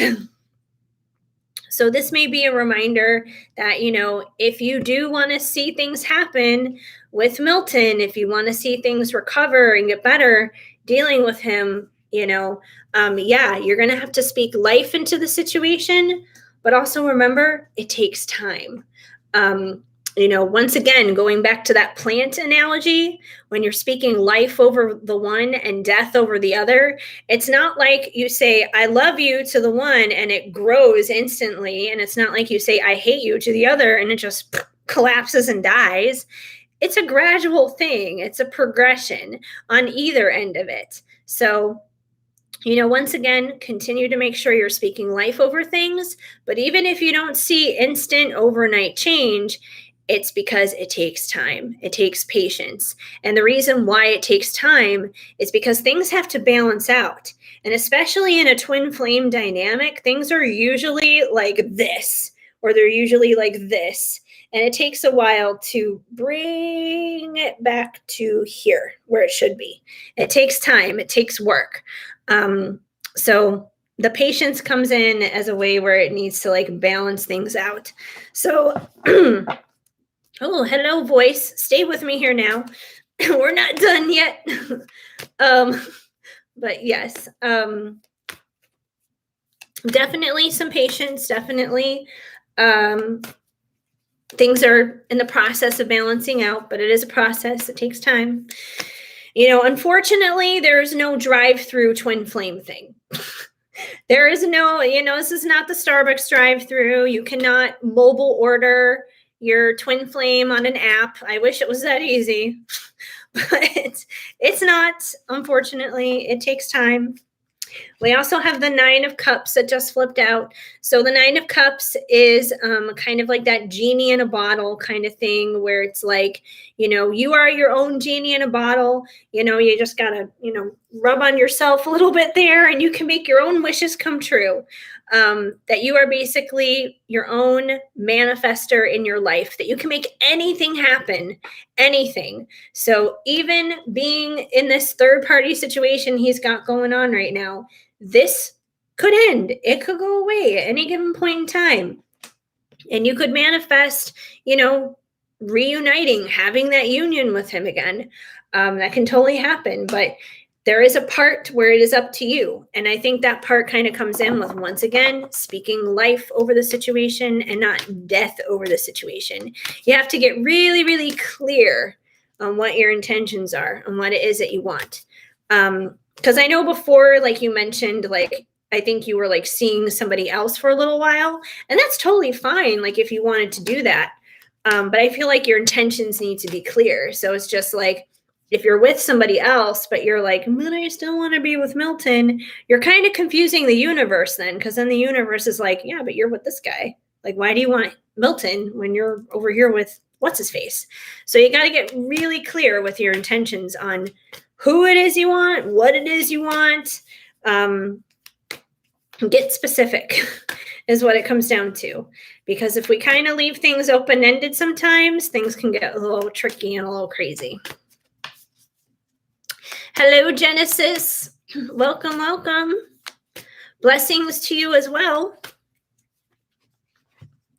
And we have the Two of Cups. So I do feel like there's this opportunity for it to go from the 3 to the 2, where you can cut out that third element, that third party, that third situation going on here, because he is your twin at the end of the day.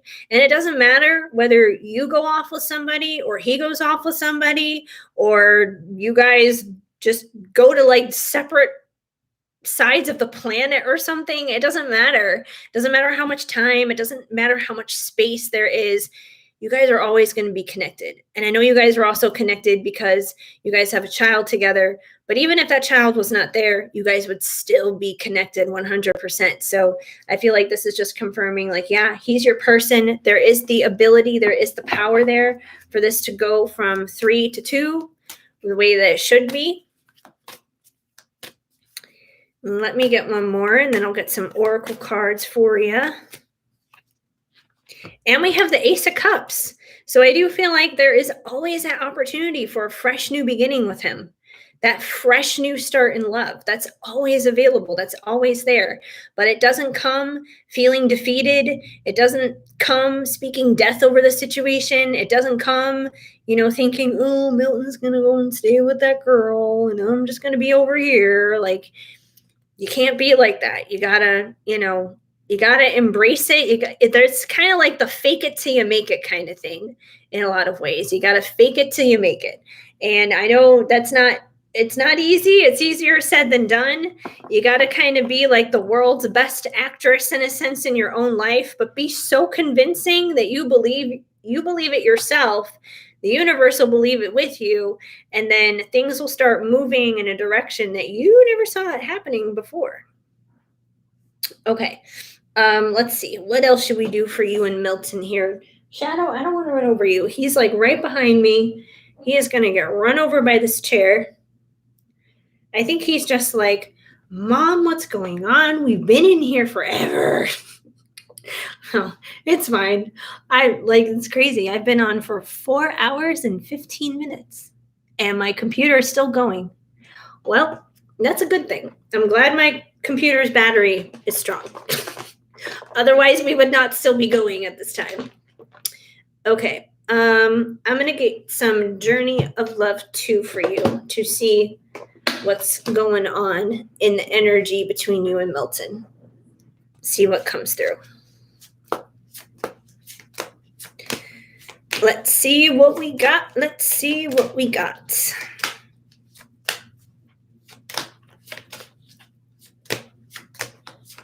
All right. First card out, fated. I'm sure this was all meant to be. So I feel like at the end of the day, both of you guys know this. Both of you know that this connection was fated, that it was meant to be. Once again, it doesn't matter how much time, how much space that there's been between the two of you.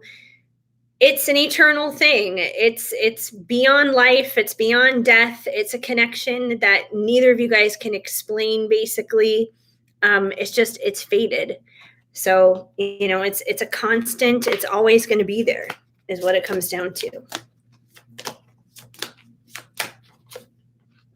And we have beauty. Everything about you is perfect to me. So he may be off with somebody else. You guys may not be together right now, but he does still find you beautiful. He is still drawn to you. He is still attracted to you. That's still there. Obviously you guys have a past. You guys were together before. So, he found you beautiful back then. He still sees that right now, even though he may be elsewhere. So I feel like, his feelings towards you, like, they haven't changed. It's the circumstances that have changed, but where he's at in his heart, I don't feel like that has changed. Attraction. I'm drawn to you uncontrollably. Like, literally what I was just saying. I feel like he's still very highly attracted to you. He finds you beautiful. He finds you attractive. So that's still there. It's that magnetic pull. It's that magnetic pull that twins have. It's like you can't explain it. There's no rhyme. There's no reason to it, but it's just there is what it comes down to. Resentment. Please don't give up. Let me back in. So I feel like one of the reasons he probably stays away and he stays in the relationship that he's in is he probably fears that you resent him. He probably fears that you don't see him in a positive way, that you don't see him in that positive light.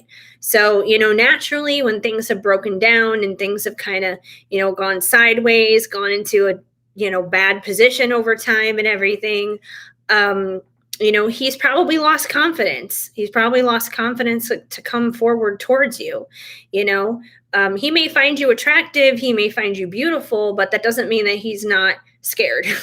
he probably lacks some confidence there and has some insecurities about coming forward because, things are not the same as how they used to be. He's probably afraid that, like, if he left who he's with and then he came to you, and then it's like in his head, he's probably like, what if she said no, though? What if she rejected me?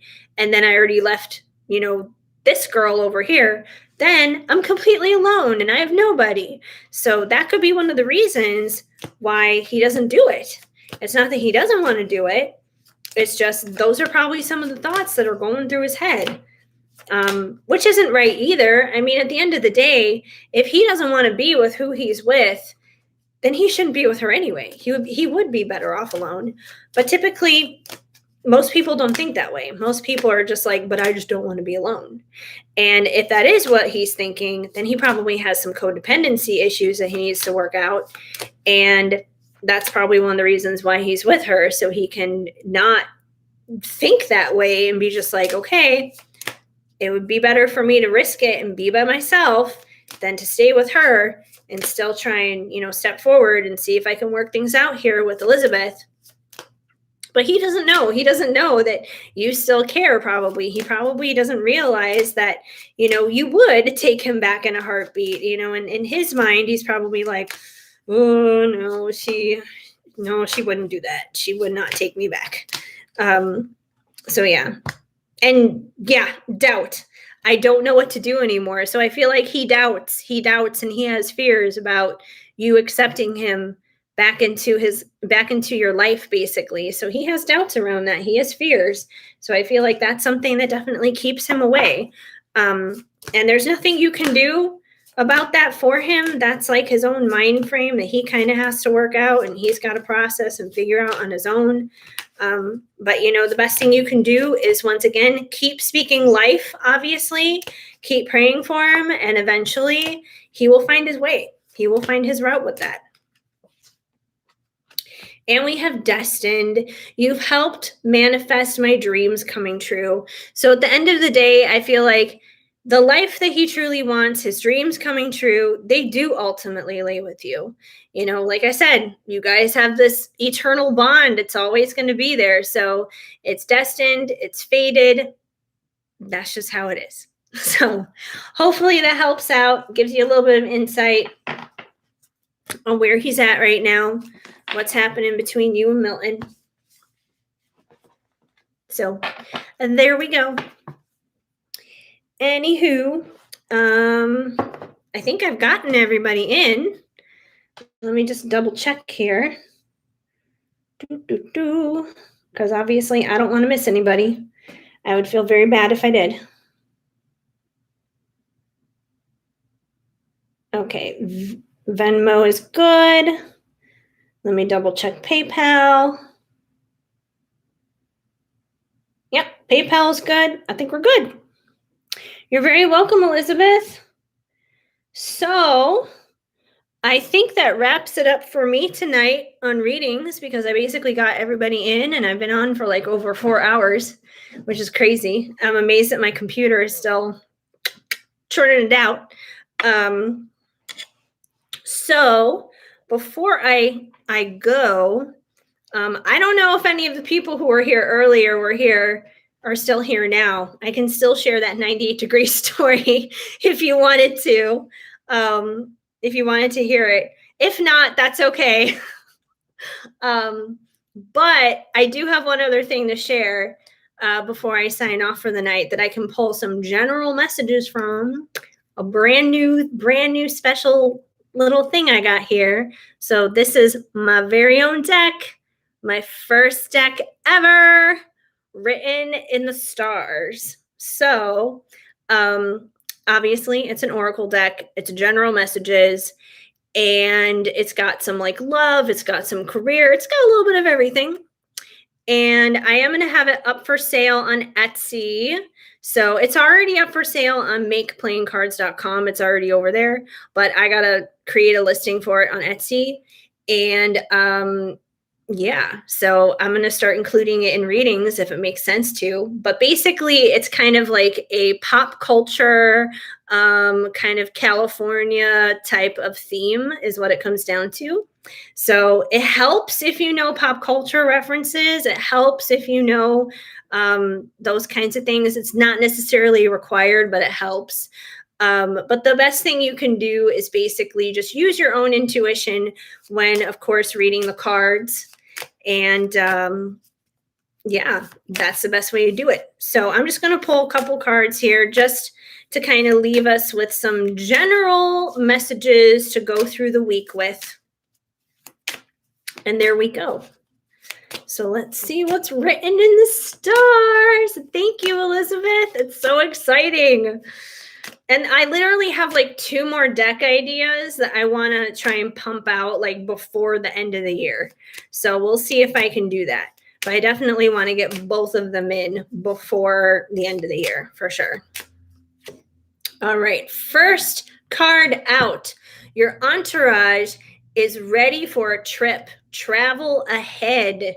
So I feel like if anybody here's got the travel bug, basically, it may be time to take a trip. Things are opening up, with people getting vaccines and that kind of stuff. Things are dying down somewhat, hopefully, with COVID. So if you got the travel bug, if it's biting at you, I feel like this is confirmation that maybe you need to get out of town for a little bit. It could be a long vacation. It could be just like a weekend getaway, even if it's just like getting out of town for a couple of, days, just like a couple of hours away. It may be just a good idea to kind of get like a change of scenery, just like change your perspective kind of thing. So yeah, just to kind of like get out of the norm in a sense, like get out of your regular routine, get out there and travel a little bit. So yeah, I was kind of feeling that, Melissa. I was just like, oh, this one's for Melissa. I'm like, it's basically telling her to go to Colorado. I'm like, it should say your entourage is ready for a trip to Colorado, Melissa. Travel ahead. I was like, oh, that one's for her. Let's see what else we get here. Okay, careful with money. Might not be time for a shopping spree on rodeo yet. So I feel like this is just a little warning, even if you do need to take a little trip somewhere, to just be cautious with your money. Just be careful. Make sure you're budgeting things. Don't overspend in areas that you shouldn't be. Just be careful with that stuff. Make sure you're paying bills on time, that you're paying things in full as much as you can, and that kind of stuff. So I feel like that's just kind of like, hey, like just a little reality check. Be reasonable with your money, kind of dig into that earth energy there. So yeah, just be careful with the money. Watch what you're doing. Have a budget. Big sign for sure. Big, big sign. This card laughs. This card makes me laugh every time it comes out. If he could, he'd have sister wives. So if you guys are familiar with the show Sister Wives, obviously like they're like a Mormon family where it's like one husband and he has like four different wives basically. So for me, this is kind of like the energy of like a guy who wishes he could have like a bunch of women basically, someone who's not committed to just one person. So if there's anyone around you who kind of gives you that vibe, just be a little careful. Be a little careful around that guy. Unless you're cool with being a sister wife. I mean, if that's, some people are cool with that lifestyle. So if that's your thing, hey, more power to you. But yeah, that's a no. That would be a no for me too. But you never know. That card must be for somebody. I don't know who, but maybe someone just needs to be a little careful there. Like, do you want to be a sister wife? I don't know. You may be your own Sabrina the Teenage Witch. So this card is basically saying that, whoever is here right now, you're probably a highly intuitive person, that, you may be a little mystical and magical in a sense yourself, basically, that you probably have, gifts and talents and that kind of thing to bring to the world, whether it's, doing readings yourself, or maybe getting into crystals, or it could be healing, it could be essential oils, it could be a whole bunch of different things. Like there are so many ways that you can like kind of get into like spirituality and make a difference in the world like that. So I feel like everybody has a little bit of that little witchy vibe in a sense to get in touch with. So you guys probably have some hidden talents and special, unique spiritual gifts there yourself. Yes, level up for sure. Leveling it up.